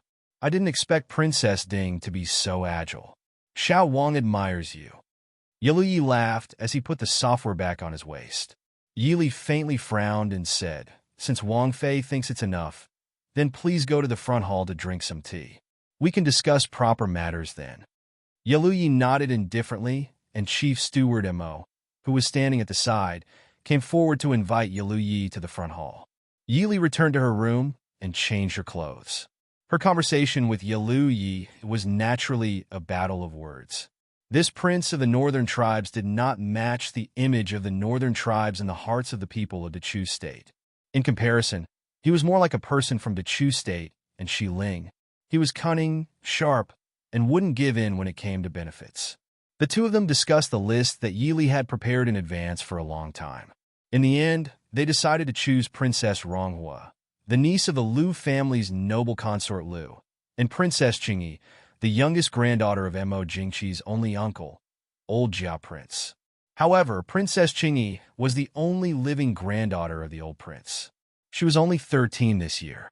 The only reason she was added was to make the name list look better. It was because the Chu state's imperial family always had more males than females. There were no princesses or princesses that could be brought out. But that was all. Regardless of whether it was for the sake of the old prince, or because Princess Qingyi was too young and in poor health. In the end, he would have to choose between Princess Ronghua and the daughter of the Liu family. In the end, Yi had to personally meet these 3 people before he could make a decision. Yi didn't care about this. It was already good enough that she was able to persuade Yi to only choose 3 people to meet. If Yi met all the daughters that were being chosen, the aristocratic families in the capital wouldn't be able to continue living. Presumably, after the northern tribe's wedding procession left, there would be many happy events in the capital. After sending Yi away, Yi didn't have time to get up and return to her room when someone came to report that Miss Yaoji wanted to see her. With Yaoji's status, she naturally couldn't be invited into the manor like Yi and wait to report to the princess consort. She could only wait outside the manor side door to see if the princess consort would see her. Yi was stunned. She had been so busy these 2 days that she had forgotten about Yaoji. She frowned and said, "Let her in." After a while, Yaoji followed the servant girl in. Different from her usual enchanting attire, this time Yaoji was only wearing an ordinary autumn-colored robe. She looked less beautiful and more delicate, like an ordinary woman of a good family. "Greetings to Princess Consort." Yaoji bowed her head slightly. Yi waved her hand and said, "No need. But if you have something to say, sit down and talk." Yaoji raised her head to look at her and thanked her in a low voice. "I didn't think that Princess Consort would be willing to see me." Yi smiled faintly and said, "If you were so sure that I wouldn't see you, why would you come?" Even though they hadn't interacted much, but Yi could see that Yaoji was a very proud woman and wouldn't come to ask for a rebuff. Yaoji stilled and then nodded with a bitter smile, saying, "Princess Consort is right." Yi looked at her thin and pale face and hesitated before asking, "Are you well?" Yaoji smiled faintly and said, "What is there to be well about? I shamelessly came today to ask for Princess Consort's help." Yi nodded and said, "Speak. If I can help, I won't refuse." Yaoji said, "I plan to close Qingqing Lane, but it's fine if I'm alone, but there are many girls in Qingqing Lane. They are all people with hard lives. If I don't care about them, they may go to other brothels, and I don't know where they will end up. Originally, I wronged them, so I want to ask Princess Consort if the Prince Ding Mansion is willing to buy Qingqing Lane." Yaoji is willing to sell it at half price, as long as you can take care of the old people in Qingqing Lane. Yi frowned slightly and said, "Qingqing Lane is known as the #1 brothel in Jing City. If you want to sell it, there will be many people fighting to buy it. Why do you?" Yaoji's smile was bitter. She looked at Yi and said, "Do you think I don't know what kind of people do the brothel business in Jing City? I don't know how Qingqing Lane will be ruined in the hands of those people. Also, I hope that the news of Qingqing Lane changing owners will not spread for at least half a year."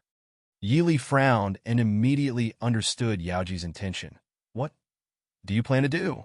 Yaoji lowered her head and unconsciously stroked her still flat stomach. She smiled faintly and said, "Go to the south to take a look.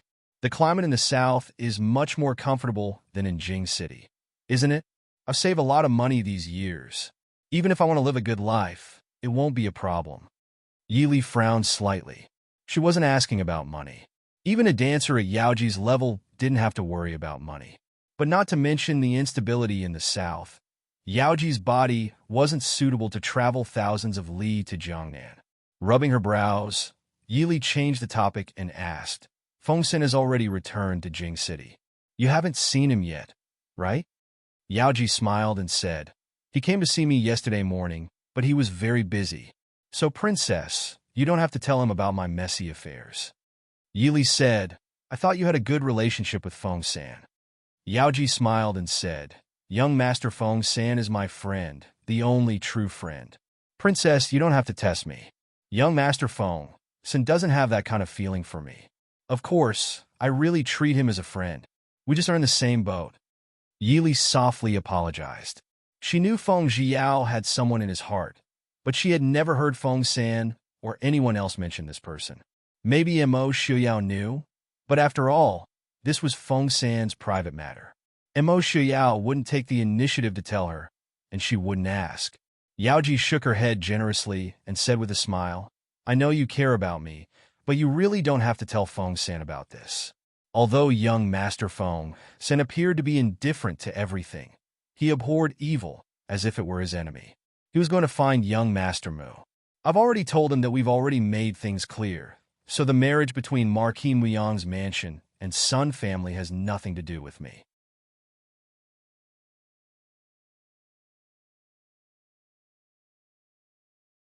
Chapter 279. Do you want to keep the child? Yili frowned. Yaoji had said so much. If she still didn't understand what she meant, she would have lived in vain all these years. It was not that she was cruel, but in this era, not to mention Yaoji's identity, even an ordinary woman would have a hard time if she had an unmarried child, and it would be even worse for the child in the future. Yaoji looked at her, and a touch of tenderness flashed across her beautiful face.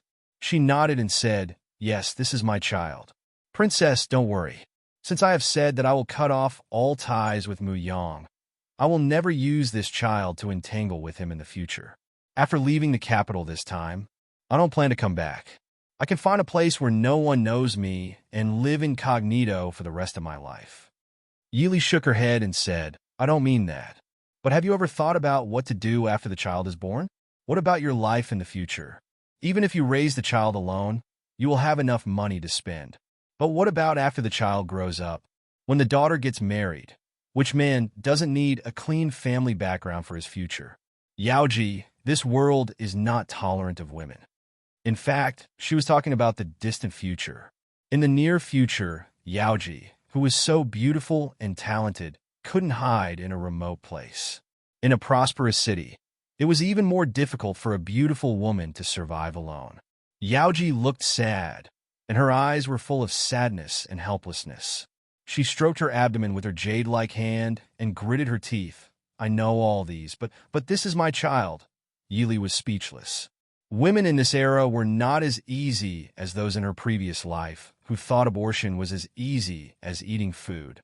Even though Yaoji was a prostitute, she was still soft-hearted to her own child, let alone the child of her and her beloved man. With Yaoji's temperament, Mu Yang must love her very much if she was willing to give herself to him. Unfortunately, even such a woman could be irrational sometimes. After a moment of silence, Yaoji raised her head and said to Yi Li, "Princess, I understand what you said. Thank you for your concern, but I have decided about the child. I don't know about Qingqing Lane." Yi Li sighed slightly and nodded. "I will buy Qingqing Lane. Since you have made up your mind, I won't say anything more. Take care of yourself. I'll have someone send you the banknotes later." Yaoji said gratefully, "Thank you, Your Highness." Yi Li gently shook her head. "Take care. Goodbye." After seeing Yaoji off, Yi Li was still sitting in the parlor, lost in thought. She didn't even notice when Mo Shuyao came in. "Ali, what are you thinking about?" Mo Shuyao asked with a smile. Yi Li shook her head and told her about the purchase of Qingqing Lane, but hid the fact that Yaoji was pregnant. Mo Shuyao naturally wouldn't care about a brothel girl. He nodded and smiled. Qingqing Lane is not a bad place. Even though Feng Sen often used Qingqing Lane to gather information, it belongs to someone else. He has to consider his relationship with Yaoji. "We could buy it, but we can't put it under the name of the Prince Ding Mansion." Yi Li nodded. Originally, she didn't want the Prince Ding Mansion to buy it. "I'll have Mingxi handle it. If it was put under Chu Junwei's name, it wouldn't attract too much attention or arouse suspicion. If someone investigated, they would find that Chu Junwei had a few shops in various places. The most profitable one was in Guangling City. Mo Shuyao naturally didn't care about such a small matter. He sat next to Yi Li and asked, "Did Yi Li fight with you today?" Yi Li smiled faintly. It was just a casual exchange. But this Prince Yilu doesn't seem like a northern tribes person. Mo Shuyao raised his eyebrows and said, "As a member of the imperial family, no matter if it's the northern tribes or the Dechu state, they can't avoid fighting and scheming. For him to be able to stand out among the many sons of the king of the northern tribes, his scheming methods are naturally incomparable. But to dare to be so presumptuous in the Prince Ding Mansion, I have underestimated him. I just don't know if he's prepared to offend I." Yi Li looked at Mo Shuyao in surprise. She thought about it and immediately understood what he was thinking. She just smiled faintly and didn't try to persuade him. The candidate for the political marriage has probably been decided. If it's not Princess Ronghua, It's Miss Lu. But I think Princess Ronghua has a higher chance. When the time comes, there will be more trouble. In terms of status, Princess Ronghua was higher than Miss Lu. In terms of looks, Princess Ronghua was also one of the top beauties in the capital. Moreover, with the Lu family's current status, they probably wouldn't want to marry off a legitimate daughter. After all, even if she became the crown princess, she would still be far away from the emperor. She wouldn't be of much help to the Lu family. What the Lu family needed now was to form alliances with various noble families through marriage. And Princess Ronghua was the beloved daughter of Princess Xiaoran. But so what? Princess Xiaoran couldn't even decide her own marriage, much less a daughter. And Mo Shuyao calmly said, "They can do whatever they want. You don't need to care. If it really doesn't work, just push it to the one in the palace. If you're annoyed, you can go visit Imperial Land. We can leave the capital for a few days." Yili thought of the group of elites she had left in Black Wind Valley. She couldn't help but smile. That's fine. In a few days, I'll be going out to do something. Because Yelu Yi had accepted Yi Li's suggestion to secretly observe the candidates, Yi Li threw this matter to the side. As expected, 2 days later, when the Northern Tribe's envoy arrived in the capital, the results of Yelu Ye's selection were announced. In the end, Princess Ronghua was chosen for the political marriage. Princess Ronghua was obviously the most suitable one in terms of status, age, and personality. Although Princess Xiaoran went to the palace to plead with the emperor on the same day, no one knew what Mo Jingqi said to her. Princess Xiaoran finally came out of the palace in a daze and didn't say anything. At that time, Princess Ronghua almost turned the capital upside down. In Princess Ronghua's eyes, Yi Li, the culprit who caused her to marry into a foreign family, naturally couldn't be let off. Unfortunately, King Ding's mansion was heavily guarded. It wasn't a place that could be entered as one wished. At this time, Yi Li had already been leisurely relaxing in Great Elder Princess Shifu's courtyard outside the city. Although Great Elder Princess Shifu was more than 70 years old, she was still in high spirits, perhaps because she paid attention to her daily maintenance and her excellent temperament. Compared with a year ago, she was no different. When she saw Yi Li and Mo Shuyao come together, she beamed with joy. Great Elder Princess's enthusiasm made Yi Li and Mo Shuyao feel a little guilty. After Mo Shuyao's health improved, Yi Li went out for a long time, so they didn't go out of the city to visit Great Elder Princess. On the contrary, Great Elder Princess didn't forget to send them something during the New Year and other festivals. Although it wasn't anything valuable, it was a token of Great Elder Princess's kindness and love. Great Elder Princess took Yi Li to sit in front of her. Looking at Mo Shuyao, who was standing aside, she drove him away, saying that she wanted to have a private chat with Yi Li. Mo Shuyao had to turn around and leave, not knowing whether to laugh or cry. Seeing Mo Shuyao leave, Great Elder Princess took Yi Li's hand and looked at her with a smile. Yi Li suddenly felt a little embarrassed. She felt that Great Elder Princess's eyes were a little creepy. Imperial Aunt.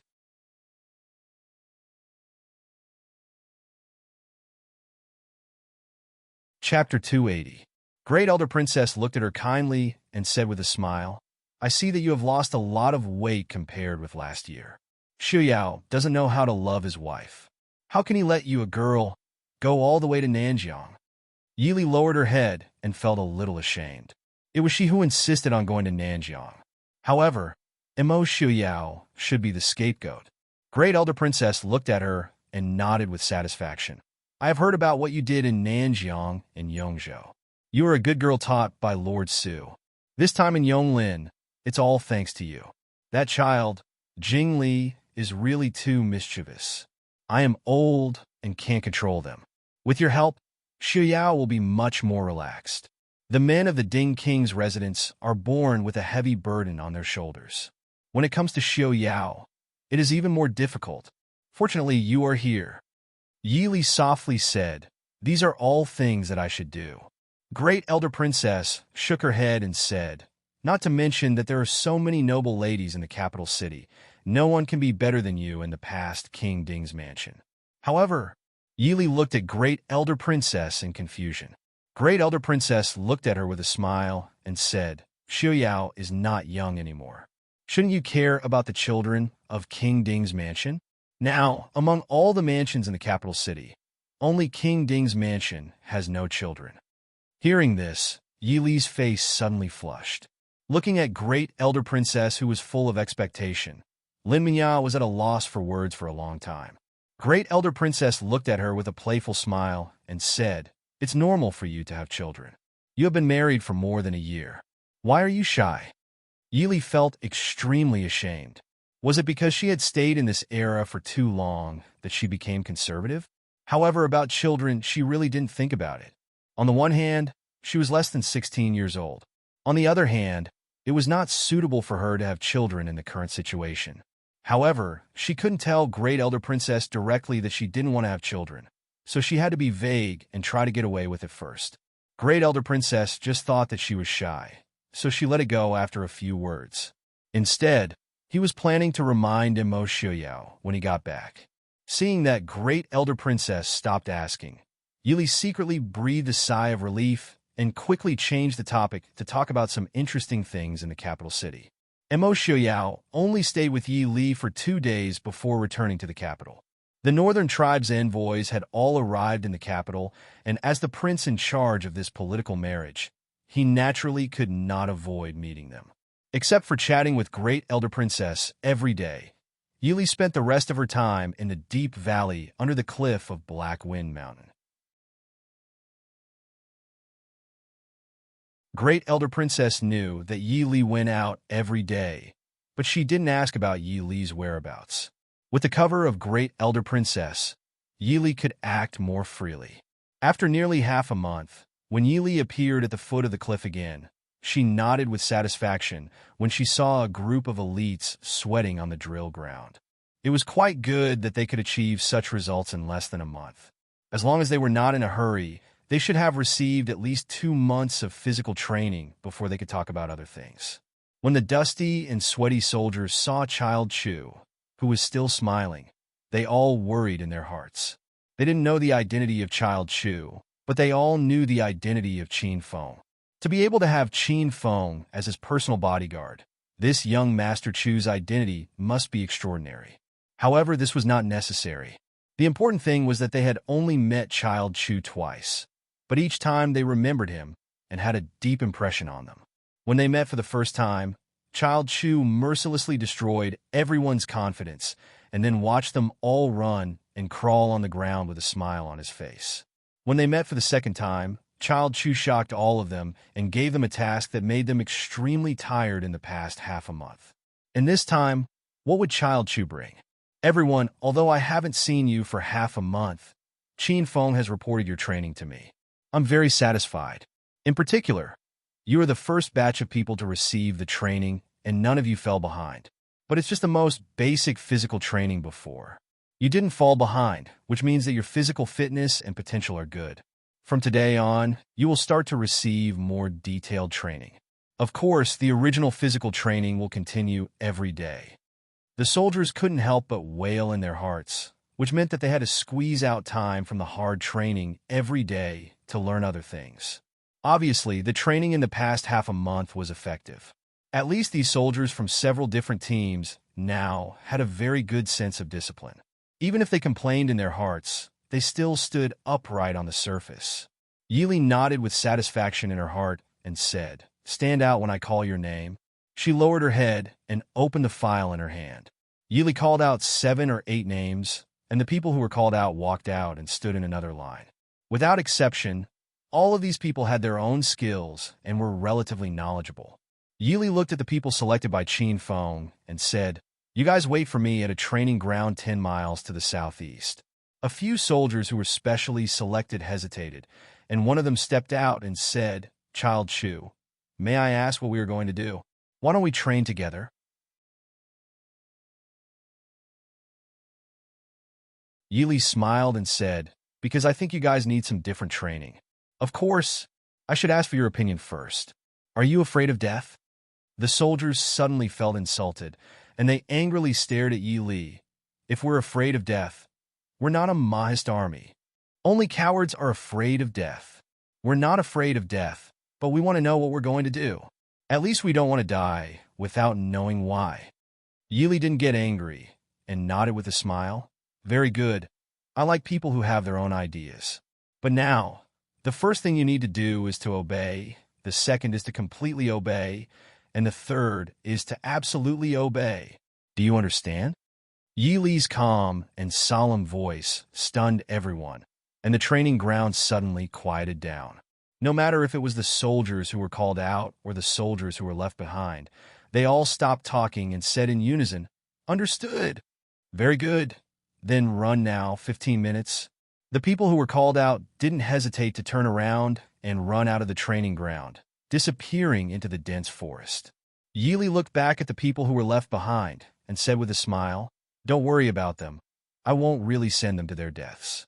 Now you should worry about yourselves. What you're going to learn next is weight training, fully armed swimming training, wilderness survival training, breakout and anti-breakout training, infiltration and anti-infiltration training, as well as infiltration and intelligence gathering training. Your instructor will arrive early tomorrow morning, and the final assessment is set for 2 months later. I can tell you what the assessment is first, so it's fine if you're mentally prepared. Carry a weight of 40 gene, carry a day's worth of army rations, and survive in the wilderness for 7 days. The objective of the mission is to ambush a Black Cloud cavalry and Shadow Guard allied army 1,200 li away from here. The requirements are that there will be 2 teams searching for you along the way, and they will ambush you at any time. You're not allowed to steal food, cattle, or horses from the farmers along the way. You're not allowed to reveal your identity, and you're not allowed to be caught by the local troops or patrolling soldiers. You're also not allowed to be heavily injured along the way, and you're also eliminated if you don't reach the target by the deadline. Do you understand? The faces of the soldiers in the training ground all turned green. They originally thought that their training was very tough, but young Master Chu always knew how to make it even harder for them. Compared to the later training, the current training was simply like retirement.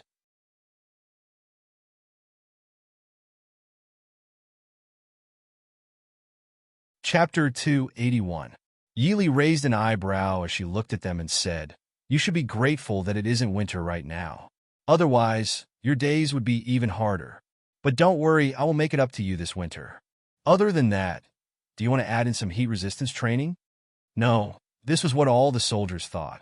Yili was not troubled. The weather in the north isn't very useful. There probably won't be any opportunities this year. After you pass, there will be a chance to bring more comrades to the south to train next year. For now, that's all. Qin Feng. Yes, young master. Qin Feng came forward. He was not very shocked by what Yili had said because he had already been tortured by Insan many times in the past few days. It was precisely because of this that he began to admire Yili even more. His loyalty to Yili was almost on par with his loyalty to Prince Ding. In Qin Feng's eyes, the Princess Ding he followed was a peerless genius. You could never imagine what kind of strange ideas Princess Ding had in her head. Just looking at how Princess Ding had used less than a year to train the shadow guards around her to this level, it could be seen how far away Princess Ding was. Thinking of Insan, Qin Feng followed Yi Li into the forest as he silently prayed for the soldiers. "Come with me." Yi Li turned back and said to him. Qin Feng responded and followed, throwing the pitiful soldiers behind him to the back of his mind. He was still struggling in the hands of others. How could he save them? The swamp forest, which was full of poisonous insects, poisonous plants, and traps, seemed to be flat ground under Yi Li's feet. Qin Feng carefully followed beside Yi Li, but was somewhat dismayed to find that the princess's movements were always faster than his. Just as he was about to make a move to kill the snake on the treetop, he heard a soft sound. A sharp dart had been fixed on the snake's 7-inch head, and it fell to the ground with a thud. Yi Li walked forward and looked down. She turned back and smiled at Qin Feng. 100-flower snake, not poisonous. It has good practical and medicinal value. Take it back to Mr. Chun. Maybe he will teach you a few ways to identify poisons. Haven't you been learning this recently? Qin Feng nodded. He walked over and carefully put away the dead snake. He asked with some shame, "Wang Fei even knows all snakes?" Yi Li replied without any guilt, "I know most of the poisonous ones. I know after reading a bit more. Don't be afraid. I've looked carefully. There are only two kinds of poisonous snakes in this forest, and they aren't very poisonous. Even if it isn't fatal when they come in for training, I will find a few skilled doctors to stay here. Qin Feng wanted to say he wasn't afraid, but thinking about the snakes, insects, rats, and ants in this forest, he felt that the place Wang Fei had chosen was creepy. Tenli was not a long distance for two agile people. A short while later, the two appeared at a training ground on the other side of the mountain valley. What surprised Qin Feng was that this training ground, which he had thought would be even harsher, was not as he had imagined. This place was still near the edge of the mountain valley. Because of the terrain, it was even brighter and more comfortable than the bottom of the cliff where they were. The sunlight shone on this place. A small courtyard stood by the stream by the forest. The people who had been called out were standing on the grass in front of the courtyard, waiting for their arrival. Yili swept a look across the 7 people. Even though their faces and bodies had some small scratches, they were not serious. She nodded in satisfaction and said, "It seems that you have trained well. I know that you have doubts about me separating you out, but that is not important. The reason I did this is because your future studies will be different from theirs. Similarly, the missions you will perform in the future will be different from theirs." One of them stood and asked, "What's the difference?" Yili said calmly, "Their future missions will be small-scale, fierce battles, such as sneak attacks, rescue, protection, sniping, and so on. As for you guys, you may not need to fight. What I need more is your brains. What you need to do in the future is to hide, explore, analyze, and pass on information. Of course, it may be assassinations, guards, etc." The soldiers frowned and looked at each other. "Young Master Chu wants us to be spies?" "Spies?" Yili raised an eyebrow and said, "You can say that. This is one of the missions you may need in the future. But I like to call it agents or spies. Compared to their military training, what you need to learn is the languages of other countries and even the local dialects. Psychological analysis, the customs of other countries, disguises, tracking and anti-tracking, the establishment and management of an intelligence network. Also, you need to learn all kinds of tools, fighting, close combat, assassination, etc. You are all chosen from these dozens of elites. Whether it is your family background, ability, knowledge, or intelligence, you are the most suitable candidates. Even though you are different from them, you are still part of the Maist army. The promises I made last time are still valid. Also, if you die in the line of duty or get injured, the pension and relocation expenses will be 3 times. Of course, before that, you have the opportunity to withdraw. Those who withdraw can return to the other side to continue training." The few people were silent for a while. These people were the ones with the most potential in this group. They quickly made a decision. Even though they did not know who this young Master Chu was, they felt that he was different from the other generals. The things he said were both novel and attractive to them. It was as if it would bring a different journey to their future. As men who did not want to be famous, who did not want to be successful, compared to those illiterate people who only knew how to obey, they thought more clearly. Reporting to young master, "We will stay." Yili raised an eyebrow. She looked at them with a faint smile and said, "You really do not fear death. I will not lie to you. You should know that whether it is spying or training, it is a very dangerous matter.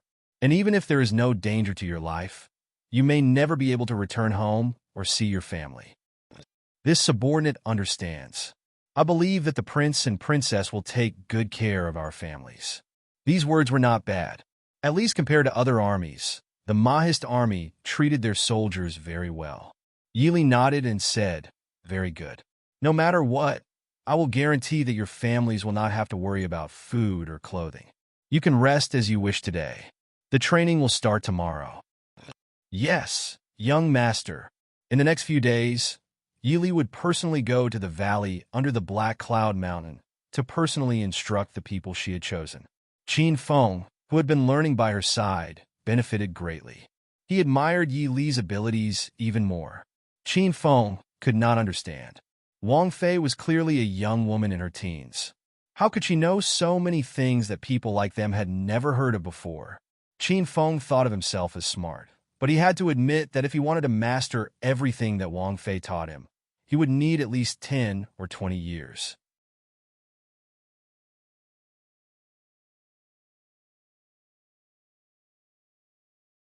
Chapter 282.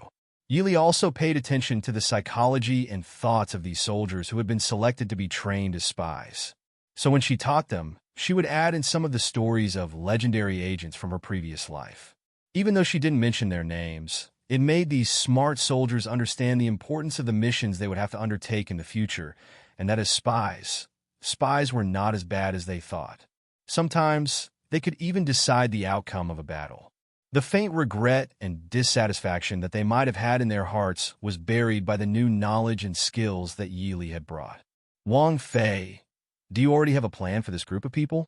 Following beside Yili, Qin Feng asked curiously as he watched Yili bend over the table and write. Yili raised her head to look at him and said, "They can only be considered experiments. I don't know what kind of use they will have. Training a qualified spy was much more difficult than training 100 qualified elite soldiers, and it would take much more time. Also, I'm not very familiar with this area." Qin Feng smiled and said, "This subordinate can't see that Wang Fei is unfamiliar with this area. Listening to what Wang Fei has taught these days, this subordinate feels that it is new. There are many things that I have never thought of before. I really don't understand how Wang Fei thought of them." Yili looked at him with a smile that wasn't a smile and asked, "You really want to know?" Qin Feng stilled and couldn't help but shrink his neck. He shook his head and said, "This subordinate is just joking." The Su family had been scholars for generations. There were many famous scholars. It wasn't a big deal to have a genius like Wang Fei, right?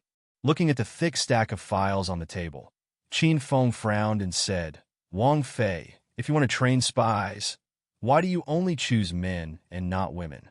After all, women are less likely to attract suspicion." Yili glanced at him in exasperation and said, "You think I haven't thought about it? How could it be so easy to find a suitable woman? Women don't have to be men. If it's a man, it's fine even if his appearance is mediocre, and it's less likely for people to be wary. But if it's a woman, she definitely needs to be extremely talented, beautiful, and skillful.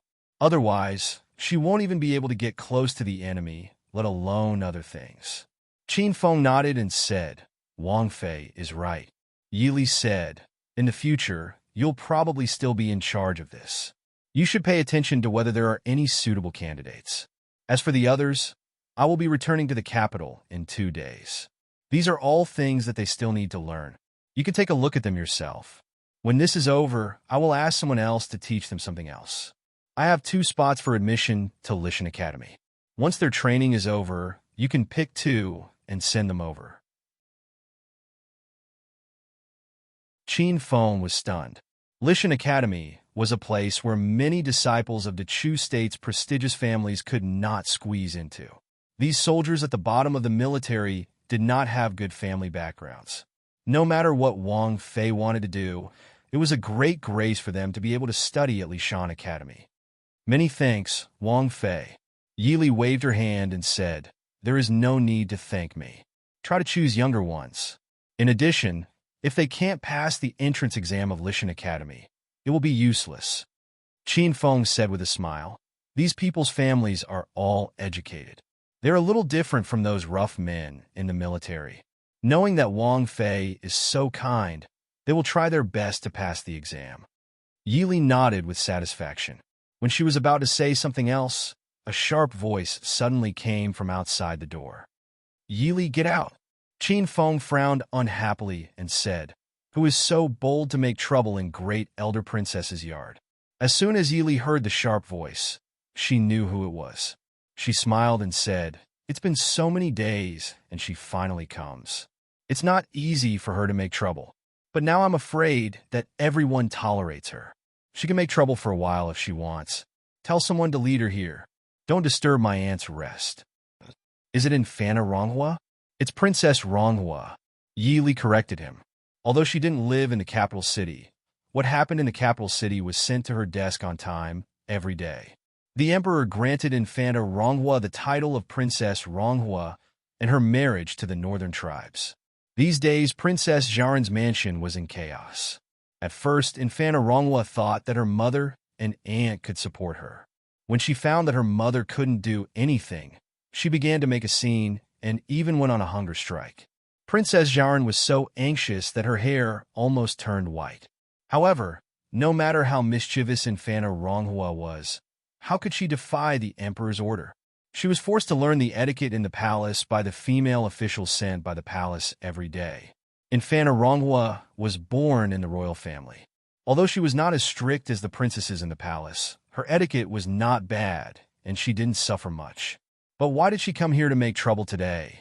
Hearing the noise outside, Yili put down her writing brush and went out. As soon as she went out, she saw Infanta Ronghua leading people in. When she saw Yili come out, her eyes were full of hatred and anger. "Yili, you bitch, I'll kill you." Seeing Yili, Infanta Ronghua looked as if she saw the enemy of several lifetimes. She threw herself at Yi Li without any care. Yi Li frowned slightly.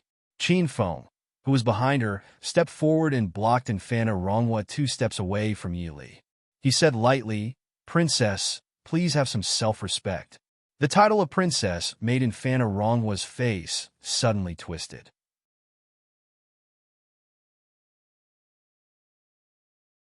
She angrily rebuked, "Shut up. Do I need a servant like you to criticize me?" Qin Feng faintly raised his eyebrows and said, "Sorry, princess. I'm a subordinate of the Ding King's mansion, not your servant." You. Infanta Ronghua had always been domineering. She was angry, but she didn't expect that a servant of the Ding King's mansion dared to be so rude to her. She was so angry that she couldn't speak for a long time. Only then did the servants behind her come back to their senses and rush forward to comfort her. Infanta Ronghua was upset by the noise in her ears. She turned around and slapped the people around her hard, saying, "Shut up, all of you." There was a sudden silence in the yard. The servants around Infanta Ronghua hurriedly kept quiet and didn't dare to make their master angry. Yili waved her hand and said to Qin Feng, "Qin Feng, you go ahead." Qin Feng frowned disapprovingly and said, "Princess, I'm afraid it's not appropriate." Yili smiled faintly and said, "Don't worry, Infanta Ronghua won't do anything to me." Although Qin Feng was worried about the crazy Princess Ronghua, he still chose to believe the princess. After all, they were now in the yard of Great Elder Princess. Even if Princess Ronghua really wanted to do something, it was not so easy. As for fighting, Qin Feng didn't dare to say that he could defeat the princess. 10 of Princess Ronghua were not enough to deal with the princess. After Qin Feng left, Yili turned back and smiled at Infanta Ronghua, saying, "Princess, please come in." Infanta Ronghua was a little embarrassed by her kind attitude. She stared at her vigilantly and said, "What tricks do you have?" Yili smiled faintly and said, "Don't worry, I won't play any tricks on you."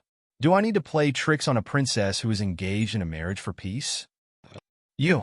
Infanta Ronghua was so angry that her face turned red. Yili smiled and said, "Princess, you'd better sit down inside and talk."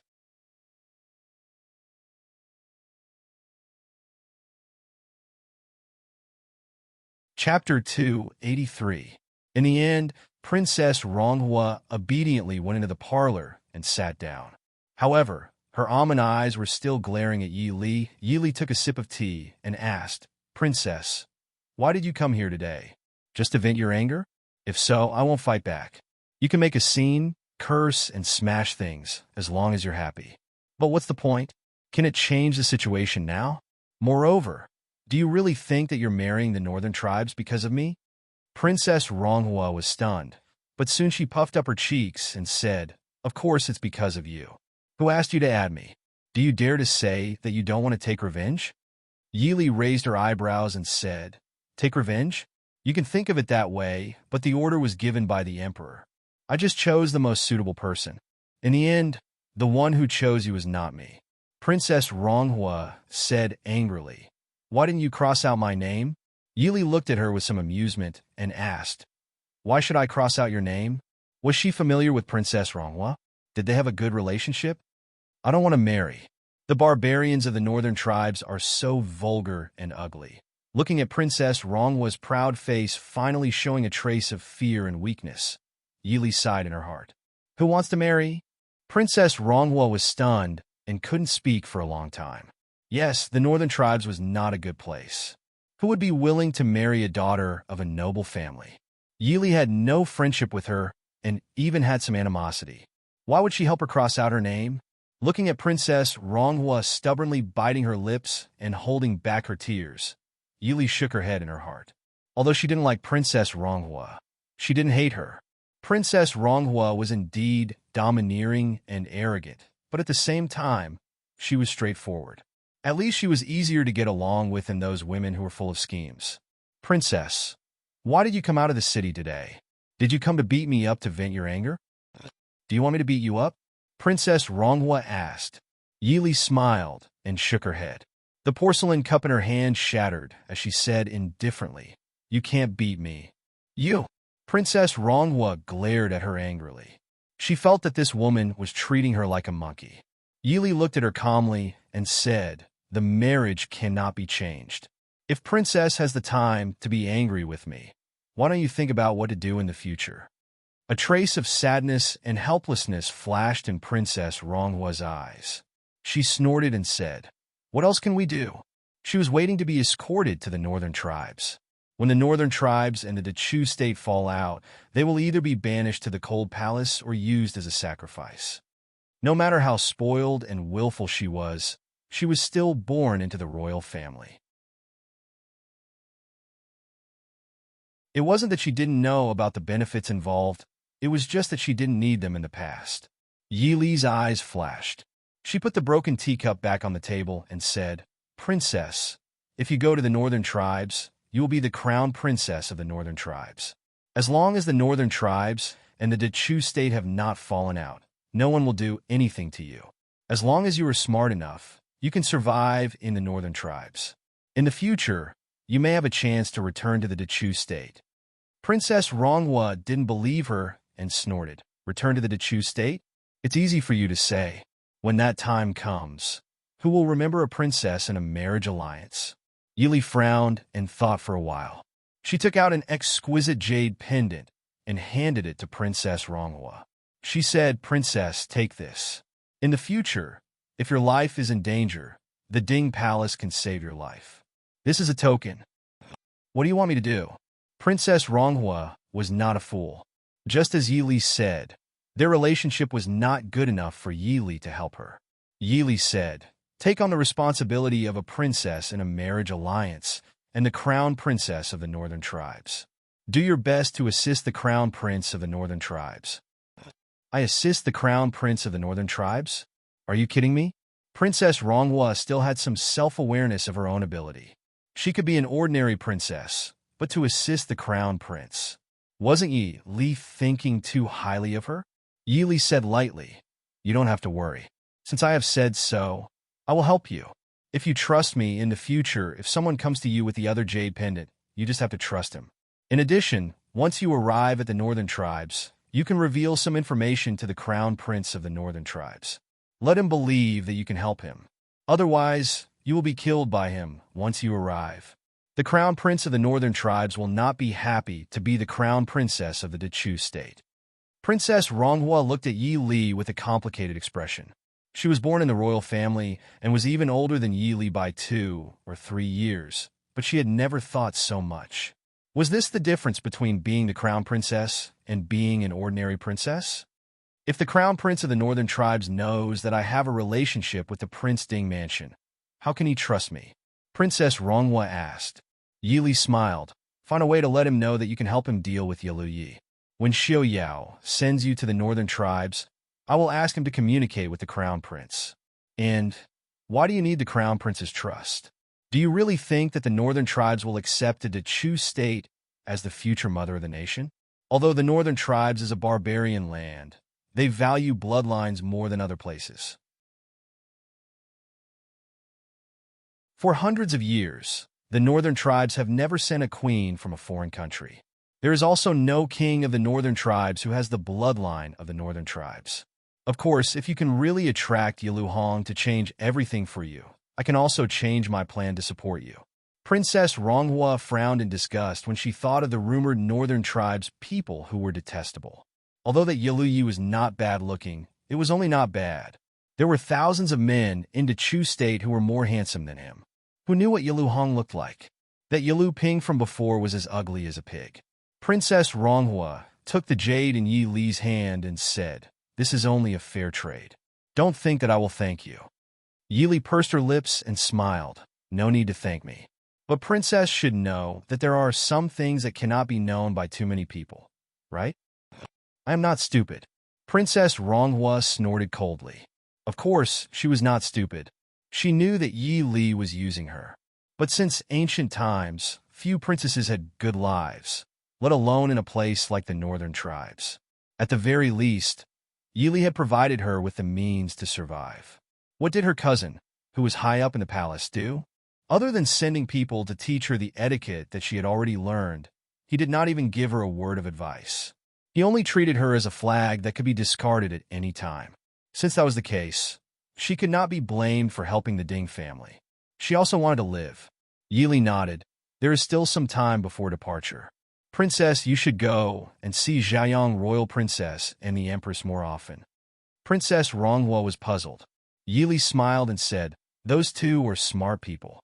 If Princess sincerely asks for advice, they will teach you a lot. I don't know what Xiaoran Royal Princess taught you, but after so many years, you don't need to learn anymore, right?"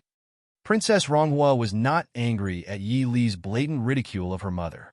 Instead, she thought seriously for a moment and said, "I know.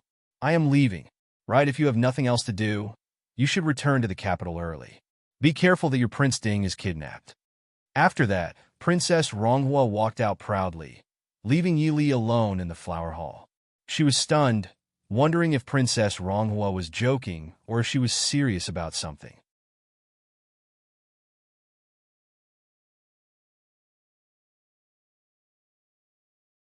Chapter 284. After seeing off in Fana Ronghua, Yi Li handed over the training plan to Qin Feng. The next morning, she went to say goodbye to Great Elder Princess and prepared to go back to the city. Great Elder Princess looked at Yi Li meaningfully and said with a smile, "It's time to go back. You are the princess consort of the Ding state. How can you accompany me, an old woman, to live outside the city? What's more, it's always inconvenient for Xiaoyao without the help of a princess." Hearing Great Elder Princess's words, Yi Li was slightly stunned and increasingly felt that there was something in the capital that she didn't know. After saying goodbye to Great Elder Princess and going out, Yi Li saw Qin Feng standing at the door waiting for her. She glanced at him with a faint smile and asked, "Is there anything that I don't know about in the capital?"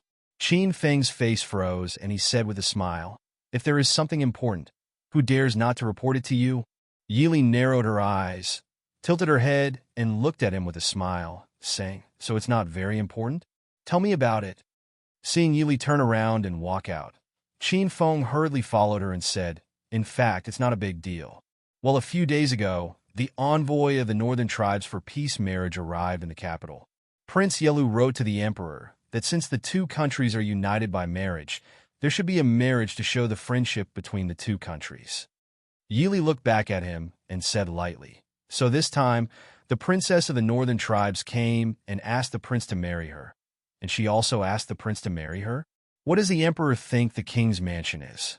Why does he put all kinds of people in the mansion?" Qin Feng shrank his neck. Was the princess really jealous? The prince would be very happy if he knew it, wouldn't he? Looking at Yi Li's expression, Qin Feng hurriedly explained, "It's not the princess of the northern tribes.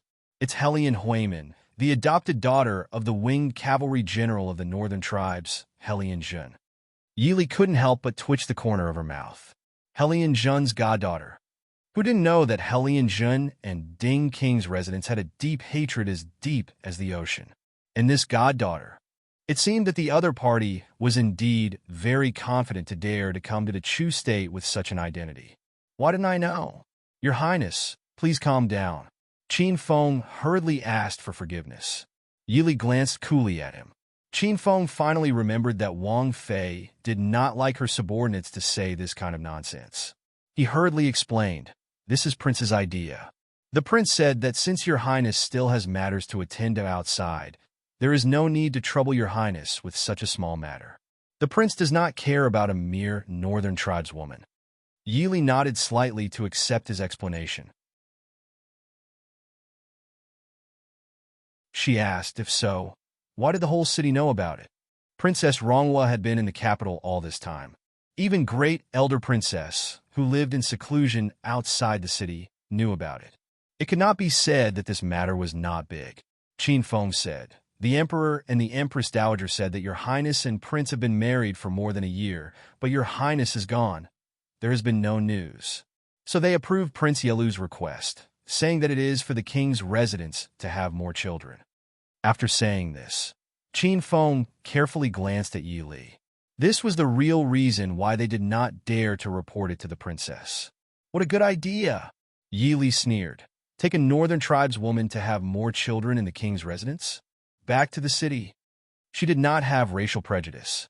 But even if she really could not have children, the people of the Chu state and the Maist army would not accept that the future Prince Ding had the blood of the northern tribes in his body. This was purely a political issue. Mo Jingqi had a good idea. Did he really think that the people in the world were fools?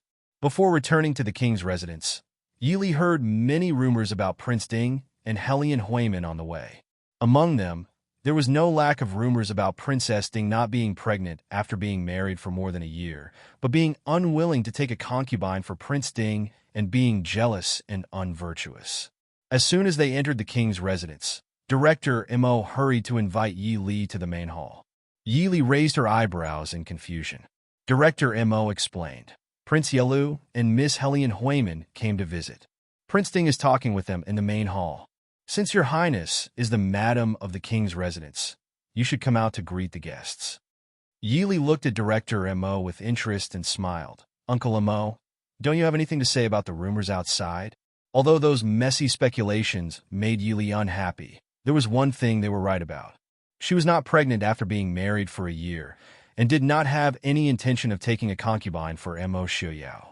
In the eyes of the people of this era, she was indeed jealous and unvirtuous. Director Mo said calmly, how can a subordinate have the right to criticize a master's matters? Besides, most of the rumors outside were released by Prince Ding. And what does Prince Ding want to do? Yi Li was slightly surprised. Thinking about it seriously, it made sense. In just a few days, the rumors had spread all over the capital, and were even getting more and more intense. If the Prince Ding mansion had interfered, it would not have ended up like this. It seemed that Mo Xiuyao not only did not eliminate these rumors, but also added fuel to the fire behind the scenes. Director Mo said, Prince Ding said that when your highness returns, you will naturally understand his intentions. Right now, your highness. Yi Li smiled brightly and said, since the other person has personally come to visit, how can this consort refuse? Just as she walked to the door of the main hall, she heard a clear young girl's voice from inside. Prince Ding, does Huimin have the fortune to see your highness? Mo Xiuyao's voice was as light and gentle as usual as he said faintly, Li went out of the city to visit Imperial Aunt. I'm afraid that she has no fate to meet Miss Helian. Prince Ding is joking. How could there be no fate? When Huimin marries into Ding King Fu, you and your highness will be sisters. There will naturally be a time to meet. Yelu Yi laughed loudly. Huimin, you don't need to be anxious. Princess Ding is gentle and elegant, and is the role model for women in the Chu state. She definitely won't make things difficult for you. Older cousin, you are right. Huimin has long admired your highness' reputation. Huimin was impatient and caused your highness to laugh. Helian Huimin laughed crisply. Her words were natural and unrestrained. She didn't have the slightest bit of shyness and panic when a daughter of the Chu state talked about her own marriage. Marry into Ding King Fu? Mo Shuyao doubtfully asked. Ding King Fu doesn't have any collateral branches. My father and brother have already passed away many years ago. Does Miss Helian have a marriage agreement with that ancestor of the Fu? Yi Li couldn't help but laugh out loud. Mo Shuyao still pretended not to know about the rumors outside. His acting was a bit too heavy. Lightly coughing, Only then did Yi Li walk into the hall. When Mo Shuyao saw Yi Li, he was obviously very happy. He personally got up and held Yi Li's hand as he smiled and said, "Miss Li, you finally came back. Has your anger subsided, and you're no longer angry with your husband?" Yi Li faintly smiled and said, "Does Prince feel that he did something wrong?" She secretly stretched out her hand and fiercely pinched Mo Shuyao. Yalu Yi, whose back was facing Hellion Huimin, signaled with his eyes. "What the hell are you doing?" The strength of Yi Li's pinch was definitely not light. Mo Shouyao's body stiffened and his face fell as he said, "Is Miss Li still angry?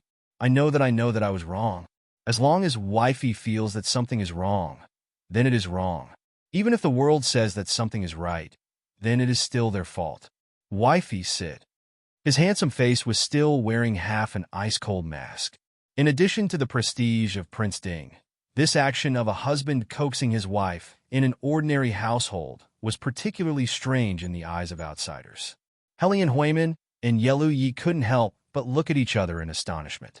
They couldn't believe that Prince Ding would actually act like this in front of outsiders.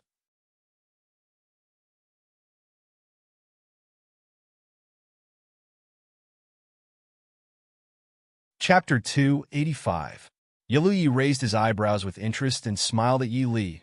"Wang Fei, long time no see. Wang Fei's elegance is still the same." Yi Li smiled and nodded. Prince Yelu is also not to be outdone. This young lady is. Without waiting for Yelu Yi to introduce her, Hellion Huimin stood up and performed the Dechu State's curtsy to Yi Li, smiling. "Little sister Hellion Huimin greets Wang Fei Jijia." Yi Li slightly frowned and leaned to the side to avoid this curtsy, smiling. "Miss Hellion can call me Wang Fei. Speaking of which, Miss Hellion should be older than me by a few years. I can't afford to be called Jijia." Yi Li finally saw Hellion Huimin's appearance clearly. Because she was born from the northern tribes, Hellion Huimin was much taller than the Dechu State's women. However, her figure was exquisite, without the slightest hint of the sturdiness of the northern tribes' women.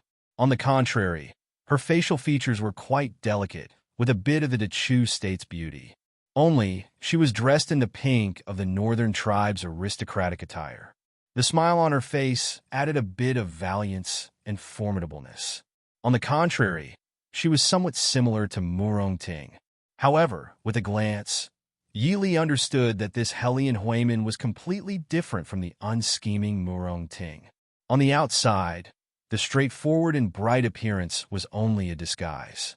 Just by that pair of charming eyes that had been focused on her face, Yi Li knew that this unscheming appearance was only a cover-up in a situation where she still didn't know her background. Hearing Yi Li's words, Hellion Huimin was slightly surprised, but quickly reacted with a smile. Wang Fei Jijia may not know, but Huimin has already received the Dechu State's emperor's decree to marry into the Ding King's household in a few days.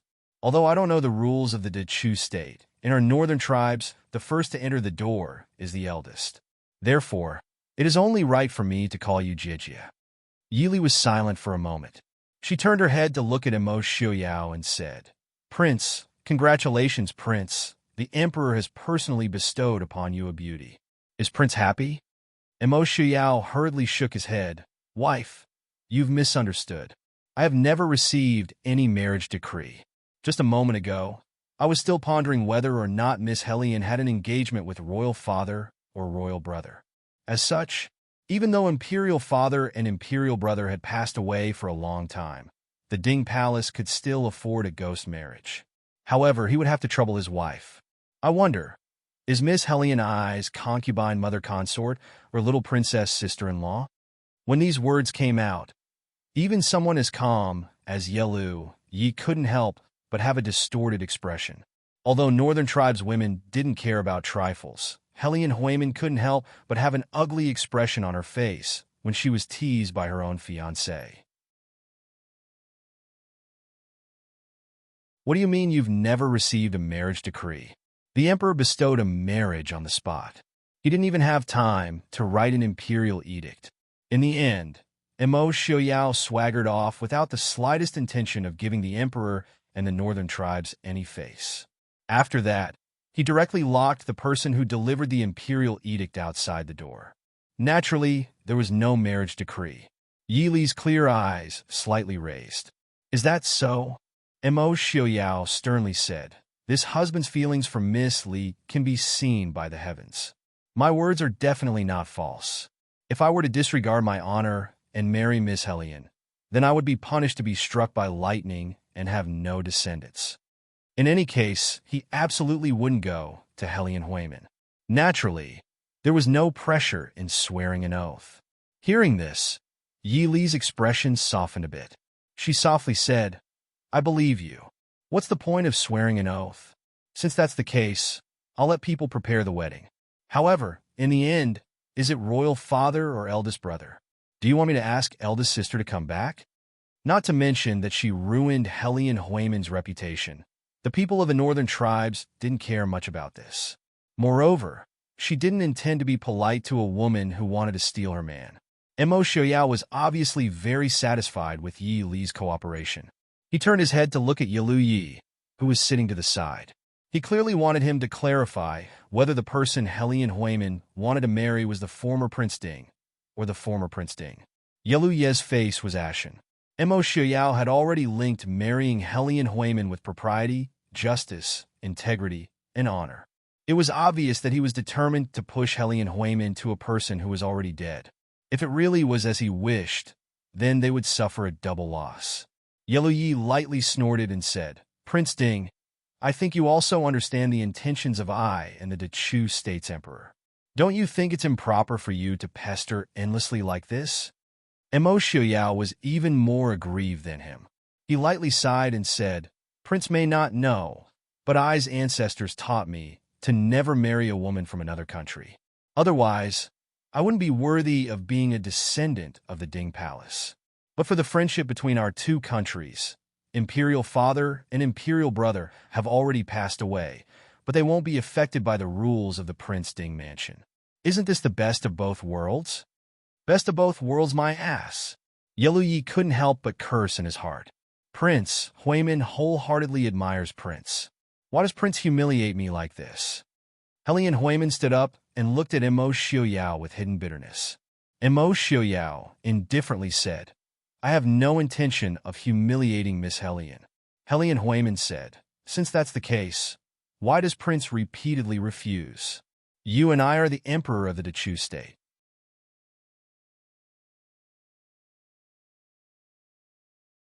Although I, Helian Huimin, am not born into the imperial family, I am still a noble of the northern tribes. I have studied literature and martial arts since childhood. I ask myself that I won't humiliate the prince." Mo Xiaoyao looked at Helian Huimin, then lowered his head to look at Yi Li sitting next to him. He softly said, "I will only marry Miss Li in this life." What does Miss Lian's actions mean to I's beloved consort? The three people in the hall were startled. Helian Huimin looked at Yi Li with a complicated expression and said, "Prince, for the sake of princess, you don't even care about the Dechu State?" Yi Li frowned and looked at Helian Huimin. What is Miss Helian saying? Could it be that if our prince doesn't marry Miss Helian, the northern tribes will send troops to invade our country?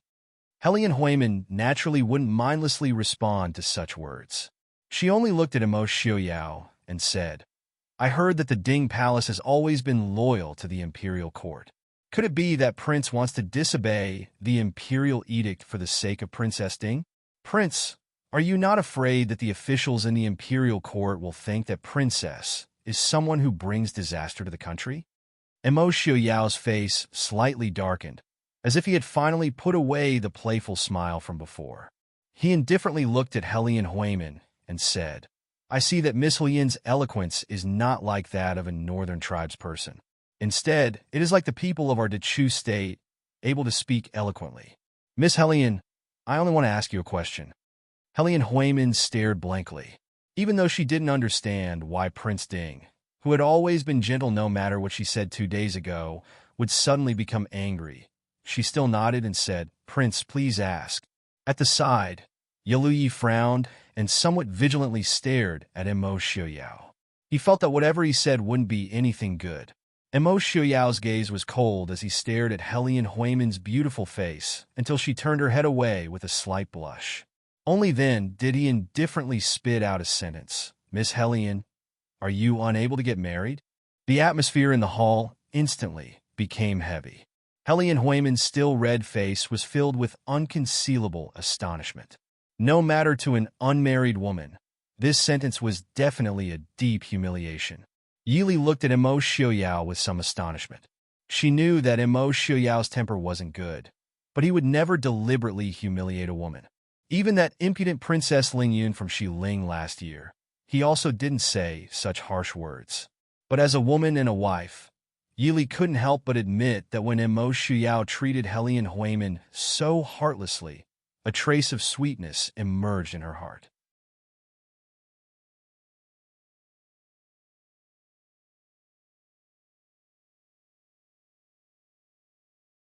Chapter 286. Prince Ding, you've gone too far. Yalu Ye's face darkened as he stared at Emo Xiaoyao. Emo Xiaoyao glanced at him and smiled faintly. Where did Prince Yalu's words come from? Huiman was willing to marry into the Chu state for the sake of diplomatic relations between the two countries. Prince, even if you don't like my northern militant's noble daughter, you shouldn't humiliate her like this. I will report this matter to your country's emperor and will definitely seek justice for Huiman. Yalu Yi said with righteous indignation. Justice? Emo Xiaoyao raised his eyebrows and said with ridicule, I still want to seek justice. In the throne room, I already personally rejected the marriage decree. I also repeatedly stated that the Ding King's mansion only has one mistress. Prince Yalu and this Miss Helian have repeatedly come to disturb us, even slandering and driving a wedge between us in front of Ai's beloved wife. Could it be that Prince Yalu doesn't know how important the mistress of the Ding King's mansion is? If Miss Li and I become hostile because of this, who can I find a reason with? If it was a woman from the Chu state, she would naturally retreat after being implicitly rejected. However, not only have you two visited every day, you've also spread rumors everywhere to ruin Miss Li's reputation.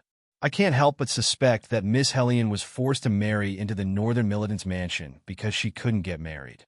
The Ding King's mansion only has one mistress. If Miss Helian insists on staying, it wouldn't be a problem for her to be a rough cleaning maid. Miss Helian can't be a first-class maid. The worst of the Prince Ding mansion's first-class maids are all educated and courteous pure girls. Prince Dingyu, Helian Huiman seemed to have recovered from the blow just now. Hearing Emo Xiaoyao's words, she was so angry that her face flushed red. Even her pair of beautiful eyes were rolling with sparkling and translucent tears. However, she didn't retreat or cry because of this. Instead, she turned her face to Yi Li, since Princess Consort received Prince Ding's favor. Don't tell me you don't want to say something? Or will Princess Consort only hide behind Prince Ding and enjoy the fruits of others' labor? Yi Li sighed in her heart. This girl really wasn't simple. If a normal girl was humiliated so brazenly by a man like this, even if she didn't immediately run away in tears, she would have sobbed. But this Miss Helian not only wasn't defeated, she actually still had the strength to retaliate. Blinking her eyes, Yi Li smiled innocently.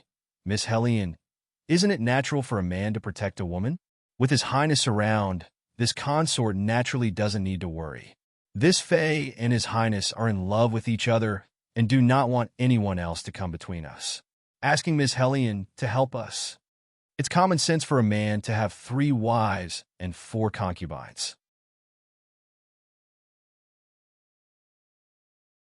Your Chu state also requires women to be virtuous and virtuous. Princess Consort, aren't you afraid of being criticized by others for saying such words? Yalu Yi asked. Yi Li smiled. Our Chu state requires women to understand etiquette, justice, integrity, and shame.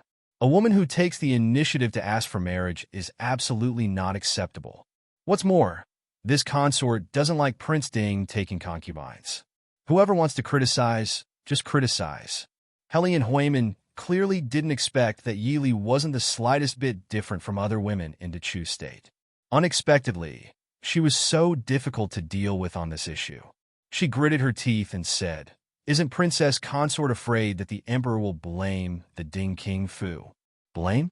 Yi Li's elegant brows slightly knitted.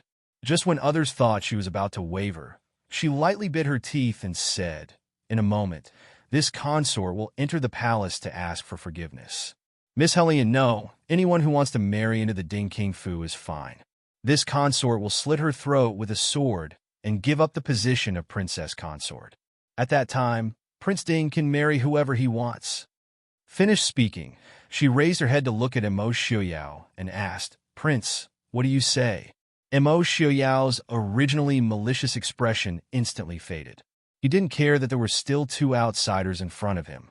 He pulled Yi Li into his embrace and said with a smile, "Beloved consort, you mustn't. If beloved consort is hurt in the slightest, I will feel the same way. At that time, I can only crush those bastards who hurt beloved consort to eliminate the hatred in my heart." Yi Li nodded her head in satisfaction. She turned her head to look at Hellion Huimin and said, "Miss Hellion, you've seen it. Even if this consort dies, Prince Ding will not marry you." Hellion Huimin still wanted to say something, but was stopped by Yelu Yi. Yelu Yi stood up and said, "Since it's like this, I'll have to disturb Prince and Princess Consort today. This one will take his leave first. I won't see you out," Emo Xiaoyao said indifferently. After sending off the two eyesores, Yi Li turned her head to size up Emo Xiaoyao. She said with a smile that wasn't a smile, "To have such a beauty's favor, Prince Ding's luck with women is really not shallow." Emo Xiaoyao looked at her helplessly. "To I, only Miss Li is a beauty. This is trouble that came out of nowhere." Yi Li frowned and said, "Why didn't the northern tribes mention this so-called political marriage before? Just look at how busy the Ministry of Rights has been these 2 months to prepare for the political marriage between the two countries.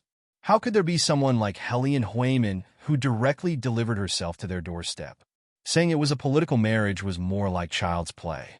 Emo Xiaoyao said, "Yelu Yi only mentioned it after the northern tribe's political marriage envoy arrived in the capital. It shouldn't be the king of the northern tribe's idea, but rather Yelu Ye's own impromptu idea." Yi Li didn't understand. Impromptu idea? If he wants to plant a spy in the Prince Ding mansion, isn't it a bit too obvious? Emo Xiaoyao smiled and said, "Plant a spy?" Yelu Yi wouldn't do something that he knows is impossible. Even if he wanted to do it, he wouldn't do it so substandard. He just wants to make a big fuss and cause a bit of trouble for I, that's all. In any case, that Hellion Huimin is only Hellion Zhen's adopted daughter. Who knows what her background is? Whether she's crippled or dead, it won't be a loss to him. Yi Li lightly snorted and said, "Since it's like this, Prince, why don't you explain what the rumors in the capital are about?" Emo Xiaoyao smiled and said, "Are you talking about the rumors that Li is unvirtuous? I had people spread those rumors. So Prince has been dissatisfied with me for a long time?" Yi Li glanced at him and said lightly. Emo Xiaoyao smiled and said, "How could that be? I love my beloved concubine so much that she's unvirtuous." Yi Li raised her eyebrows. "When we return to the palace, you should be looking for me to talk, right? Lily, feel free to go. If there's anything, just push it to me. I want the whole world to know that even if the chosen concubine isn't virtuous, she's still I's only beloved concubine." Emo Xiaoyao said in a low voice as he lightly hugged Yi Li's slender waist. Yi Li was silent. She leaned against Emo Xiaoyao's chest and slowly calmed the waves in her heart. The news from the palace came very quickly. It didn't even wait for the next day before someone came to summon Yi Li into the palace. The two people who were admiring the flowers in the garden didn't find it strange. Since there was such a show of marriage, how could the palace not respond? Emo Xiaoyao put down the brush he was painting and prepared to enter the palace with Yi Li. However, Yi Li reached out and pushed him back. "The Empress Dowager is summoning me into the palace. What are you going to do?" Emo Xiaoyao smiled and said, "Could it be that if the Empress Dowager doesn't summon I can't enter the palace?" Yi Li smiled coldly and said, "They want to talk to me, but you have to go. If they can't say anything this time, won't they have to spend time looking for me next time?" Since it's like this, it's better to let them say it all at once. I want to see what they have to say. Speaking of this point, Yi Li was extremely depressed. She thought that she had married a husband that no one would come to steal. In the end, look at this year. First there was that Princess Ling Yun, and then there was that cousin noble consort Lu that Immerse Xiuyao had thrown out of the city. Now there was a Miss Hellion. Did these women have nothing better to do? Or was it that Immerse Xiuyao's face wasn't ruined enough?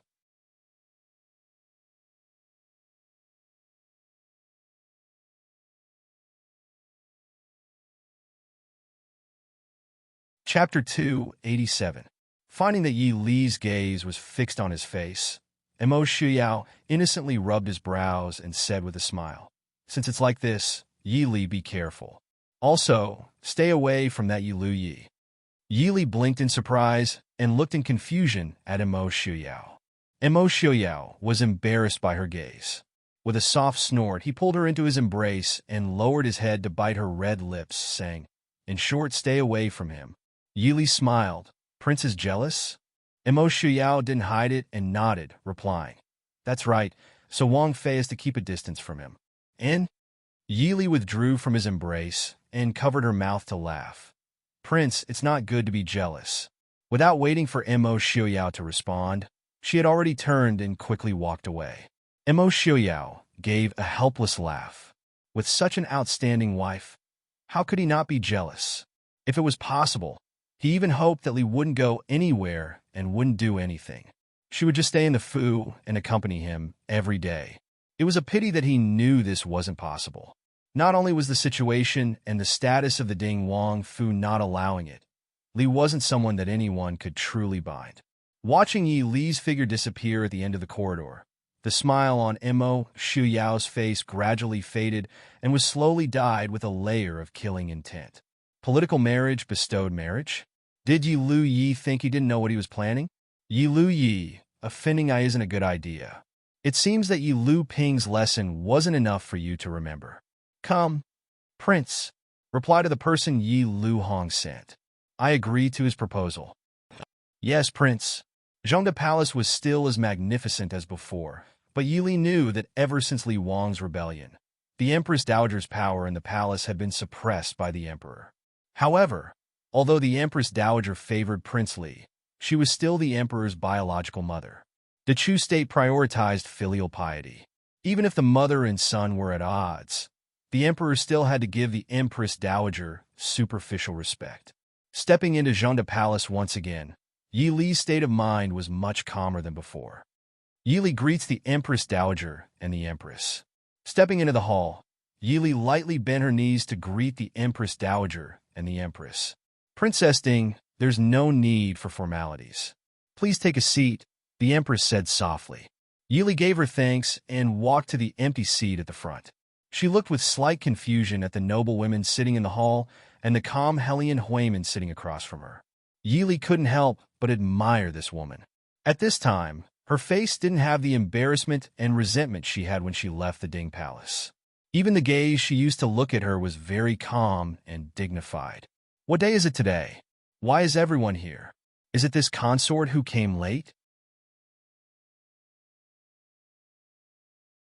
When one's status reached a certain level, one didn't need to be so restrained when speaking.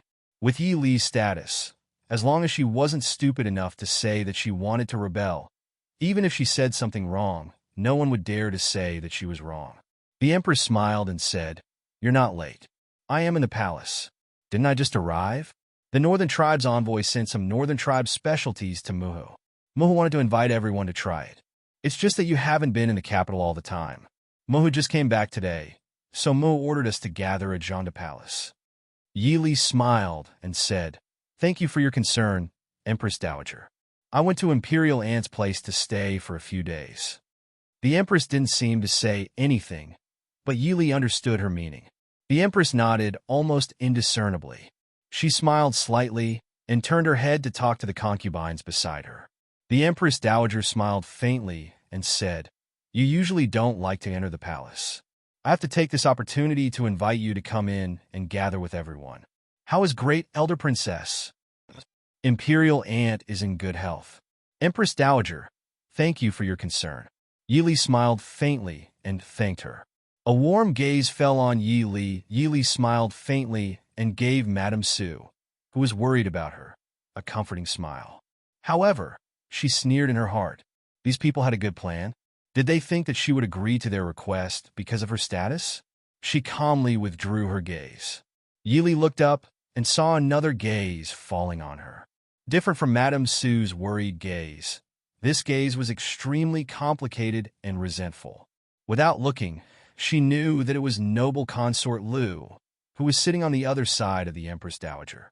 These days, not only the Empress Dowager became haggard and older, but also noble consort Lu changed a lot. There seemed to be something else in her original indifference, which made the woman, who was as cold as a pear blossom, a little unpredictable. Yi Li nodded slightly to her, but she just pretended not to see it and just stared at Yi Li. Her gaze made Yi Li a little uncomfortable, and she frowned. Princess Ding, Miss Hellion will be a member of King Ding's mansion from now on. Miss Hellion came from the northern tribes. Princess Ding, you should treat her well. As expected, the Empress Dowager said with a smile before she sat down and said a few words with others. That look and that tone was so natural that it was as if the matter of Prince Ding rejecting the marriage did not happen at all. Yi Li didn't plan to be polite. She didn't want to help Mo Xiaoyao send away the concubines who sent themselves to his door. Putting down the teacup in her hand, Yi Li blinked and asked doubtfully, Miss Hellion? Is the Empress Dowager saying that Miss Hellion agreed to be a cleaning maid in King Ding's mansion?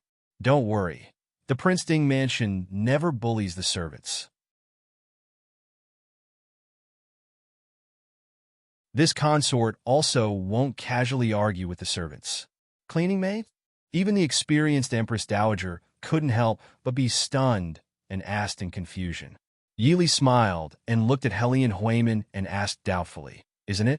Previously, Prince Yelu and Miss Hellion made it clear in front of me and Prince Yelu that he agreed to let Miss Hellion enter the mansion to be a cleaning maid. Now that the Empress Dowager mentioned it, isn't it the same thing? Did this consort misunderstand? The Empress Dowager choked and said seriously, Princess Ding is joking. With Miss Hellion's status, how could she be a rough servant?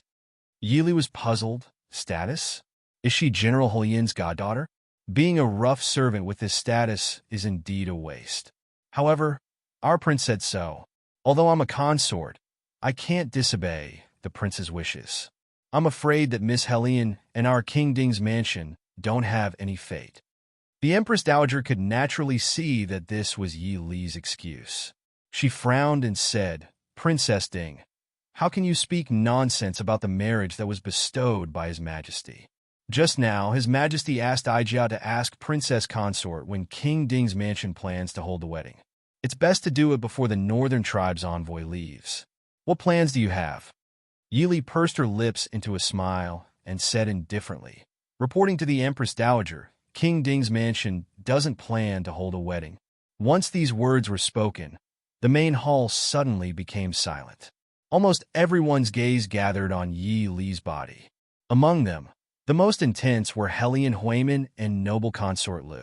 Hellion Huimin probably didn't think that she would dare to refuse the marriage in front of all the noble women and the Empress Dowager in the palace. As a result, she couldn't get off the tiger. If King Ding's mansion insisted on not marrying Hellion Huimin, then her face would be completely lost. Meeting Hellion Huimin's eyes that contained anger and shock, Yi Li responded with a shallow smile. It couldn't be that she was usually too gentle. So this Miss Hellion thought that she didn't dare to refuse the marriage in front of everyone, right?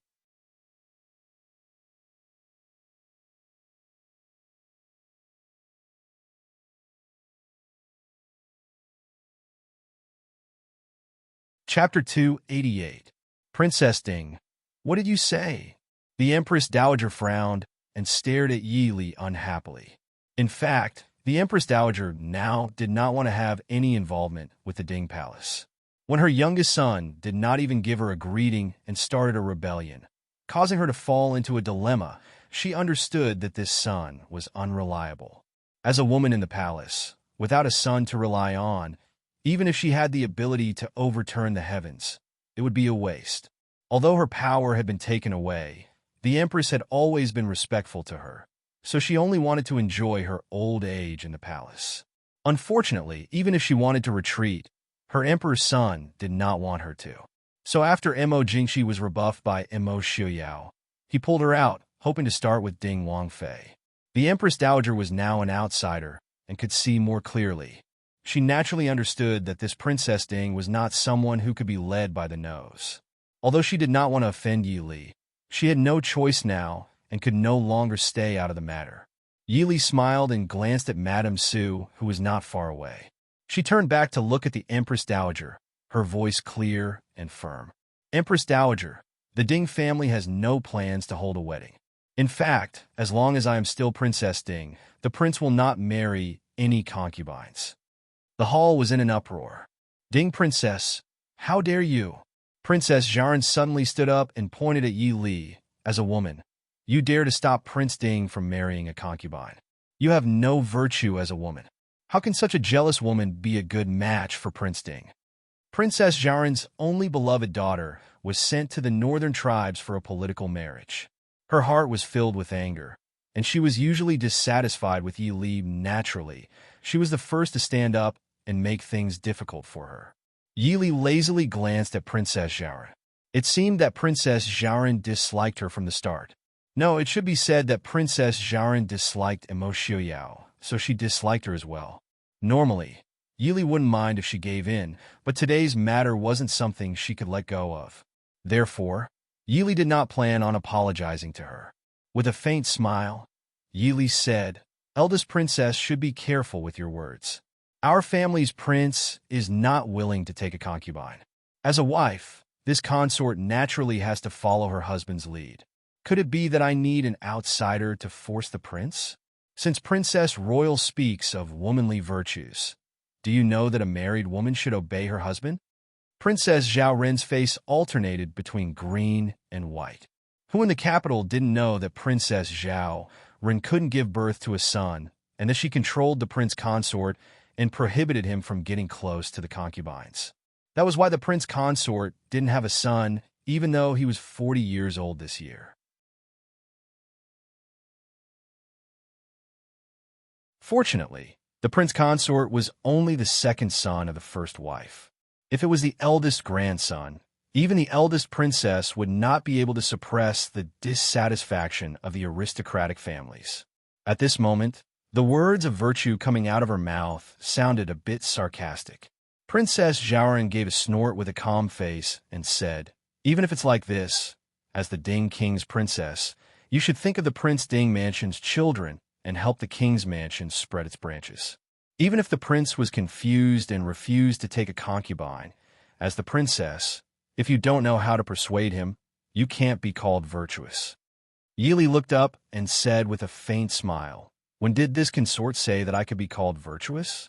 If being a virtuous consort means finding a beautiful concubine for my husband when I have nothing to do, then I'm sorry, this consort is not virtuous and does not plan on being virtuous." You. Princess Zhaoran was so angry that she couldn't think straight. She pointed at Yi Li with a trembling finger and couldn't say anything for a while. Yi Li did not avoid it and raised her brows at her with a smile. The empress in the hall saw that the eldest princess was about to faint from anger, and a trace of a smile appeared in her eyes. She said, "All right, if you have something to say, just say it. Eldest princess, don't be angry. Princess Ding, the elders have taught you not to be rude." Yi Li nodded and respectfully said, "The matter of the empress's teachings, Yi Li will definitely remember the elders' teachings and follow the eldest princess' example. I won't dare to disobey." The Empress Dowager frowned and lightly coughed. She looked at Yi Li and said, "Princess Ding, this time, the Emperor bestowing Miss Hulyin's marriage is both a family matter and a national matter. Princess Ding should prioritize national matters and cannot be willful." Yi Li's heart couldn't help but be angry. What was going on with these people? If it was the men themselves who were unfaithful, then it would be fine. These women were also unwilling to stop stuffing women into other people's food. They were clearly forcing the men to be unfaithful. They themselves liked virtuous and virtuous women. She didn't love them. Did they have to drag her along? Yi Li stood up and coldly said, "The Empress Dowager is joking. How can a marriage between two countries be so careless? At the time of the marriage, the king of the northern tribes never mentioned sending people to marry with the Ding royal family. If it really is a national matter, then where is the letter of credence for the northern tribes' marriage? If there isn't a letter of credence, then is it a private decision made by some people? What kind of place does the Empress Dowager think the Ding royal family is? Is it a place where anyone can enter as they wish? If Miss Hellion wants to enter the Ding royal family, you can.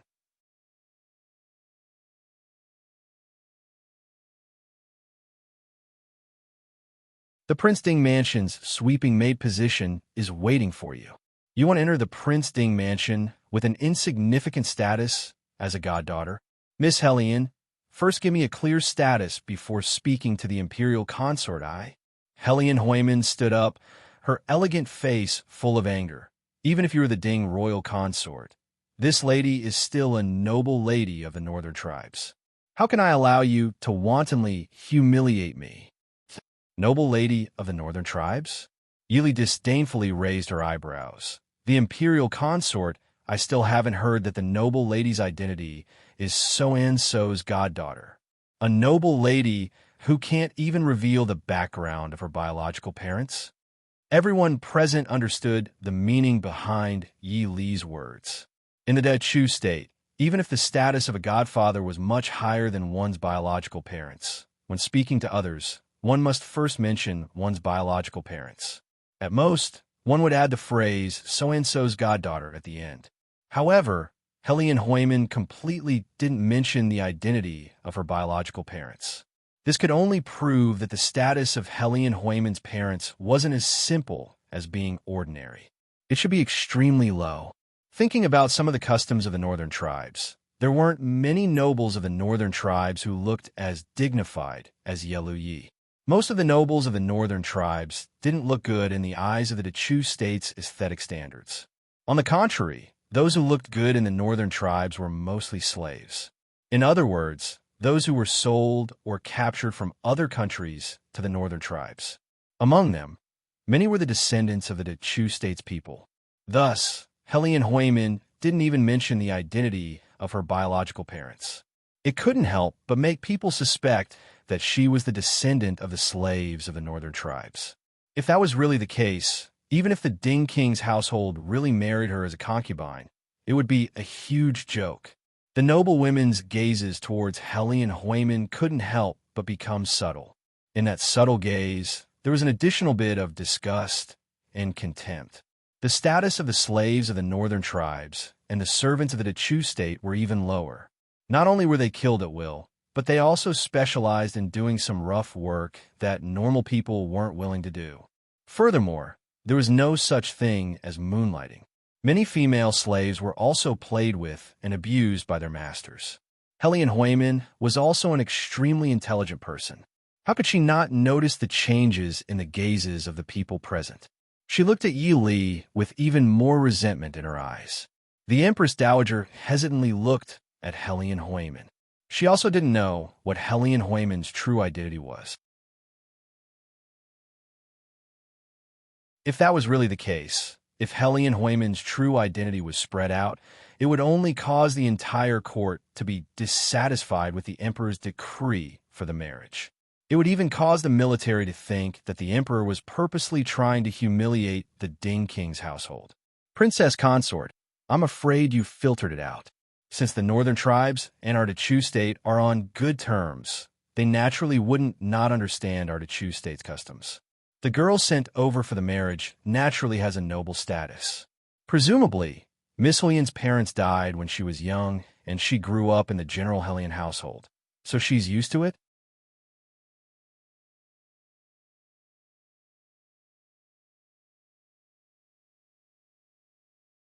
Chapter 289. Yili originally didn't intend to bite Hellion Huimin's identity to death. If Hellion Huimin's background was really unbearable, it wouldn't be good for the Ding Palace if it was spread out. Standing up, Yili glanced at Hellion Huimin and raised her head to look directly at the Empress Dowager. Empress Dowager, this consort will say it clearly here.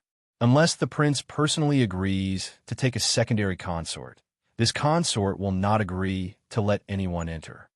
The Empress Dowager was secretly annoyed. If Prince Ding's side could do it, why would they need to find Princess Ding to talk so much nonsense? Princess Ding, the Emperor's imperial edict has already been issued. Don't you know what an imperial order is? Don't tell me you still want the Emperor to go back on his words. Yili smiled and raised her head. Then there is only one way. Asking the Emperor and Empress Dowager to issue an edict to kill this consort. Without this consort, the position of Wang Fei will be empty. The prince can naturally take a secondary consort. At that time, this consort won't be able to control who the prince marries. Princess Ding, the Empress Dowager, was furious. Yili's expression was solemn and didn't change. The Empress Dowager angrily sneered. What if I must let Miss Hellion enter? A faint smile flitted across Yili's face, and a cold light appeared in her hand. Then the Empress Dowager wouldn't mind the Ding Palace's wedding and funeral being held together. This consort guarantees that the funeral will be more lively than the wedding.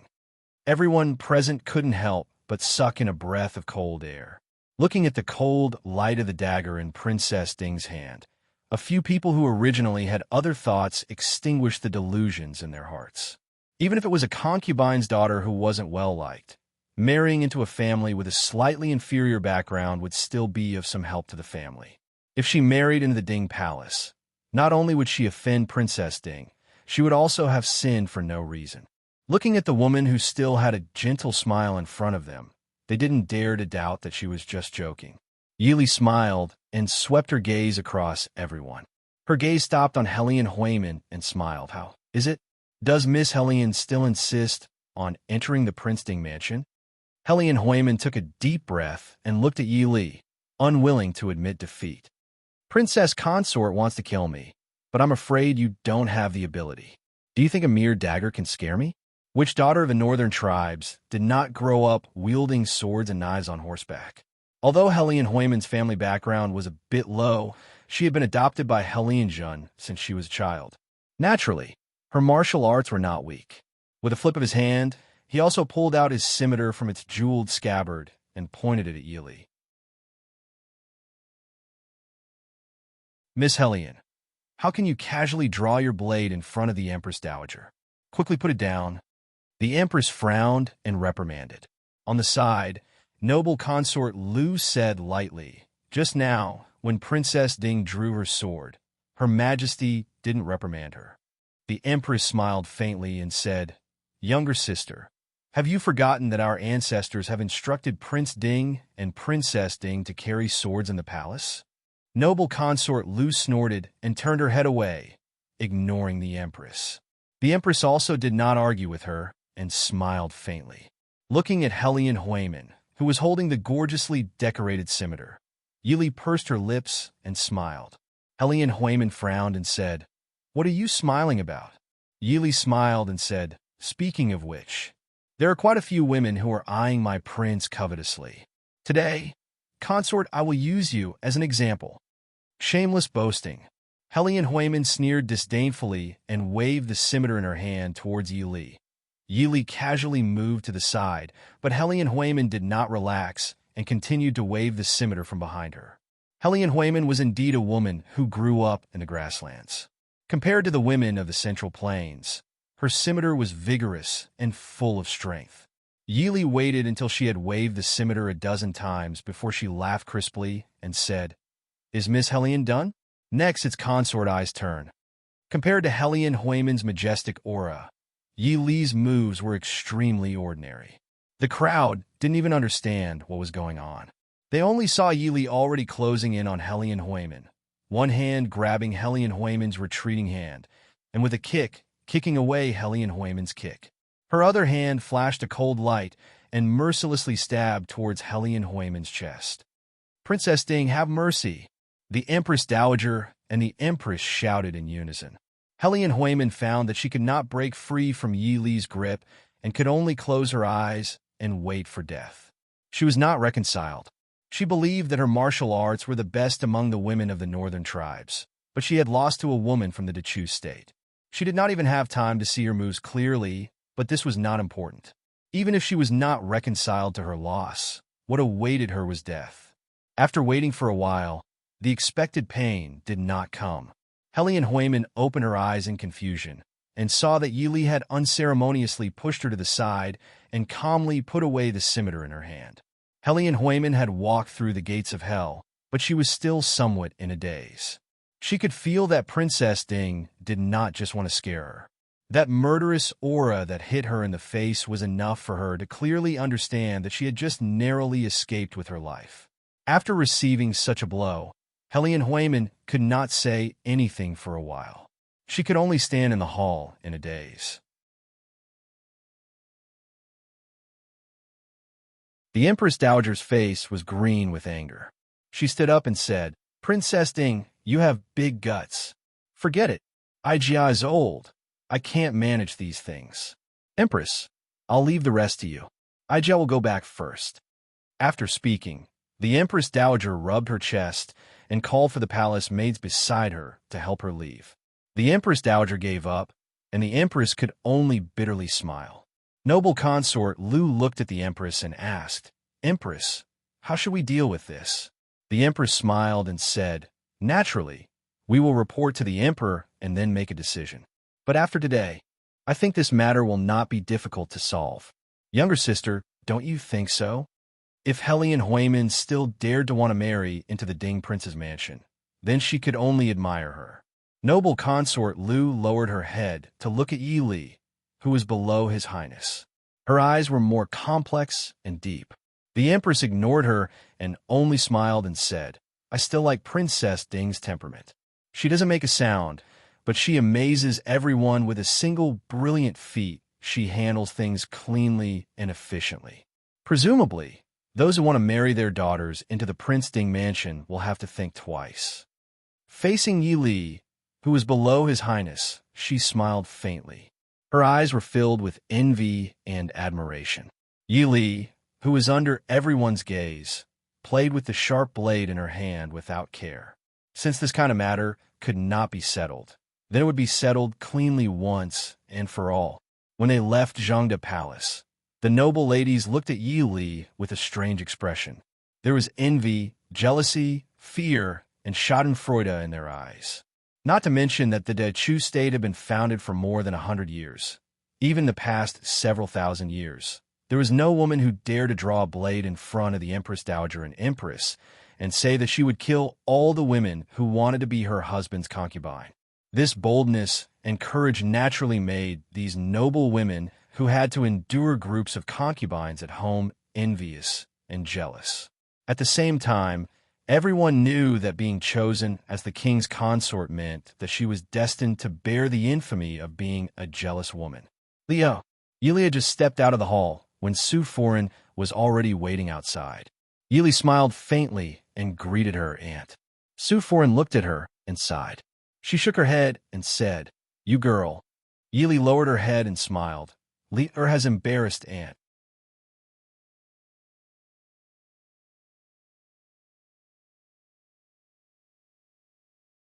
Chapter 290.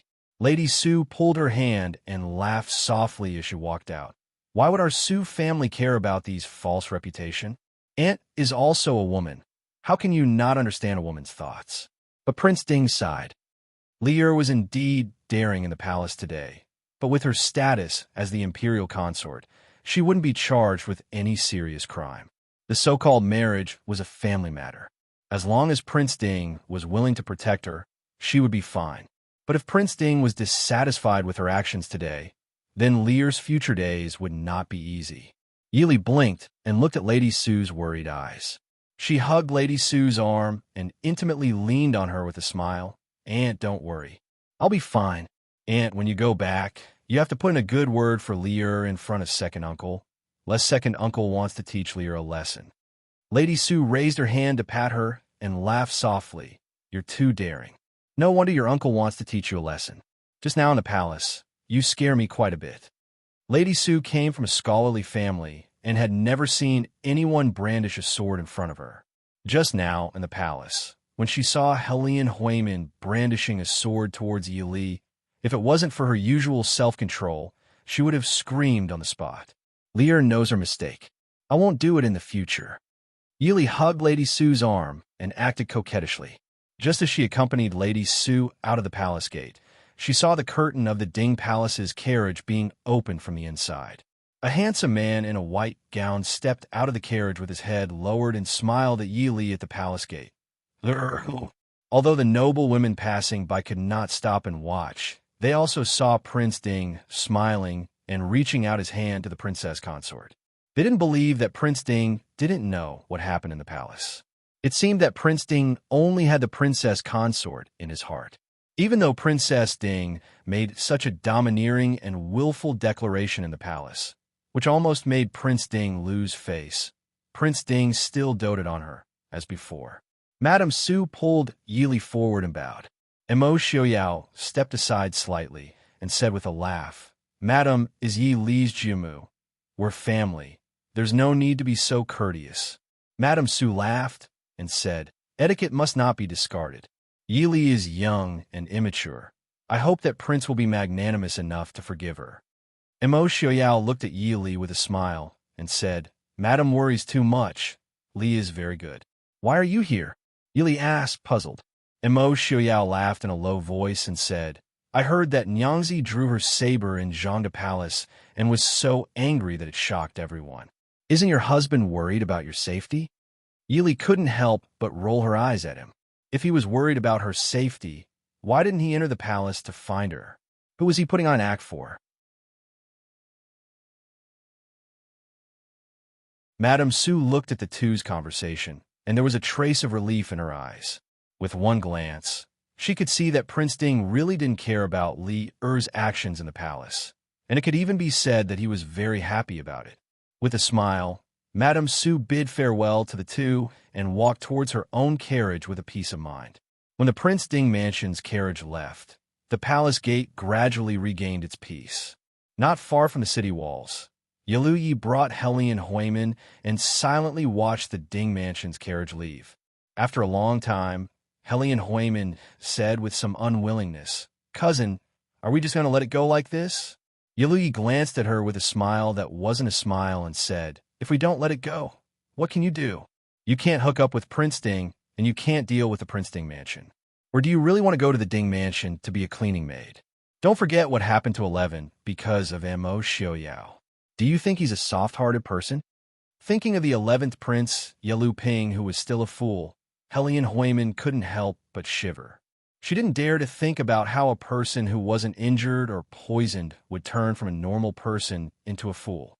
How much inhumane torture did Yalu Ping suffer? And all of this was because Yalu Ping said something that shouldn't be said at Mo Xiaoyao's wedding. "Then what should we do now?" Helian Huimin asked with some worry. Yalu Yi didn't care and said, "Of course we wait to welcome the princess back to the northern tribes. But Helian Huimin frowned. Yalu Yi lightly said, "Marrying you into the Ding mansion was originally a spur-of-the-moment decision. The success rate is less than 30%, and this 30% still depends on the Ding country's princess consort. Now it seems that there isn't even a 5% chance. You should go back to the northern tribes and obediently be the crown prince's concubine." Helian Huimin's face changed greatly and said in panic, "No, cousin, the crown prince will kill me.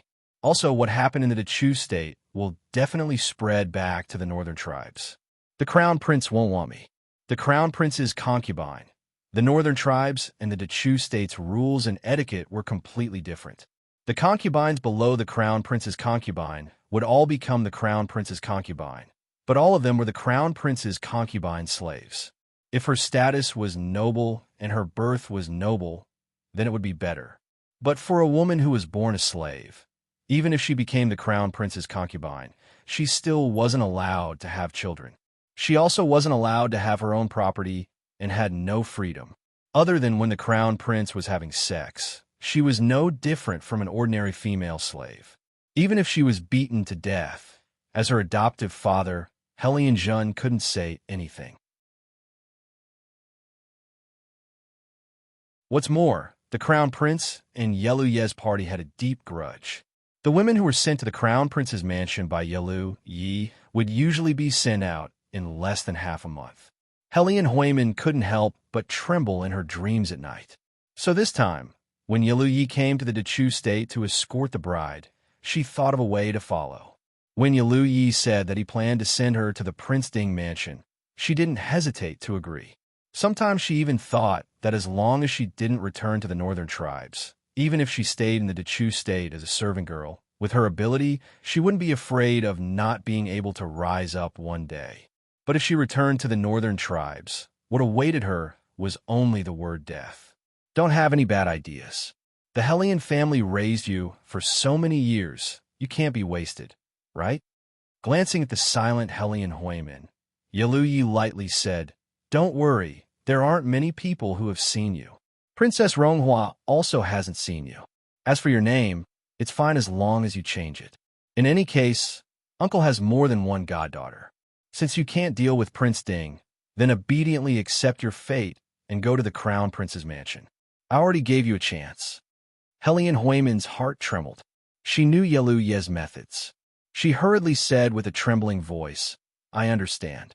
Yi sized her up before nodding in satisfaction and turning to leave.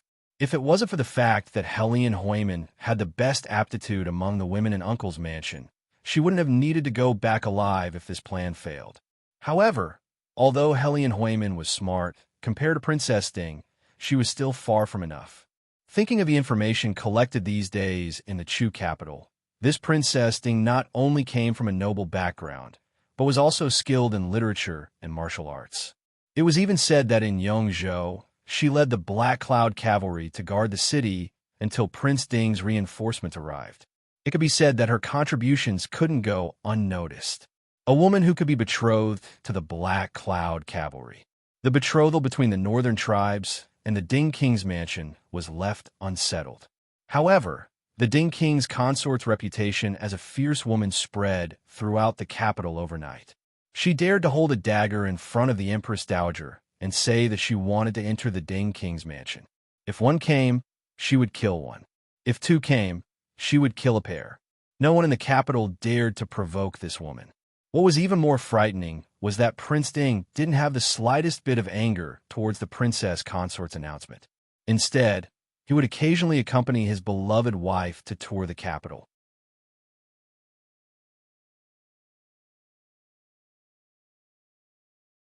That affectionate appearance clearly told people that if the women who wanted to enter the mansion as concubines were really killed by Princess Ding, His Highness Prince Ding would definitely not stand up for them. For a moment, Prince Ding said that Prince Ding loved his wife like his life. There were also people who were henpecked. However, no matter how the rumors spread outside, it still didn't affect the two people involved in this matter. At this time, Yuli didn't have the time to care about these rumors. When the full moon rose into the night sky, Yi Li's heart that had been hanging tightened even more. You're tuning into the Romance Rendezvous YouTube channel. We're so grateful for your support, and don't forget to subscribe to join us on this incredible journey through captivating stories. Your generosity through donations truly makes a world of difference, as it's the primary source of revenue that allows me to expand and enhance this channel for you. Thank you from the bottom of my heart for being a part of this adventure.